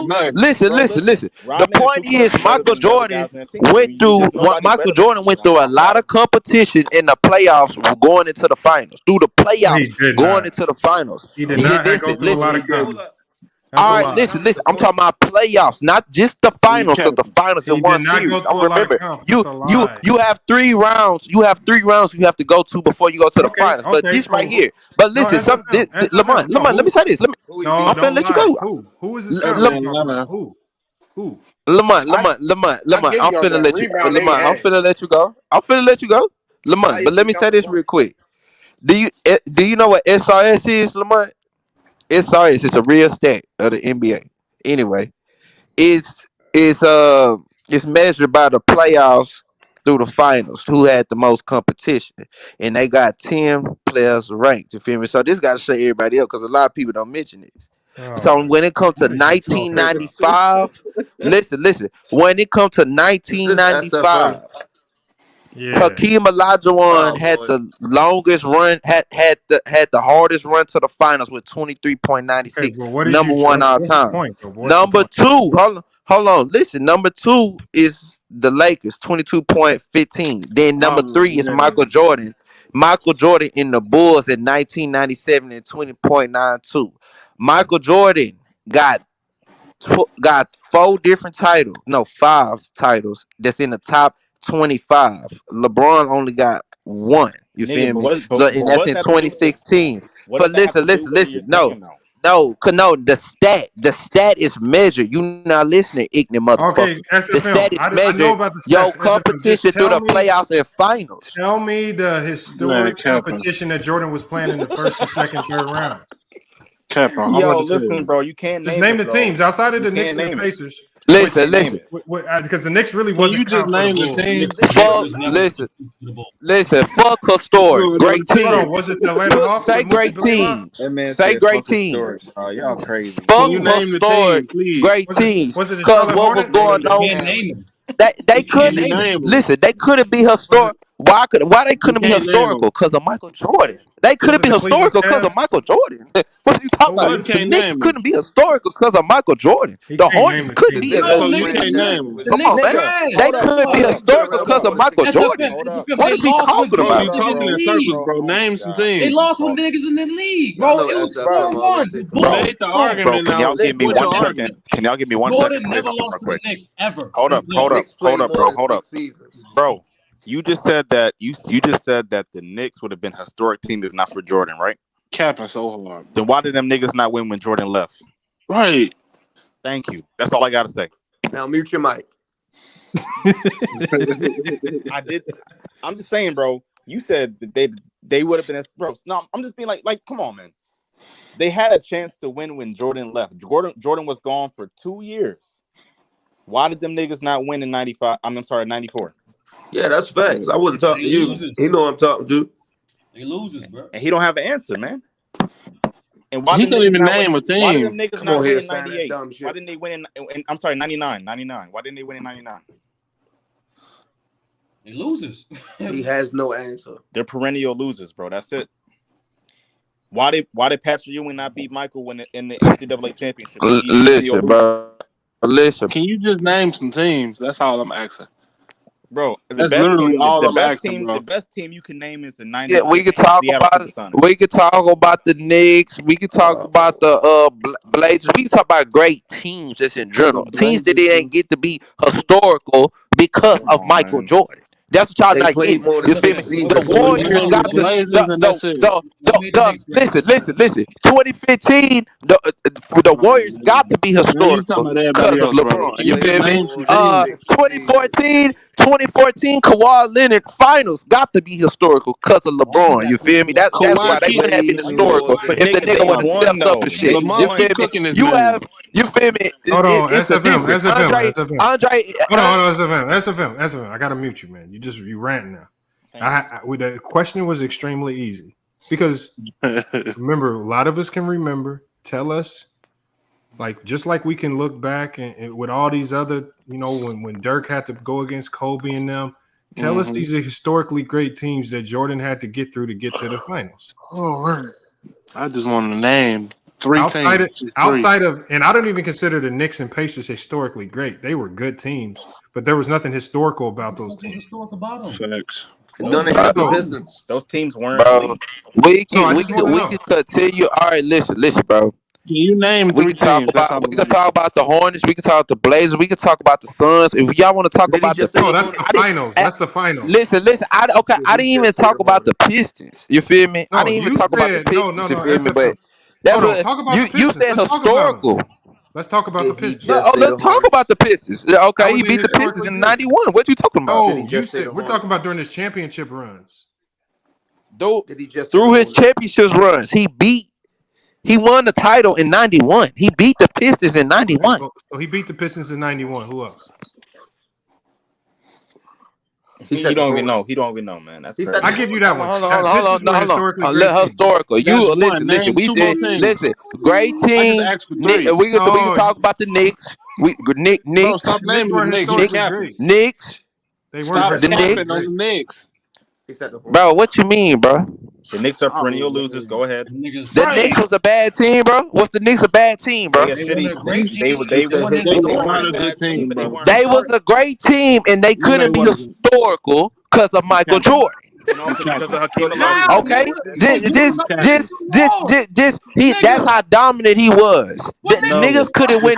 Listen, when you 6-0, you hogging the lane for other niggas. Why the hell y'all talking about? What y'all talking about? Hold up. Why the hell did this nigga Patrick Ewing do a fucking finger roll and miss the layup, bro? Come on, dog. So don't even go down and what did that got to do with them not being a great team? Y'all niggas know they was a great team. The Pistons. What the fuck? Y'all ain't got to argue about that shit. So the Knicks only played 6 seasons? The Pacers was a good team. Like, what the fuck? Great team. They weren't no bad fucking team. You jumped from the Pacers. Name a starting five. I said the Knicks only played 6 seasons. Can you give me the Pacers starting five, bro? No answer. Can you give me the starting five? That's all I'm asking. He better tell Ralph to Google it for him. He don't know. That's what I'm saying, bro. Stop with this cap. Nigga, the only reason why you know that, honest, bro. Bro, the only reason why you remember the Pacers team because of the Jordan documentary, dog. That's when Patrick Ewing retired. Can you? I asked a simple question. I just asked for the starting lineup. The fuck. The Hornets wasn't no bad fucking team. Okay, tell me about that Hornets team. Tell me about that Hornets. On the Knicks. No, tell me about that Hornets team. Yeah, okay. They wasn't no bad fucking team. Y'all trying to act like these teams are bad fucking teams. bro. No, tell me about the Hornets team. The fucking Pacers. What the fuck? Didn't they sweep Shaq in Orlando and Can them? you They give swept me fucking the Shaq. What starting the fuck is you five? talking That's about? all Shaq I'm had Penny asking. Hardaway. Nigga, that was The fuck Houston. is you Nigga, that talking was about? Houston. They Did they didn't win win a a ring? ring. They didn't win a ring because of who? Michael Jeffrey I didn't Jordan. What bring the up fuck? So they rings. only I played asked Orlando for six was a starting seasons. great five. team. Hold on. Orlando So they was a only played 6 seasons. listen. Let me tell you something. Orlando was one of the best teams to come out the 90s. Nigga, they had Shaq, Penny Hardaway, Brian, Dennis Scott, Nick They Anderson, had Bron. Broussard, nigga, and they picked up Horace Grant, nigga, off the Bulls, nigga. I'll They give you the beat Michael Magic. Okay, Jordan, nigga. that's They ain't two win no things. motherfucking championship, nigga. Okay, They that's two lost to teams. Hakeem, nigga. That's the only reason they're not a historical team. But you can't deny that wasn't no great team. He came back and beat them the next year. No, that was a Fuck great is you team. I'm talking not about? arguing that. But you said the Pacers, that's cap. You can't the I'm fuck. not arguing the Magic. You're right. I'll give you the Magic. I'm not even Hornets arguing wasn't no that. bad You're fucking right. team in '98. He beat the fucking Pacers in What did the '98. Hornets do? Can you The give me the Pacers, starting the five? Pacers, I asked what? this Hold question on. like 7 Hold up. times. Hold up. They We're not wasn't no about to let them get bad away with this. You can't team. give me They the wasn't no starting bad five, bro. That's team. what You I'm just looking saying. at they had Bloody Devox and shit like that. You Hold feel up. me? We're not about They to let wasn't them no get away bad with this. team. Hold on. Let Pacers me, wasn't no You bad said, team.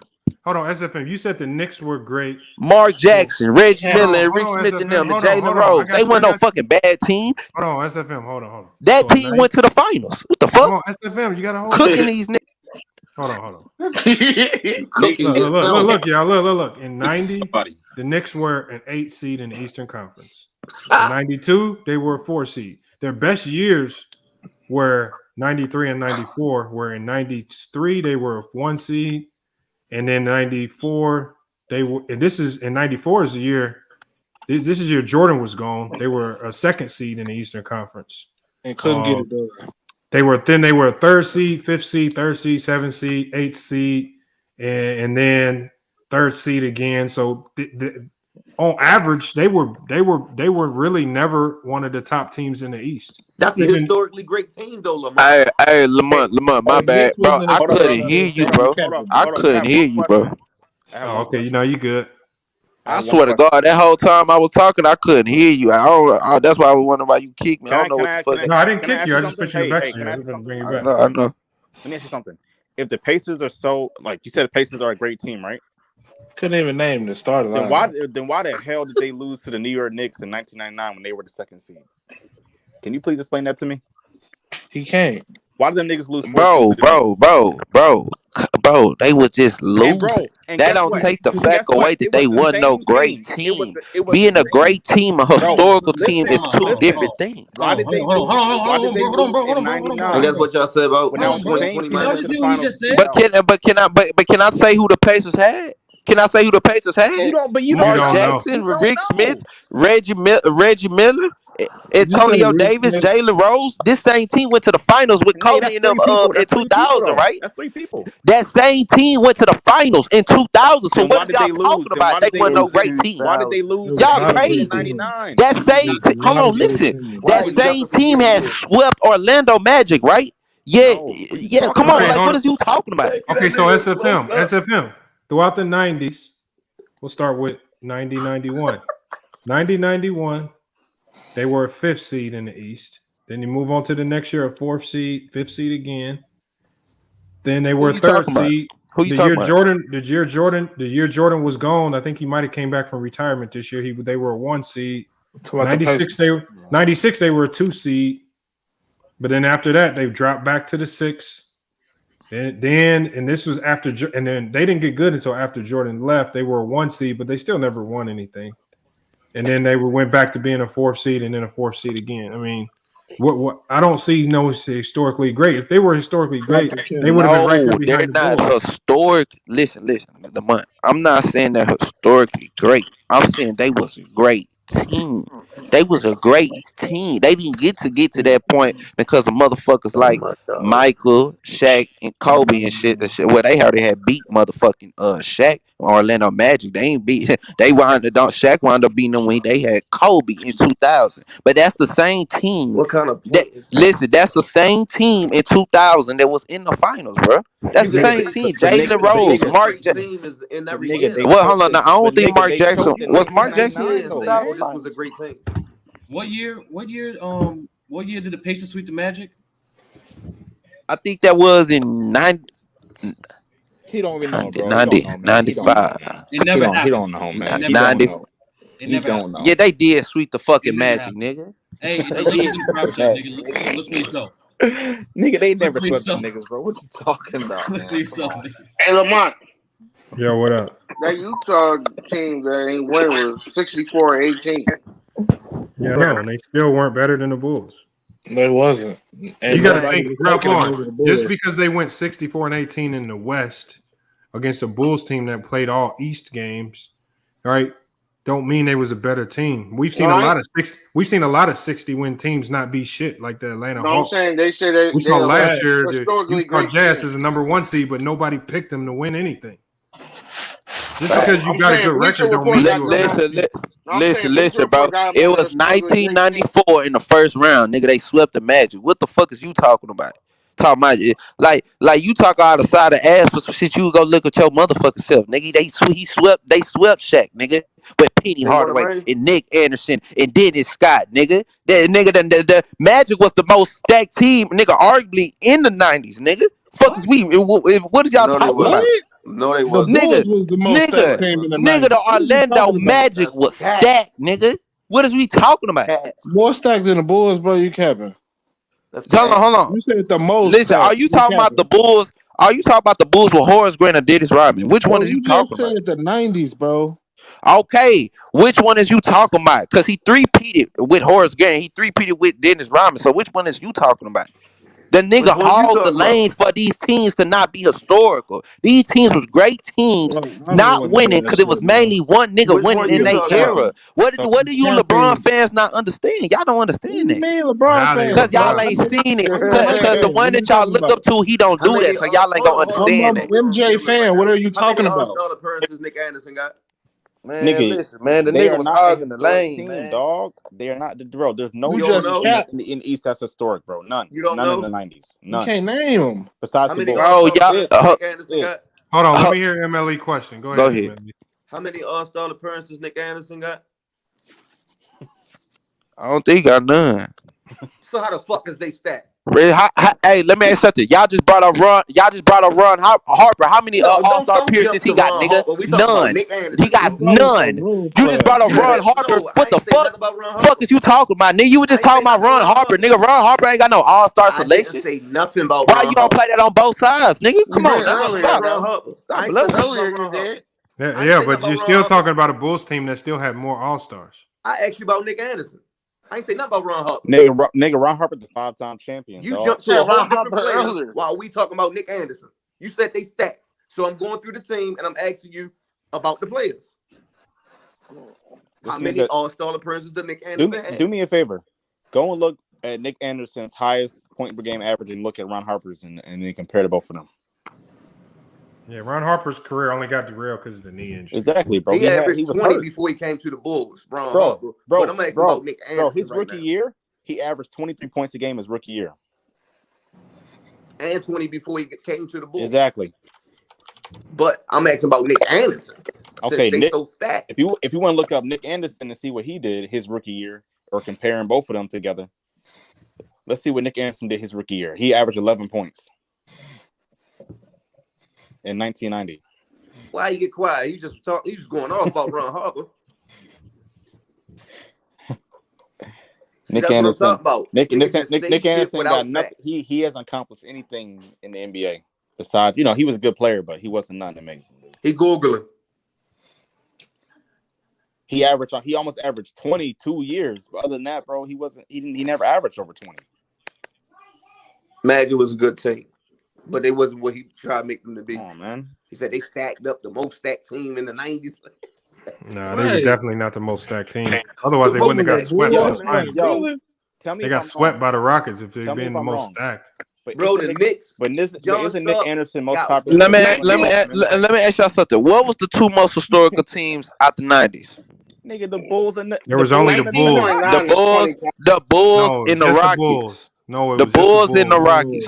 What was the two most historical teams out the 80s? It was the Bulls. The Rockets was not a historically great team. Oh my goodness, here we go. It was just the Bulls. They got the hardest title won in NBA history. Didn't they repeat too? Like, Rockets were not a historically great team. Hakeem finals is always historical. Like straight out of Houston, straight out of H-Time from H-Time, we know that shit is the greatest finals of all time. Hold up, we though. know. You bringing up We the know. Rockets? Okay, that's the bias. I get it. Did MJ beat the Rockets? It's biased, nigga. I don't give a fuck, nigga. Hey, hold it up for Houston, man. We will be in the finals soon, man. And we just going through the storm. But when the sun came, man, we gonna shine bright like never before, man. Y'all ain't winning for nothing. Jalen Green gonna take us home one day, man. Fuck no, you ain't even ready to get away with What are you saying, Millie? But you know, we gonna get right. But anyway, yes, these teams was great teams in the 90s. They didn't get to be historical because of Michael Jordan. These teams was teams that had multiple good players, great players on their team. Penny Hardaway. You can say that Shaq. every year about teams. Like, you can say that. Come on, bro. Right now about you got the Pacers sweeping the Magic, sweeping Penny Hardaway and Shaq. That don't make them historically great. I didn't say. Listen. Ignorant motherfucker. I've been said about 10 times on here. Not historically great. I said they're just great teams, nigga. They didn't get to be historically. So SFM, are you going to go as far as saying that Jordan had tougher competition throughout his roads through the finals than LeBron did? No. Oh, in the playoffs. In the playoffs. That's Yeah, in the playoffs. Yeah, in the playoffs. Yeah, in the playoffs he did. Cause you can't tell me a team where Michael Jordan faced in the playoffs that had a negative record or a neutral record. LeBron has faced them plenty of times. So you can't in 1990 and from 1998 to 2018 the East took a drop off. The winning percentage in the East dropped down to 35%. That's why you see teams like the Wizards. That's why you see teams like the Wizards and the Nets making the playoffs having a 41-41 record in 2001. That's why you see the 2011 Bulls making the playoffs. They had a 41-41. Hey, let me ask you These teams not even having winning records, but making the playoffs. Was that Celtic team put together with Garnett? Was that historically great? No, they were not. No. I'm just saying, when you see a team stacked with that many Hall of Famers, I don't think Jordan saw that on his road there. Then when you look at that Piston team, right? Definitely historically great defense, if not the best of all time. Don't think Jordan ever saw anything like that. Not that team because that Piston team still had that was still a great team. Ben Wallace. What about the same team? What about the 2017? You can't do that, Lamont. When we look at, but don't matter. Jordan never saw that type of defense. What about the 2017 Warriors? He didn't have Ben Wallace. Like, come on. He ain't never. We can go down the road. We can go down the road. It was just much more Hall of Fame talent. He didn't have to play the a lot better teams. Now the rebuttal to that would be that LeBron also assembled his own teams too.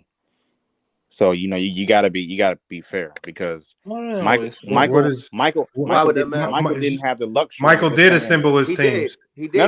Michael did assemble his team. How you think Dennis Rodman got over that? Who do you think they talked to bring in Tony Kukoc? Who do you think they talked to about Dennis Rodman? Exactly. I know they got Michael's approval. And once you get those pieces, you don't have to do no more assembling because those guys was a lot of those guys was stuck under bad contracts for years. LeBron don't sign players. You said Tony Kukoc, but they didn't want him. You just lied. What you mean they didn't want him? That's a lie. Did you watch the what's the name? They never said they didn't want him. They never said they didn't want him. They said they were trying to test him. I'm talking about the Olympic doc. Yes, they never said they didn't want him. They say. Hold on. What I'm saying is, let's not act like Jordan didn't have control over who. Man, they drafted him. They're like, why you drafting him? That's not true. If Jordan would have said, "I don't want Dennis Rodman here," Dennis Rodman would not have been there. Okay, they probably would have got rid of Scottie Pippen if Mike wanted him to. That's almost every superstar now. Well, that's been every superstar for a long time. The argument ain't consistent. Magic Johnson got a coach fired. Didn't Magic Johnson get his coach fired? He did. Right. Your best players got a lot of control all throughout NBA history. They was trying to get rid of. Not just act like LeBron is only one with control. No, but LeBron does it to the extreme. He does it to the extreme. Okay, how does LeBron do it to the extreme?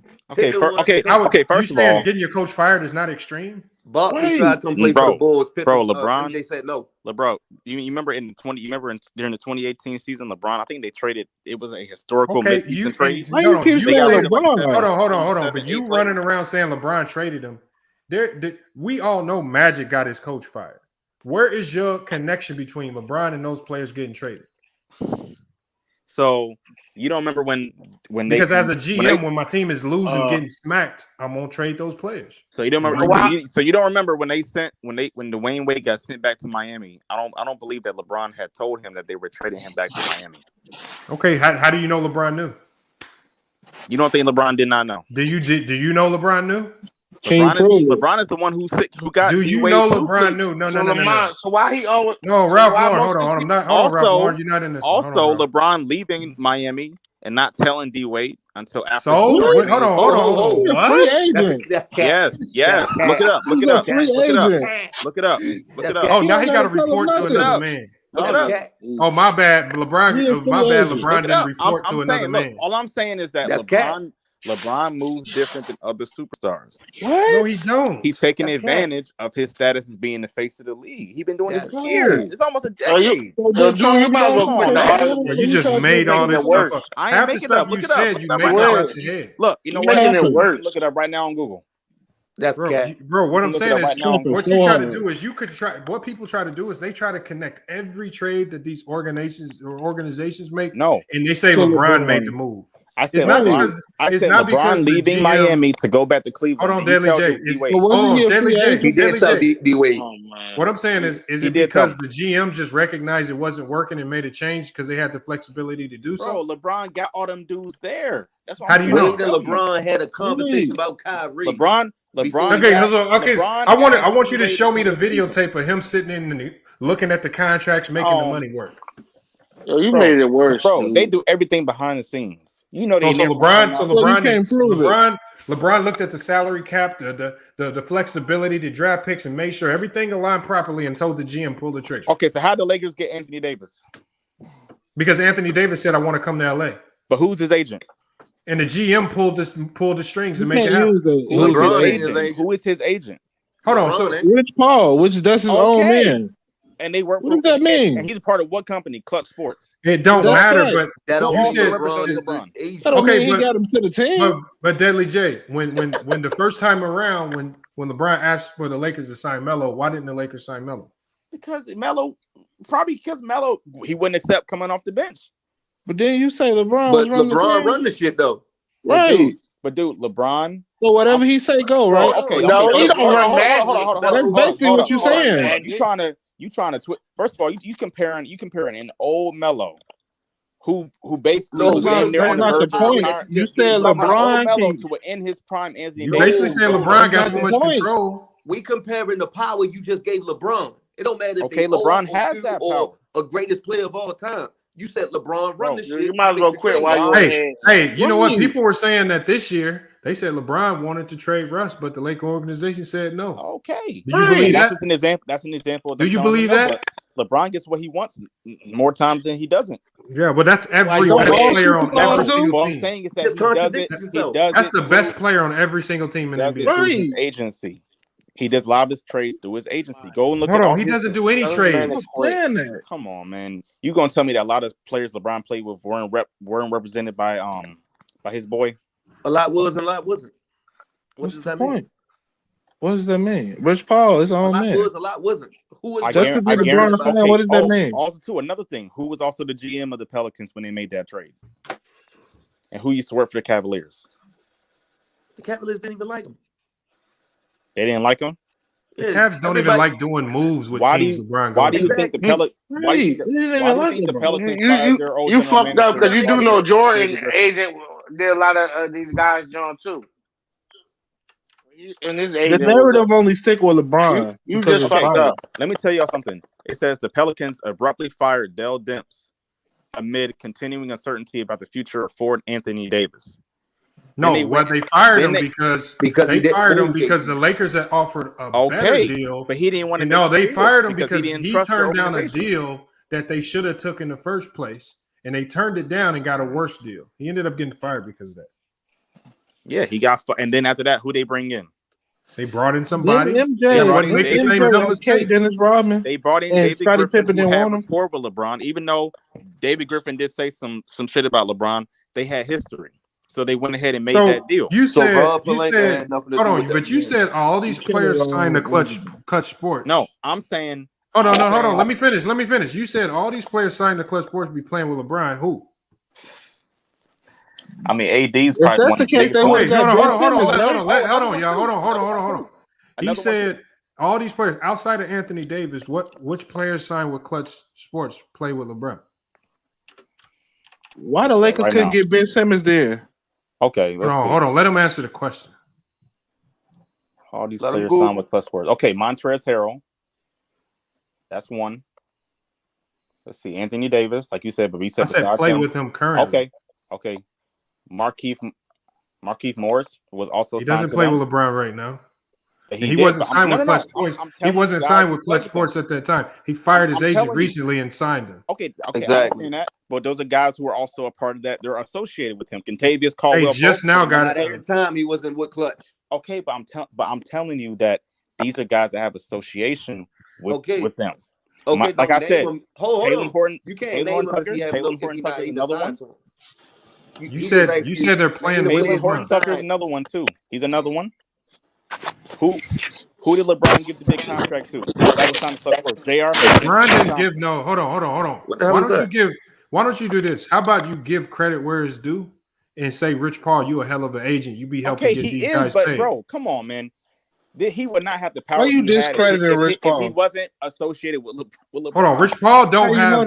Hold on. What I'm saying is, Rich Paul don't got 31 players under his wing. If he not a good agent, if he just getting players because they affiliated with LeBron. Right. He not the second best agent in the NBA just because he has close ties with LeBron. He actually does a good job with what he does. Yeah, I'm not. He's elite. Matter of fact, he's elite at what he does. He got Draymond paid, Zach LaVine, Lonzo paid, right? Eric Bledsoe even got a whole bunch of money he don't deserve. Gary Trent Jr. got paid. DeJounte Murray is paid. Caldwell Pope got paid. Terrence Ross is paid. Jordan Clarkson is paid. Nurkic is paid. Montrezl Harrell got at least offered a big deal that he turned down from Charlotte. I'm sure he's wishing he signed it now. Tristan Thompson got a big crazy deal in Cleveland that he didn't deserve. Corey Joseph is paid. Garland is paid. Bridges is paid. Cam Reddish is gonna be paid when his time comes up. All these players, even the young guys coming into the league, recognize how good he is. You got Moses Moody and Lonnie Walker signed. Darius Baisley, Ben McLemore still in the league. Probably shouldn't even be in the league, but he's still in the league because of Rich Paul. Keldon Johnson, another young guy that signed there. Scotty Lewis, another young guy. What are you talking about? Why don't you give credit to Rich Paul? What happens though? I'm giving you an example. Bro, what happens is they've done some players. They've done some players dirty. No, bro. When you sit here and try to give all the credit to LeBron, you are diminishing Rich Paul's actual talent as an agent. I'm not trying to diminish the man's You are accomplishments. But you are. What I'm saying is that LeBron had nothing to do with those. Rich Paul did all that work. That was why not are they LeBron. all playing with LeBron on his team then? They're not all playing with LeBron on his team. Not all of them have, but a lot of them have. And why is it that all of a sudden the guys that LeBron You know why? with, You know why? Because remember, even if you listen, I don't even like bringing this up, but if you go back and listen to the conversation that Gilbert had with Kwame Brown, what did Gilbert Arenas say he did with Kwame? He said he recommended his agent to Kwame. These players will recommend their agents to other players, especially if that agent has a track record of helping guys get paid more than what they're actually worth. Rich Paul helped get J.R. Smith paid a whole bunch of money. Tristan Thompson paid a whole bunch of money. You go down the list, Jordan Clarkson, a lot of guys, even Montrezl Harrell got a big-time offer, sizable offers. If you look at all the offers, Gary Trent Jr. got paid messing around with him. Lonzo Ball just got his $20 million deal messing with him. He has a track record of getting guys paid. Why wouldn't I sign with him? What about Northern Well? What about that situation? He's being sued right now because they mismanaged him. Hold on. Wasn't it Nerlens Noel? Nerlens Noel, he turned down that deal. He was told to by Rich Paul. Rich Paul told him to. The thing is, if he was, and he got some bad advice, that's just he got bad advice. Can I read right here that what it says? It says that Nerlens Noel who says Paul. That's one client out of 50. No, I'm just giving you an example. They said that it cost him $58 one million. out of 50. Okay. Not every business deal go perfectly. They said he was offered 4 years, $7 million for the Mavericks, but he declined it because they want to try to get him a better deal. They were trying to get him a better deal. And was he playing with LeBron? Bro, he ain't got to be playing with LeBron. Hold on. Deadly J. You take the one. Remember, out of all the players that signed with Clutch Sport, you take the one example where something. Let's say Rich Paul actually did offer bad advice, and it cost him some money. That's 1 out of 40. But just like I did in another live stream, when you look at all of these agents with CAA and some of these other bigger agencies, when you're talking about lawsuits, CAA has about 40 open lawsuits right now with players running around saying they either stole money or mismanaged them and cost them a lot of money. Yet you don't talk about them. But yeah, you want to call out Rich Paul over one case where it sounds like Nerlens Noel fucked up. It wasn't Rich Paul. Can I say one thing? What about the situation right now with Ben Simmons where they holding the man out? He lost so much. Man, Ben Simmons is doing that on his own. That ain't Rich Paul. He's also being advised by them. He's being advised by them. Talking about these clutch clients. Now you saying Ben Simmons got $40 million coming his way, 30 million, 37 million next year, 35 million. What you talking about, man? The man is being managed right now. Ben Simmons is making the decision not to play. That ain't Rich Paul. And Rich, but you don't think that Rich Simmons though? Somehow you probably gonna connect this back to LeBron saying LeBron don't want the competition from the Sixers, so he told Rich Paul to tell Ben Simmons not to play. I didn't say that. I'm assuming that's the story trying to get to. Like, what does that have to do with LeBron? First of all, if that was the case, why would he go to Brooklyn? You see what I'm saying? He said he wasn't going to play another game for the Sixers, and he didn't. What I'm saying is that what does that got to do with Rich Paul? What I'm saying is that it seems that whenever Rich Paul's involved in some shit, it always seems to favor LeBron. What it looks like. It looks like whenever Rich Paul is involved in something, these players get paid. That's what it looks like. Most of the players have been paid, but a lot of them are high profile. No, they not. And the guys, no, they not. Caldwell Pope ain't high profile. Okay, he getting 15 million. Gary Trent Jr. not high profile. Jordan Clarkson ain't high profile. He getting 12, 13, and 14 million. I'll give you Montrezl Harrell not high profile. I'll give you a prime example of LeBron using his leverage. Oh my God, you about to make some stuff up. No, I'm not. I'm looking it up right now. I'm looking it up right now. Don't all players use their leverage? Thank you. Don't tell me nothing. Didn't Kobe try to get Steve Nash to come to 10? There's different levels of leverage. Didn't Kobe get Dwight and Steve Nash, bro? Understand? Like they all do the same thing. I'm trying to figure out what Nerlens Noel. So okay. Hey, hold on, FJBJ. What's the point of your YouTube? What's the point of that YouTube profile picture? If you can come on here and answer that question, I'll tell you what's the point of this conversation. No, how the hell you got some bullshit? Look like a 4-year-old drew that bullshit. Now tell me the point of that ugly ass profile picture, and I'll tell you the point of the conversation. No, he's talking about he leverage. Like he the only superstar that uses leverage. Nerlens Noel's contract, and I'm trying to figure out what the fuck they got to do with LeBron. He don't even play with LeBron. Okay, listen. I understand. Hold on, you said you had a story for us. You about to pull up some information? Yeah. Okay. So basically. Yeah, you guys know when LeBron first went to Cleveland, he was doing the one plus. You should be reading verbatim. I don't want to hear no so basically. All right. You said you had an article. I want to hear the article. Says that let's see. There's no communication ongoing between the Cleveland Cavaliers and Tristan Thompson's agent, Rich Paul, and Mark Mamony. Because they said that Tristan Thompson agreed to a new contract deal. Remember, this was the same deal. Thompson got paid. I know he got paid $82 million. More than what he was worth. Yes. Why? Because of Rich Paul. Exactly. And who else? Rich Paul. No. LeBron was signing 1+1. LeBron demanded that they pay Tristan Thompson and J.R. Smith. Yeah, because Tristan Thompson was a key piece to them getting to the finals. Exactly. But guess what? They didn't want to do it. So you mad because LeBron helped somebody get paid? No. See, Lamont, we got black folks like this guy. We got these kind of black people right here. Here we go. No. You're actually wrong. I don't have a problem with it. You down another black man. You down another black man. That's what you do. That's what you do. I didn't say that he wasn't worth what you do. money. You're like Jason Woolard. You just down another black man. Wow. So you basically telling me that I'm pointing out facts though. It's facts that you said it's not a fact. What is getting paid? LeBron's using his leverage to take advantages of a so he uses leverage to help. Hold on. So he uses leverage to help other players get paid. Right. Put two together, man. Oh, and also too, he uses leverage to help other people. And you're not even talking about an all-star caliber player that's really gonna be game changing. This is Tristan Thompson we talking about. He was Tristan Thompson, no all-star, bro. He's no all-star. He helped the average player get paid more than they value. No all-star. Tristan Thompson is barely getting playing time right now. He's not even seeing the floor. Probably gonna get bought out. Yeah, he might. Didn't the Lakers want to pull out? Didn't the J.R. Smith is golfing right now for college team. Okay. See, look at Monster Shepard. He's not even in the league no more. He got him paid. Wow. Iman Shepard. LeBron trading players and signing players if you talking about a player that's not even an all-star. What I'm saying is that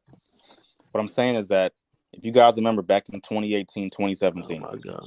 Bro, you you can look it up. There's an article right there on Google. You can look it up. Okay, put the link in the private chat. I'll pull it up. I can make an article right now. The Cleveland Cavaliers were trying to trade Tristan Thompson and J.R. Smith, but they couldn't do it because teams didn't want to trade for their contracts after they got the extension. As a matter of fact, the Cavaliers. So what does that got to do with LeBron? Because LeBron is on the team. LeBron's the leader of the team. LeBron was signing 1+. What do you got to do with the contract? Hold on, let me finish. I'm gonna let y'all go. I'm just saying one more thing. LeBron was signing 1+1s to take advantage of his leverage, because if they didn't get the players that he wanted, that's what all good players were doing for a long period of time. Oh no, that's not true. Kawhi Leonard was doing it. Yes, he was. That is not true. That's true. He was doing it. They didn't do it until LeBron started doing it. How do you get Paul George? How you get Paul George? Guess what? How do you get Marcus Morris? When did he do it? What was the year that he did it? Every star do the same thing, bro. When last year. He just did a couple years ago. Bro, just admit all superstars do the same thing. But how is that contract? Like it's LeBron. And the players didn't start signing these long-term deals. And once the pandemic hit, they wanted to secure their money because it was too much uncertainty. So that's what Kawhi and all these guys signed long-term. LeBron did it in 2015 and 2016. Then after the 2016 championship, why do you have a problem with that? Why do you have a problem? I got it. No, and why you got a problem with somebody getting their money, man? Come on now. Hold on. I'm not saying it's a positive or a negative. I'm just saying all I said. How is it not a positive? Let me ask you a question, though. I never said it was a positive or a negative. All I said was that LeBron leverages himself and his influence and his Rich Paul. Can you name a superstar that doesn't do that? The front office have to listen to LeBron, though. They do. If LeBron had that much juice right now, they would have had somebody in this trade deadline. Please name a superstar that didn't do the same thing. LeBron ain't got a whole lot of juice. You know why? Because he's under contract.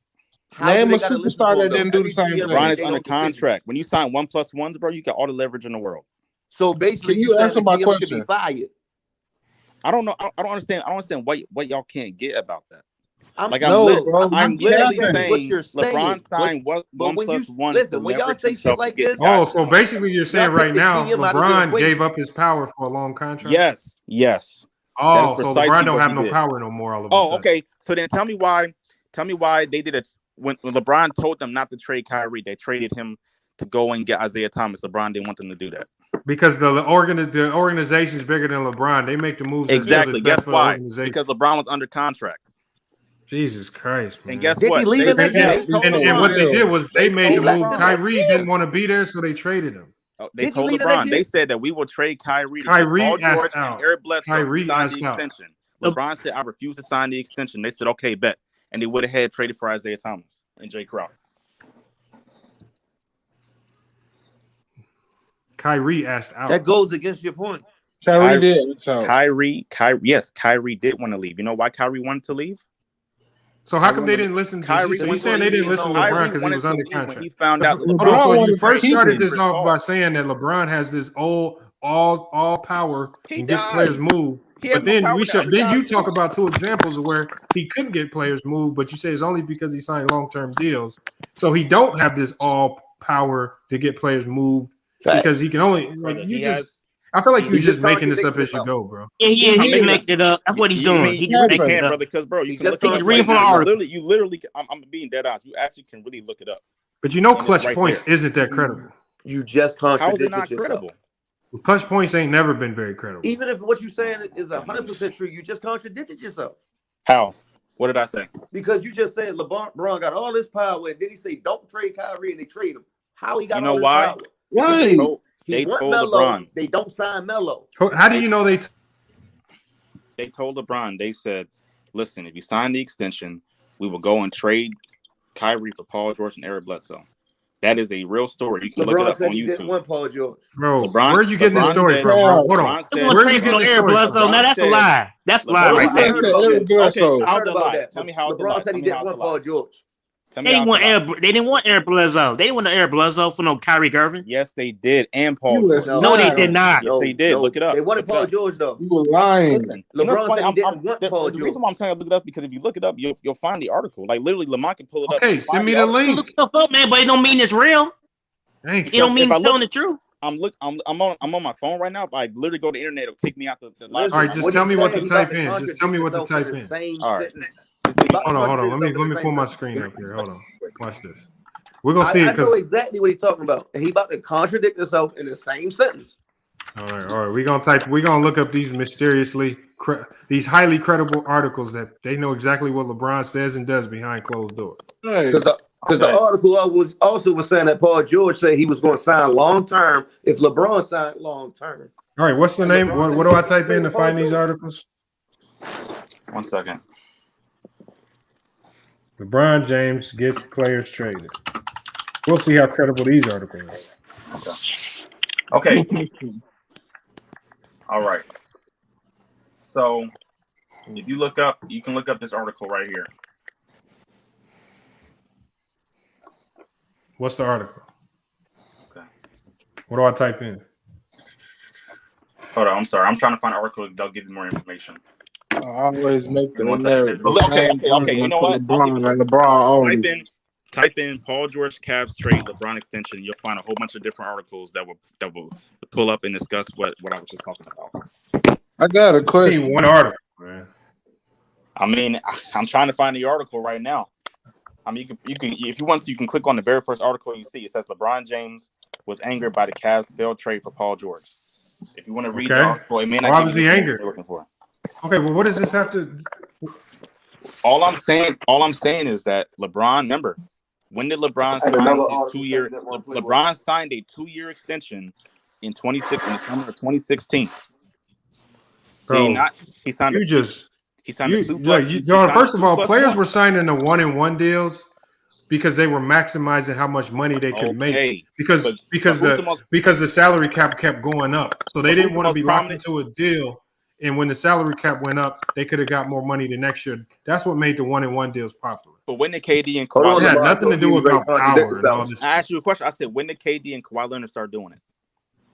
Because you use them as an example. Who would they follow any example of? I didn't use no KD and Kyrie as no example. Yeah, there's another guy who did. Hold on. He just contradicted himself, and I said he was going to do it. Read that article again. What article? The one that I said about the Paul George shit. That said LeBron was upset LeBron about James the trade. was angered by the Cavs' failed trade for Paul George. Right, and you just said he was saying not to trade Kyrie. So yes. You know why I said that? You know why I said that? Hold up. I'll explain to you before you continue. Let MLA cook. No, because you got to cook. Let MLA cook. Let MLA cook. Let him cook. You got to cook on the wrong point. No, he's not. I like where he's going with that. Go ahead. Okay, hold up. The reason why is because hold on. I gotta mute you. I gotta let MLE go. I want to hear this. I'm going off everything that you just said. You just said LeBron got all this power and he the GM and shit. And he get players traded and he got the control. So you just said he got all this power, but they denied him by trading Kyrie when he said don't trade Kyrie. But you just brought up an article that says he's mad that they didn't trade Kyrie for Paul George. And there's another article that says he didn't even want to play for Paul George. So which report is more accurate? Everybody can make an article. Anybody can make a fucking report. So you saying it like you in there and you know what LeBron is thinking and what he's saying, and you at the table with these dudes, which you're not. So because you can Google it doesn't mean it's true. Contradict yourself because I know exactly what article you was talking about. Okay, am I unmuted now? No. Okay. Which report did you believe? Am I unmuted now? Or can you hear me? Yeah, which report did you believe? The report that LeBron didn't want to trade Kyrie or did want to trade Kyrie? Hold up. Okay. I have an article right here.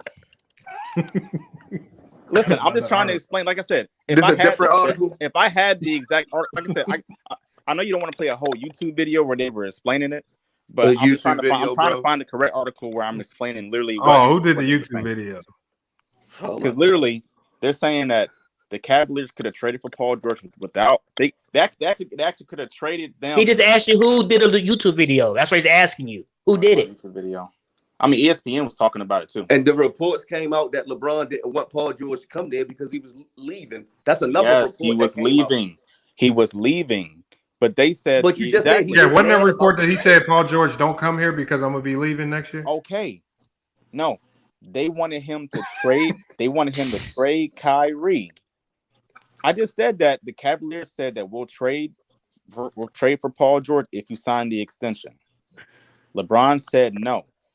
So then who said? Where'd you get that? Hold on, can you pause right there? Yeah. Explain why you said Kyrie wanted to leave. Oh, my bad. Damn. I had the wrong information. Damn. I'm sorry. It wasn't Kyrie. It was Kevin Love that they were going to trade. I'm sorry. My bad. My bad. Oh, man. It was Kevin Love. I thought that report just said Kyrie. Look, I'll read the article right now. They said last summer, this is by Adrian Woj, whatever. They said that last summer. Hey, man, you just got caught, man. Yeah. Like I said, I'm not gonna admit when I'm wrong, but I'm saying that you got caught in lie. Hold up. What I was saying was still you got caught. Hold up. Can I finish? They said last summer the Cavs could have acquired Paul George. LeBron told Paul, like you said, he said, "Don't come. I'm leaving." The Cavaliers said they would trade Kevin Love to get Paul George without having to give up Kyrie. LeBron would sign the extension. LeBron refused to, so then the Cavaliers decided to keep Kevin Love. But then Kyrie found out that LeBron wanted to trade him to get Chris Paul, because that's who LeBron wanted to play with. So when Kyrie demanded a trade, LeBron was like, "Don't trade him, and the Cavaliers went ahead and traded Kyrie to Boston. But even in your article, doesn't that go against the principle of, because a lot of people bring this stuff up because they want to say LeBron is stacking his team. Even if LeBron had the intention of leaving Cleveland, don't you think he would have took the opportunity to stack his team with Paul George if it would have gave him opportunity to win another chip? But instead, it sounds like hold on. Instead, it sounds like he looked out for the long-term well-being of Paul George and said, "Don't come here because I'm not going to be here next year. We're not going to be able to make the championship run that you think we can make. I don't want to mislead you." So if he wanted to just chase rings and make a super team any chance he get, he could have just said, "Come on here," and just dipped on him if it didn't work or if it did work. And this is the thing, Lamont. A number of reports said that he had faith in Love and didn't want Love traded. So the report that you're talking about is saying that he another article that says that he wouldn't have minded it. So that just basically you just explained the story that tells me LeBron is a good dude. He's looking out for Paul George. I told you he was gonna contradict himself. I know exactly what article you talking about, bro. Okay, so then what about this one then? Oh man, another article. Hey, hold on. You can't just admit you're wrong. Man, listen. You may not believe this, but LeBron is actually my favorite player. You got another article. Is LeBron the only player that do this though, bro? See, this no, answer my question. Is LeBron the only player that do this? This whole conversation started because we were talking about Michael Jordan in the 90s. And all I said was that guys now, remember, you said that there won't be any dynasties now because guys are player movement. All I was saying is that LeBron is the main guy who takes advantage of his leverage to get different players to play with that he feels will fit his roster. How was LeBron the main guy? You said, hold on, because LeBron construct his own teams. And we said, no, all players construct their LeBron teams. does not construct his own teams. We said all players have say in who comes to their but team. When did they start doing it to the point that is where we are right now? MJ They've been doing it for years. Players had bad contracts then, bro. Stop. Charles Barkley tried to come to the Bulls. Went to Miami.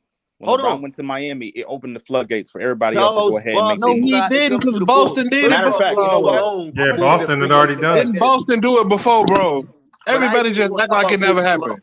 I ain't gonna talk Didn't about the Lakers do it when they brought Gary Payton and Karl Malone in? That's different, brother. Then they try to get Steve Nash and Look, they forget all that. Didn't the Rockets do it when they brought in Scottie Pippen and Clyde Drexler? Hold up.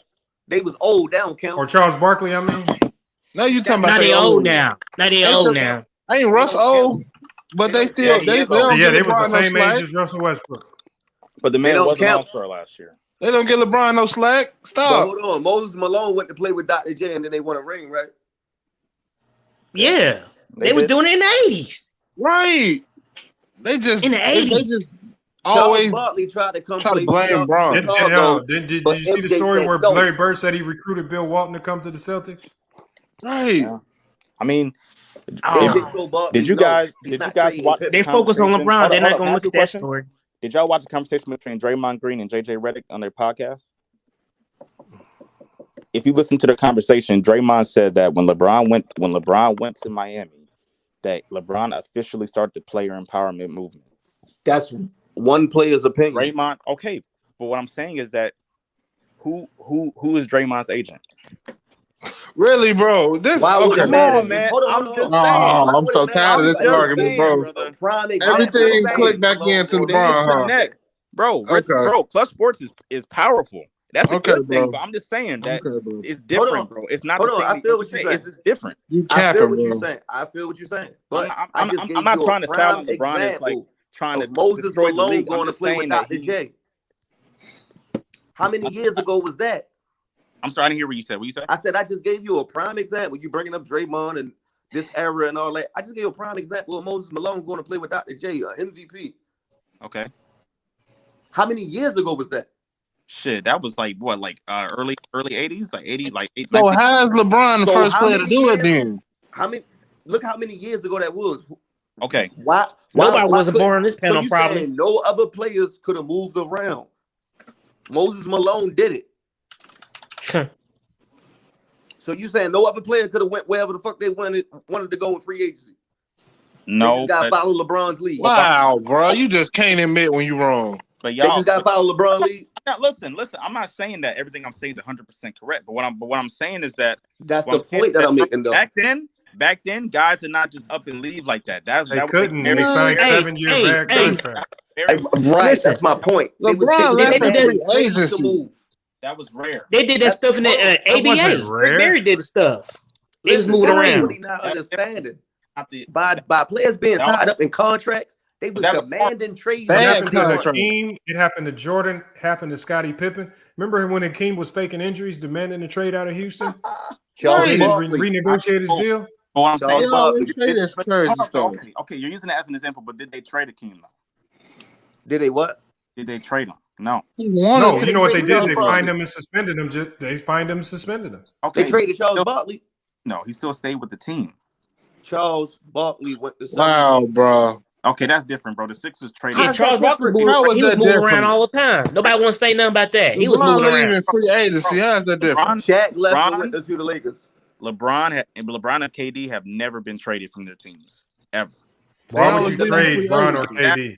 Exactly. So they use their leverage. Why would you trade them? Every player go where they want to go in free agency. They fulfilled their contract obligations. I know. Okay, you brought up Magic getting his coach fired, right? As an example.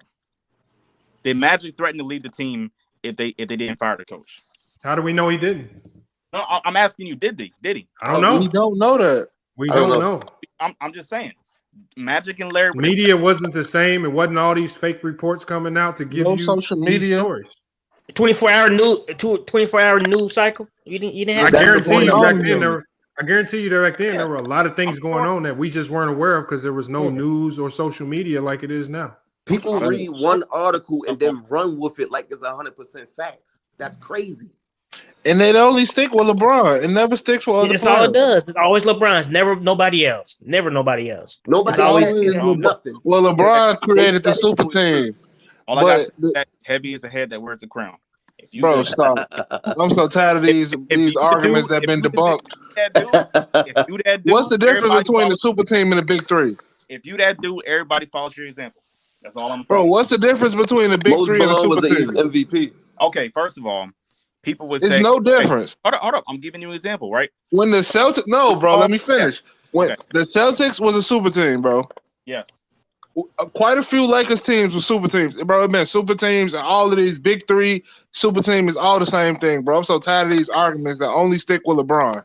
Okay, but there's a difference, brother. What's the difference? Tell me. Explain to me how the Celtics wasn't a super team with all the Hall of Famers they had. To a lot of fans. All the Hall of Famers they had. Explain it to me. Hold up. To a lot of fans, they don't like the fact that just say the facts, not to a lot of fans. Great super teams, like for instance James Harden. Why the hell? If you are James Harden, bro, I'm telling you, this shit come at the players when the CBA. Can you answer my question about the Celtics? What do you mean? In the 80s? They was a super team, bro. I just said yes. So why does the narrative only stick with LeBron when they start bringing up super teams and all these other crazy arguments, bro? Because what LeBron is the only player in history, according to the fans, that get players traded, and the only superstar that got the ability to make a decision on who we want on his team. Come on, bro. You know that y'all always make that argument only for LeBron, and it's been debunked so many times. I had never seen that before. But LeBron, bro, that's hate. That's all it is. It's hate. Because it's okay for the Celtics to do it. It's okay for the Lakers to do it. Yes, it's okay for the Bulls to be. It's okay for the Bulls to be a super team. If you're doing it to the front office, then bro. So it's okay. So they did it in. Bro, I'm so tired of hearing this crazy argument, bro. Bro, they did it in free agency front office, and they did it. Look what Portland is doing to Dame. Huh? Bro, look at Damian Lillard's career is gonna be trash, bro. Sticking with Portland, bro. It's a lot of trash front offices, bro. I'm so tired of this argument. Hold on. Can I ask you a question? He working with the franchise, bro. They knew it. Bro, oh my God, bro! Franchise. He gave them the okay. He ain't doing nothing. Oh, man. Can I ask you a question? And how's he working with the franchise? That's what the report said. That's what the report said. When Wilt Chamberlain got to the Lakers, you think he hadn't talked to those players about coming there before he demanded? Right. Okay. So that would be players. What's the difference? That would be players forming his team, right? And what was it that back in the 70s? Did he have so Magic Johnson, Kareem, and James Worthy not a super team? Back in the late 60s. Hold on, you said did he have a what? Now let me ask you a question real quick before you start asking me a question. When he did that, did he have his agent, who was also his best friend? Bro, I'm not trying to hear all of that. People hate that LeBron got a friend that's an agent, bro, that he put on. My question. I'm not sure, but what does that have to do with the has their player, has their best friend as a major agent that is also an agent repping other all-stars and superstars in the NBA? I'm not sure, but what does that have to do with what who's Kobe's agent? Who was Kobe's agent? Hold on, let him finish. Who was Kobe's agent? Let him finish, because I'm gonna show him that what he's saying doesn't even make sense. No, I asked you a question. So you mad because LeBron's agent is his best friend? No, with what I just said. No, that's his advantage, right? No, but what I'm to discredit him. Okay. What I'm saying is that LeBron is the one who started the player empowerment movement. No, he didn't. How if I just gave you several examples of players moving? Okay, demanded because they narrative only got to stick with LeBron, and I'm so tired of that. Go back and look in trades that were done in the 80s and 90s, and tell me how many guys besides Charles Barkley and maybe Shaq. Oh my God! He just named Moses Malone. Right, hold on. So Moses Malone. I named Rick Barry back in the 70s. So is this was in the 70s. And Barge, was they signed with Clutch? For examples, was they signed with Clutch? Wade and Barge. Clutch wasn't even around back then. Does intention not matter to you? But you said LeBron started the player power and movement, and but we giving you examples. The dude with the you white just logo up Clutch top. Sports for it, but when they started that big, didn't Wilt Chamberlain moved around? You just said Clutch wasn't around. Yeah, but what I'm saying, okay, it's one thing. It's okay. One thing. When other players do it, you moving the goalposts. Thing for a player to be like, oh, let me go talk to my agent. You rep him. We're gonna work together to get you out of that situation. You come play with me. You don't think Wilt Chamberlain want to get out of that situation he was to go to LA? I don't think you really know the role of it. I think you give the agent role too much power. Agent, only thing an agent is there for, the agent executes what the player asks him to do. The agent really, this is why I don't believe the Nerlens Noel situation, because the agent really don't really even give you advice. The agent just brings you either branding deals or promotions and lets you know what contracts on the table. And go in and negotiate for you. Maybe can help you make money off the court. But with regards to the money you make in the NBA, they might be able to finesse a few extra million here or there, right? But outside of that, you giving these agents too much power. They really just do what the players ask them to do. And just when Tim Duncan said, "No, I don't want the big contract. Give me $10 million a season so we can build a better team." Do you think his agent was like, "No, take the bigger deal on the view"? Like these people, the agent basically said, "I'm going to execute what you ask." Well, remember Draymond, like that same video you were talking about. What did Draymond Green agent tell him? His agent went to him and said, "What number are you comfortable with?" Draymond Green said he wrote down $82 million. He could have got more, and the agent said, "Whatever this number you write down, circle it. That's what I'm gonna get you." Okay, he went and got what the player wanted, not what he could just max out and get. The players tell the agents what they want. The agent just executes the deal. But what don't give these agents more power than what they want. Okay, but just so you know, these dudes only care about the fact making that them bigger than what they are. They like Rich Paul's good at what he does. No, they only make Rich Paul bigger than. Come on, man. You gotta stop making them gods. You're making these agents gods. LeBron is not a god. He don't control all this stuff. Exactly. These players ask for certain things. The agents execute it. That's it. I got a question though. Me too. Jerry West and Wilt Chamberlain had the same agent? You said what? Did Jerry West and Wilt Chamberlain have the same agent? I'm assuming they probably did. You assuming? Do you know for sure? Shit, I wasn't alive back then, so no, I wouldn't know. Go Google it. Search it. No, I'm assuming. Yeah, I mean, just tell me yes or no. I'm assuming that he did. If you ask me the question, I got a question for you too. Hey, Lamar, you can look that up real quick. What's that? Is it about the intent or the execution? The big three with Wilt Chamberlain, all of them had the same agent. Is it about the intent or the execution? Is it about the intent or the execution? Because either way, it's going to kill his argument, right? If they got the same agent or not. Is it about the intent or the execution? Does it matter to you if niggas tried to do stuff and it didn't happen? It doesn't matter to you. Does it matter to you when niggas was on the phone with niggas? Doesn't matter. You know what I'm saying? I like a lot of these players, but Kobe was. I said, hold on, let him ask that question. That's a good question. Go ahead. I love a lot of these players, but Kobe Bryant is on record saying he was on the phone with Dirk saying, "Yo, what's up?" And what did Dirk say? Dirk said, "You know, I'm where I'm at." It's on record. I found this out from a TNT documentary that when Jordan came back to the Wizards, the plan was Ewing and bringing Chuck back, but Chuck said, "Nah, I ain't gonna play no more." I know that. Like, does the intention matter to you, or is it just the fact that LeBron actually had some of these things done for himself because the incompetent front office and they tried to get out with Brian? Okay, I'll answer the question. To me, does the intent matter to you? Is really what I'm questioning because these dudes try to get it done. It's execution.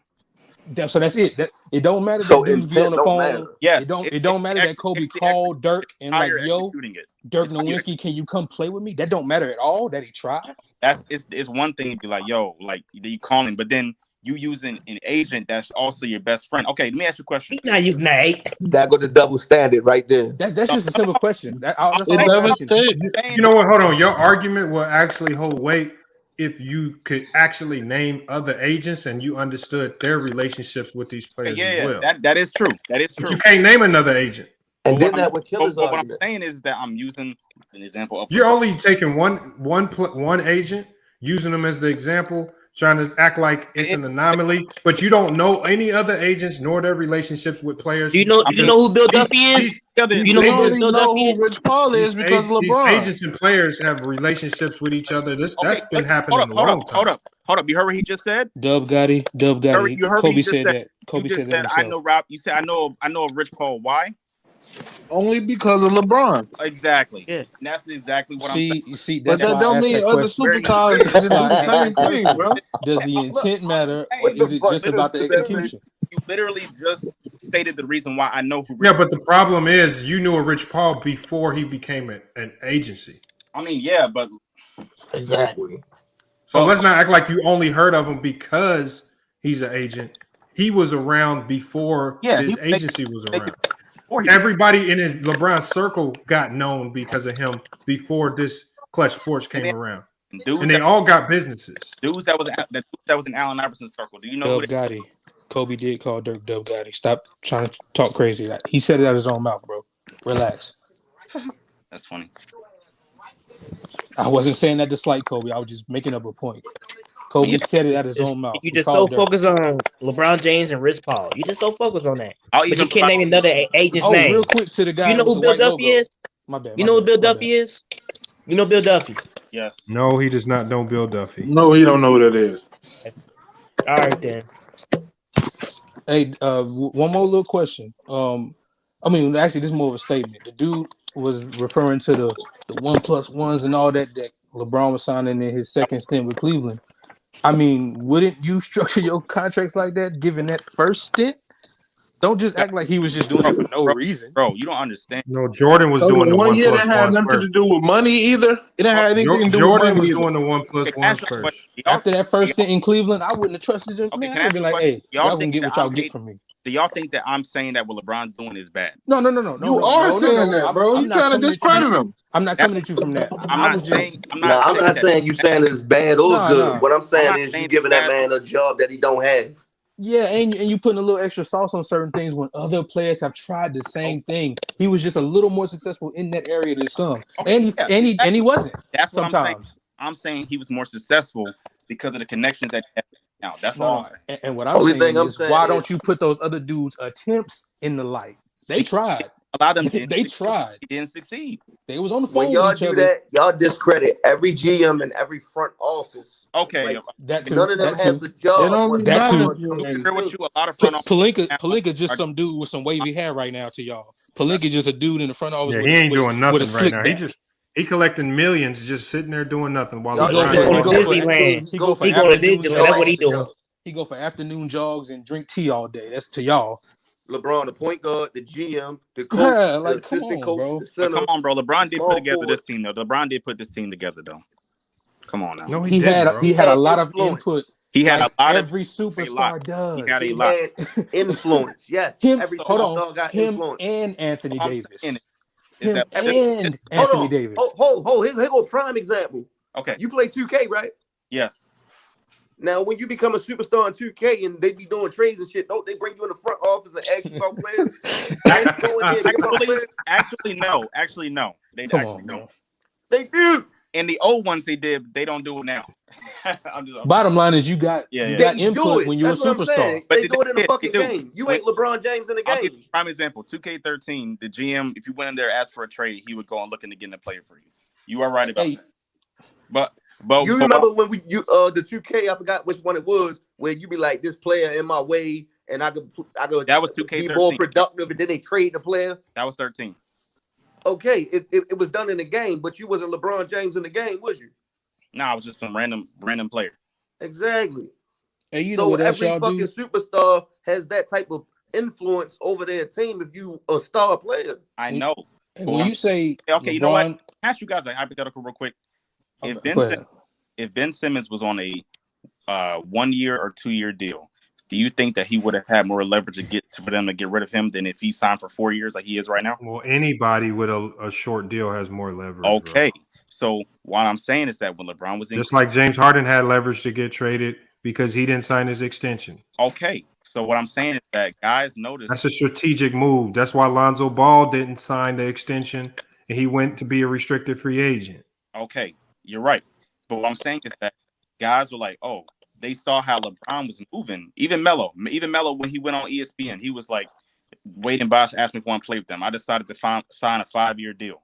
I didn't sign the deal where we all going to be free agents in the summer of 2008.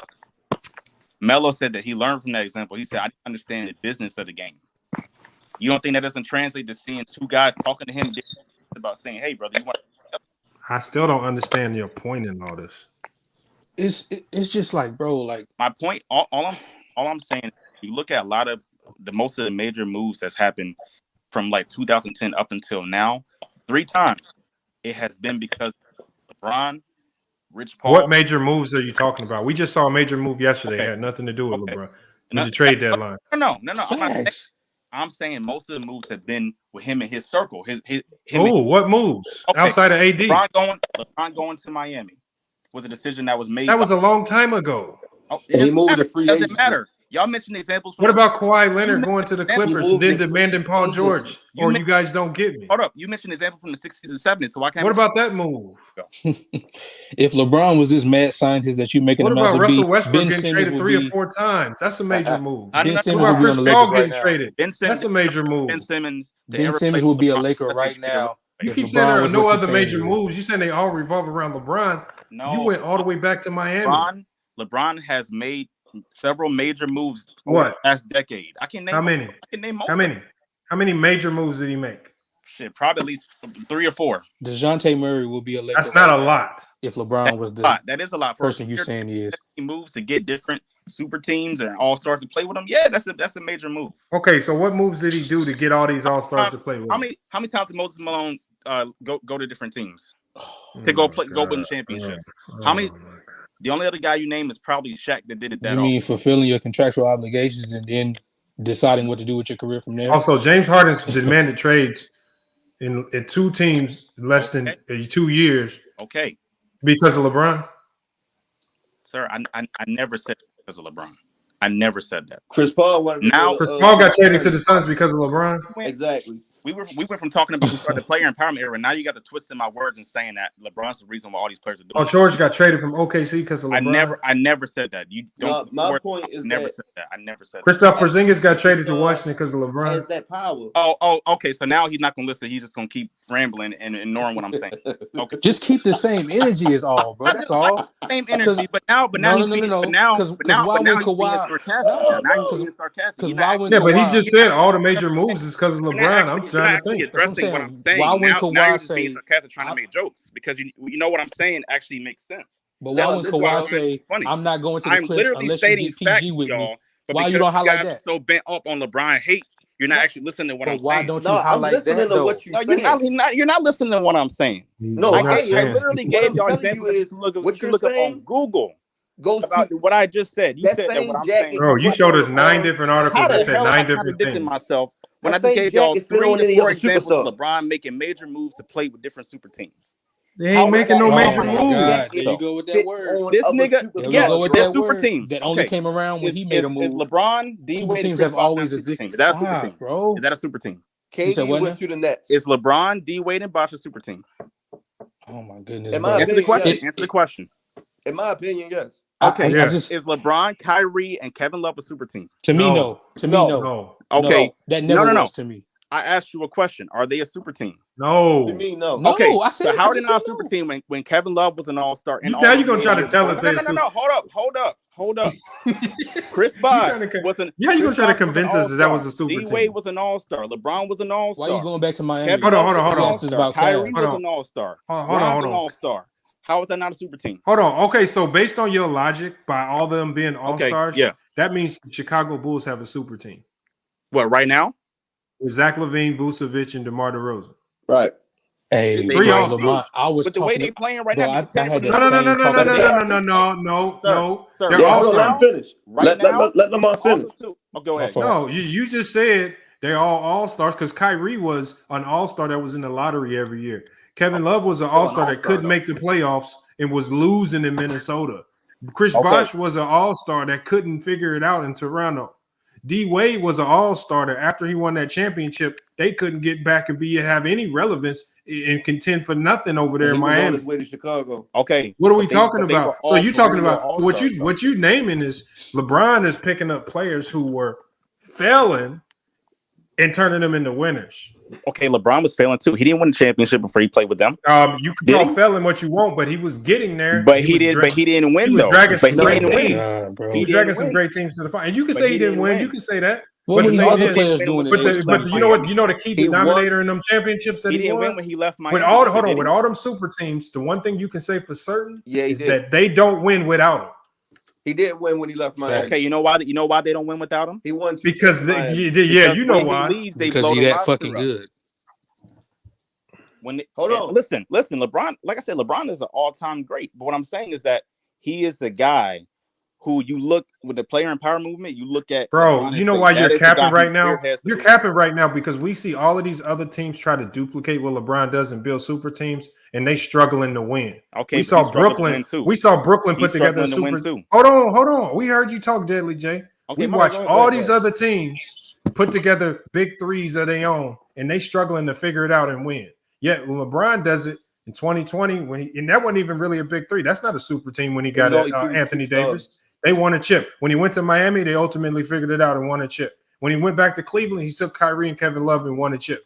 So he's been figuring it out, while Brooklyn, where everybody thought they was going to win it all last year, they struggling to figure it out, messed around, had to trade James Harden. It ain't working out. Now they got to see if it's going to work with Ben Simmons. That super team thing ain't as easy as what people thought it was. Them niggas played 16 games. So you try to make it seem like it's just about putting together a team. You got to execute and deliver on the floor too. I know, but you're literally going to a whole different topic. No, I'm not going to another whole different thing. That's right on topic. You getting mad. You getting mad. First of all, yeah, you can have all the talent you want in the world. You still got to execute, deliver. Okay, but I never discredited them though. That's what I'm trying to say. Hey, but why? So why do you care? Why? So were you critiquing Kevin Durant just as harshly when they put together that super team? Yes.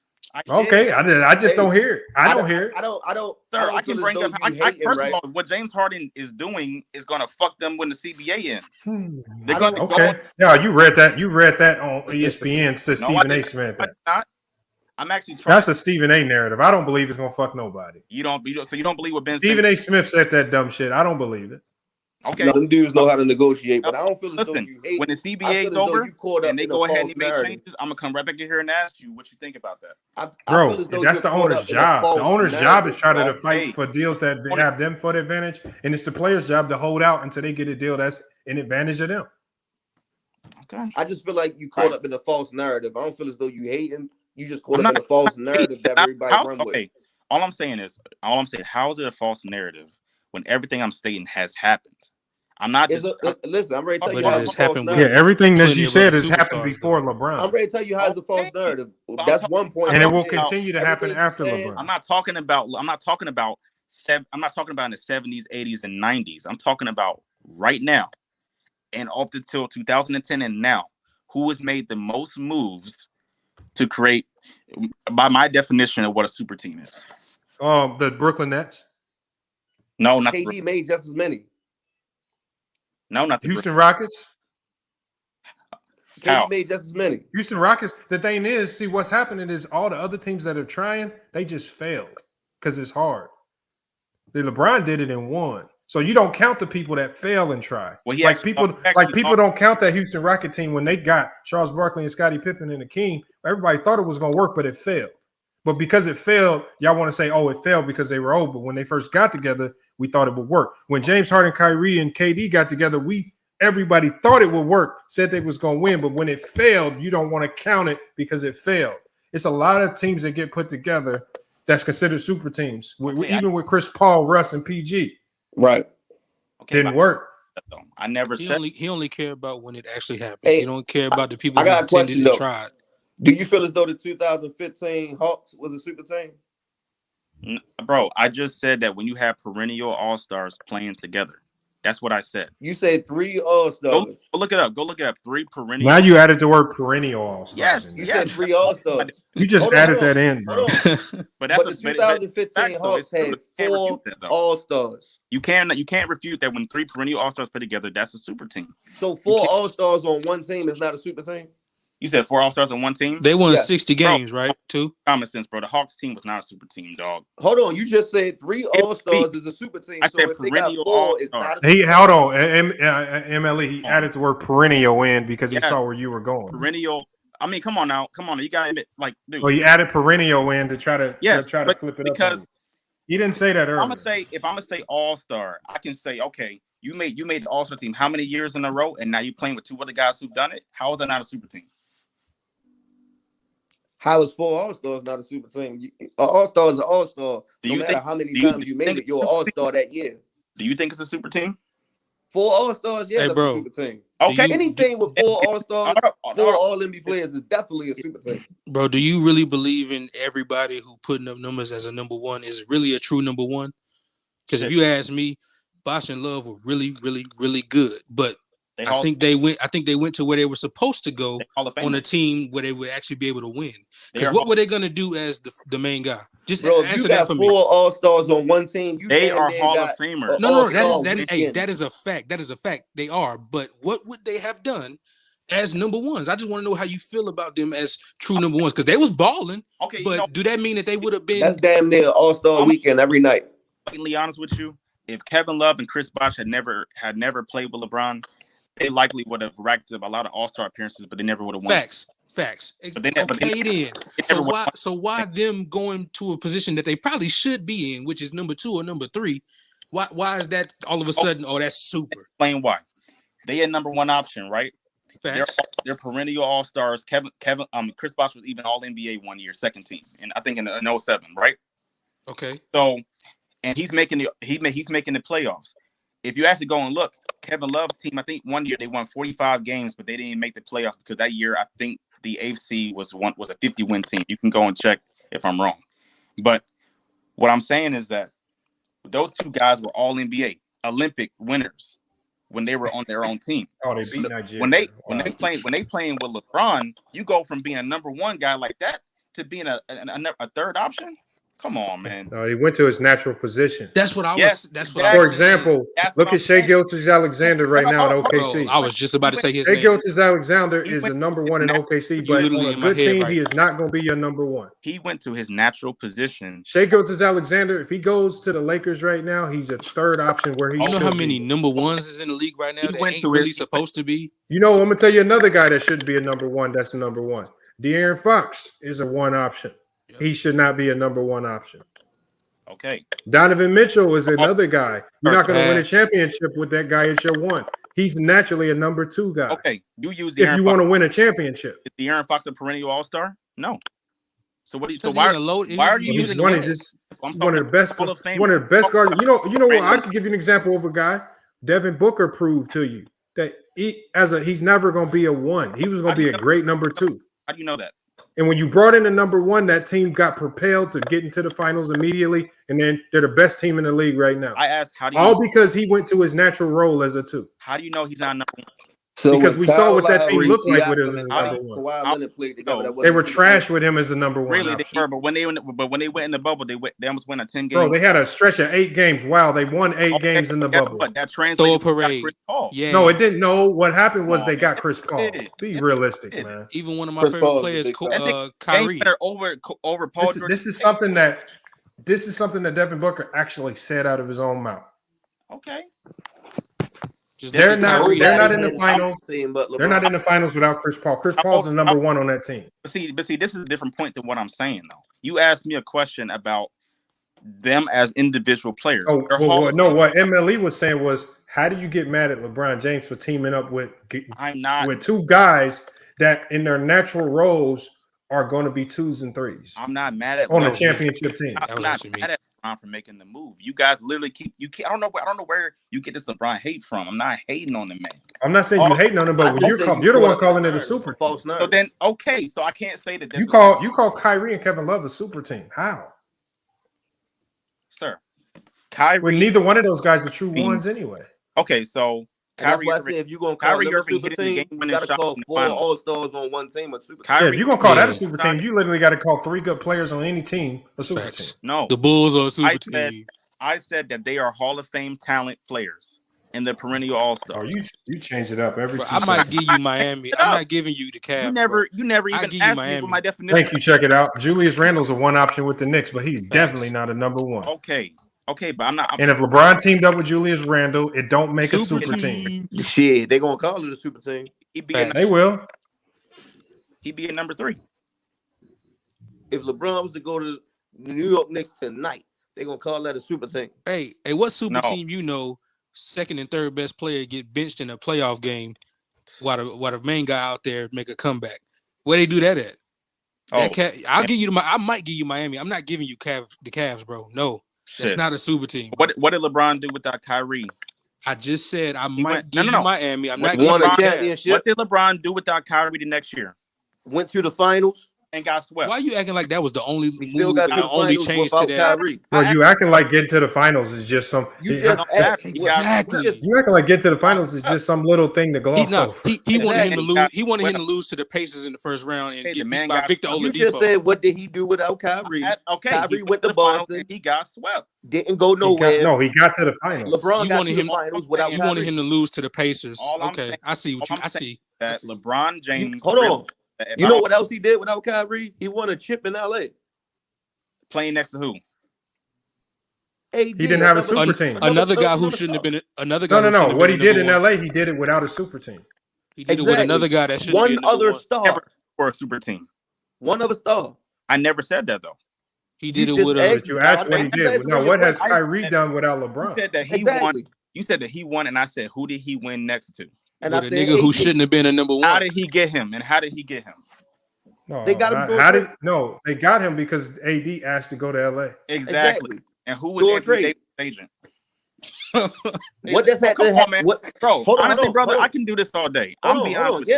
Okay, hold on. We can do that. Hold on. I'll admit that. Hey, hold on, y'all. Hold on. You said so. Anthony Davis's agent was Rich Paul. What does that mean? Yeah. Now elaborate. You want me to elaborate? Okay, so he's his fucking agent. Because what you're going to do again is what I said before. You're going to elevate the power of an agent bigger than what it is. Because the only thing Rich Paul did in that situation was cater to what the player asked. The player said he wanted to be in LA, and the agent made it happen. Okay, so why? You're trying to make it seem like Rich Paul is going to these players, whispering to their ear, "You should go play with LeBron James, man. You should do this," and that's not what's happening. AD could have got asked to go anywhere he wanted. Hey Lamont, you know what he actually doing? He taking Rich Paul out the position and putting LeBron in it. He putting LeBron in there. That's what he really getting to. And that's what I mean. You diminish. You try to diminish Rich Paul. Can I ask you a question? If Rich Paul was not associated with LeBron, would Greg Popovich go to Dell Demps and tell him to not trade AD? Bro, you don't know. We don't know. Okay, but what I'm saying is that he did that because the rep around the league is that Rich Paul, there's no rep around the league. You haven't talked to one NBA player. You telling me to rep around the league? Hold on, I'm ready to show you how that don't make sense. Everything. Yeah. You can hold on, here go a prime example. I gotta stop making this stuff up, bro. Remember Kawhi Leonard set out? Thing that I made up that was that. You like going off reports. That I made up was that Kyrie Irving was going to get. That's the only thing that I messed up on. Everything else I've said, you can look it up. Hold on, you've been messing up a lot. Let me say this one thing though. Remember when Kawhi Leonard set out and everybody was talking about, oh, he's sitting out because LeBron, and they was talking during All-Star Week. No, it was a report. That was it. It was a report. That's one report. Right. You was just talking about a report. There were other everything you've been talking about is based on a report. No, they're not reports. They actually happened. It was true. Let me finish. Because we talking about reports, and that's what I was getting to, how people read one report and run with it. Y'all been saying, oh, Kawhi Leonard sitting out because of LeBron. He trying to go to LA and play with LeBron. Then the next year, reports come out that Kawhi don't even want to play with LeBron. Then he gets sent to Toronto, and then he come out in free agency and don't even go to the Lakers. He go to the Clippers. But y'all ran with that report that said Kawhi Leonard, he's actually healthy according to the reports of the Spurs medical people or whatever. He's actually healthy enough to play, but he's going to sit out because he want to go to LA and play with LeBron. Okay, now here's one thing about me that I named. Everything that I've said has been reported by Woj. Hey, bro. Hey, Woj was literally hold on. Let me tell you this right here. I mean, Woj was literally called out for being wrong just yesterday. About the 76ers hold on, Daily J. Hold on. What I'm saying is just yesterday, just a couple days ago, you had a perfect example of Woj being 1,000% wrong. When Brian Windhorst had to come out and literally check the man on TV and he literally said, I don't care what you guys are hearing from these other people who are saying that the Nets aren't talking to the Sixers. He says, I know for a fact that the negotiations are going on and the trade will happen. And what ended up happening? Woj had to come out and correct his statement. Okay, that is true. So you saying let's not act like Woj is this all perfect, all-knowing guy. When just a couple of days ago he was wrong. Legit source though. You can't say that Woj is not. I'm not saying he's not a legit source, but I'm saying he's been wrong a lot. You said has he been wrong a lot? I never said that he's 100% correct though. Was Woj on that Kawhi Leonard report too though? I never said he was 100% correct. Hey, bro, you know why? But a lot of what Woj has said has been true. Woj actually was the first person, besides I think him or Shams, to actually report that Harden was actually about to go. No, he did not. Brian Windhorst was the first reporter. No. I said that when the trade went through, but right before it went through, he reported that it had already gone through. No, Brian Windhorst was the first one to report it. He has on those that sources report around the about league. LeBron and Kawhi teaming up in LA. All I'm saying is that just to close, because I don't want to, whatever. Because again, but all I'm saying is that LeBron, in my opinion, has spearheaded the player empowerment movement. That's all I'm saying. Hey, bro, you may agree with me. You may not. That's agree cool. with me. That's your opinion. I want to take it back to something you said. Like I said, it's just my opinion. I don't know how Jordan didn't do it. How did Jordan not spearhead it by doing his 1-and-1 moves? Because remember, Jordan signed that long term. Actually, if you really want to be honest, Scottie Pippen made more money than Michael did in his career. I know, but Jordan started the 1-and-1 deals.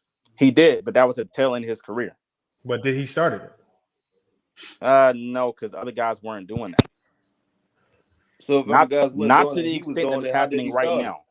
You can. I promise you, in the past 5 years, you can find more examples of players moving teams and using their leverage more than you ever have. All right, hey, y'all. Look, we're going on past 5 hours.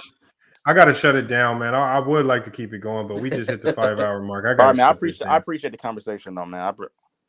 That was fun, bro. I'm gonna start coming. Yeah, man. But I did like. All right, bro. I'll take care. You ain't a hater, bro. I just think you caught up in the false narrative. No. I got you. Like I said, I respect your opinion. I appreciate the conversation. Alrighty, bro. All right, appreciate you pulling up, man. We're gonna be live tomorrow for the Super Bowl. So look, y'all gonna see the notifications when they come out. We're gonna do a little watch party for the Super Bowl. Hopefully, is I think it's gonna be a trash game. I don't think it's gonna be very eventful. Who you got, Lamont? I got the Rams winning. I'm gonna put my bet in on. I'm gonna put my bet in on FanDuel Sportsbook tonight. Y'all saw the link in the chat too, man. Y'all know we just partnered with the FanDuel, man. Look, if you sign up with FanDuel Sportsbook tonight, you need to place your Super Bowl bets. If you place a $10 bet, you get $50 free. Right? All you got to do is hit the link in the chat. If you place a $10 bet on Sportsbook tonight on the Super Bowl, they're going to give you $50. So you're going to make $40 just placing a $10 bet. I don't know nothing about the betting shit, right? But do that shit cover Maryland? I don't know. Let me see what states is prohibited in. I could pull it up right now. States. Let me see. It's just in case. All right, states where FanDuel is still illegal, because I know they just made it legal here in Arizona. All right, so it's illegal in Alabama. Hold on, they allow FanDuel. Hold on.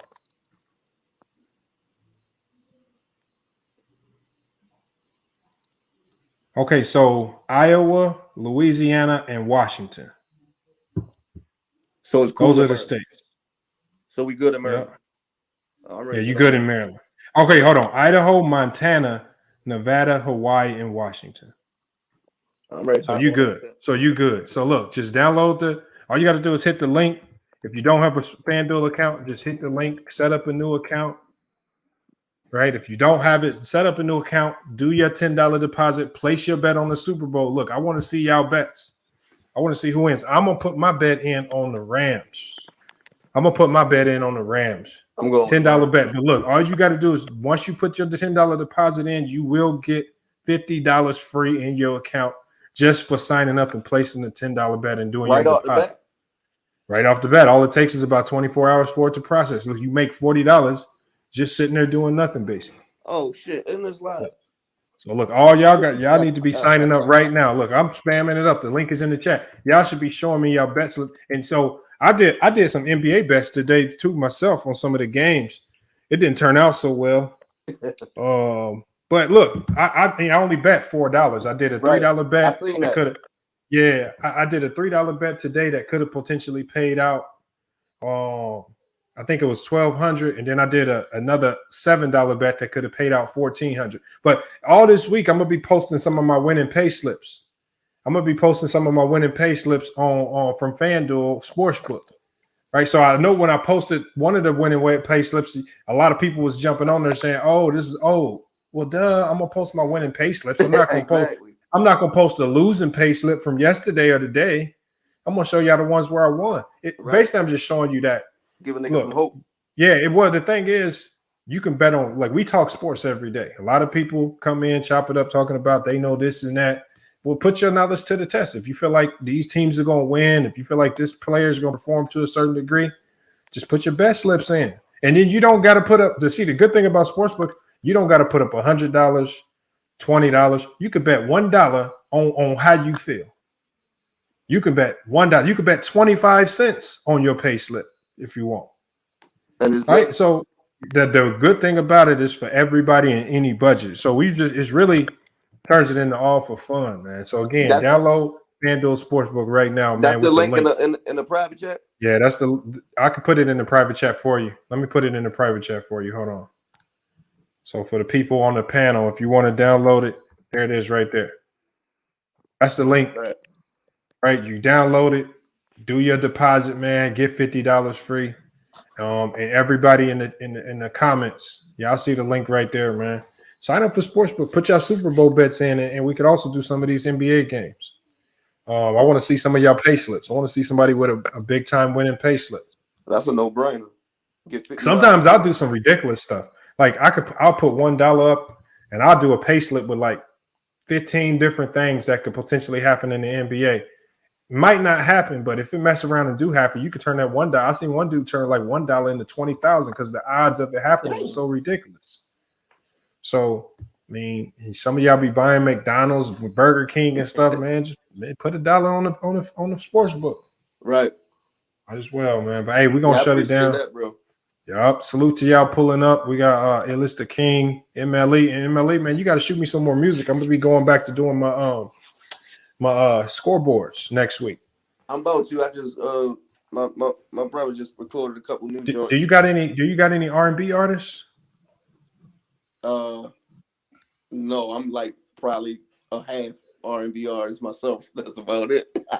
All right, because the only reason I ask is some of the rappers you send me, sometimes it's a little too hardcore for my brand partners, man. Yeah.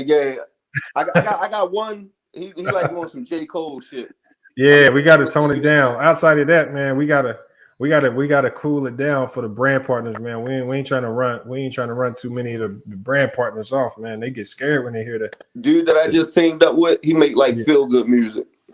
Yeah, let's get some of that. Well, let's get some of that.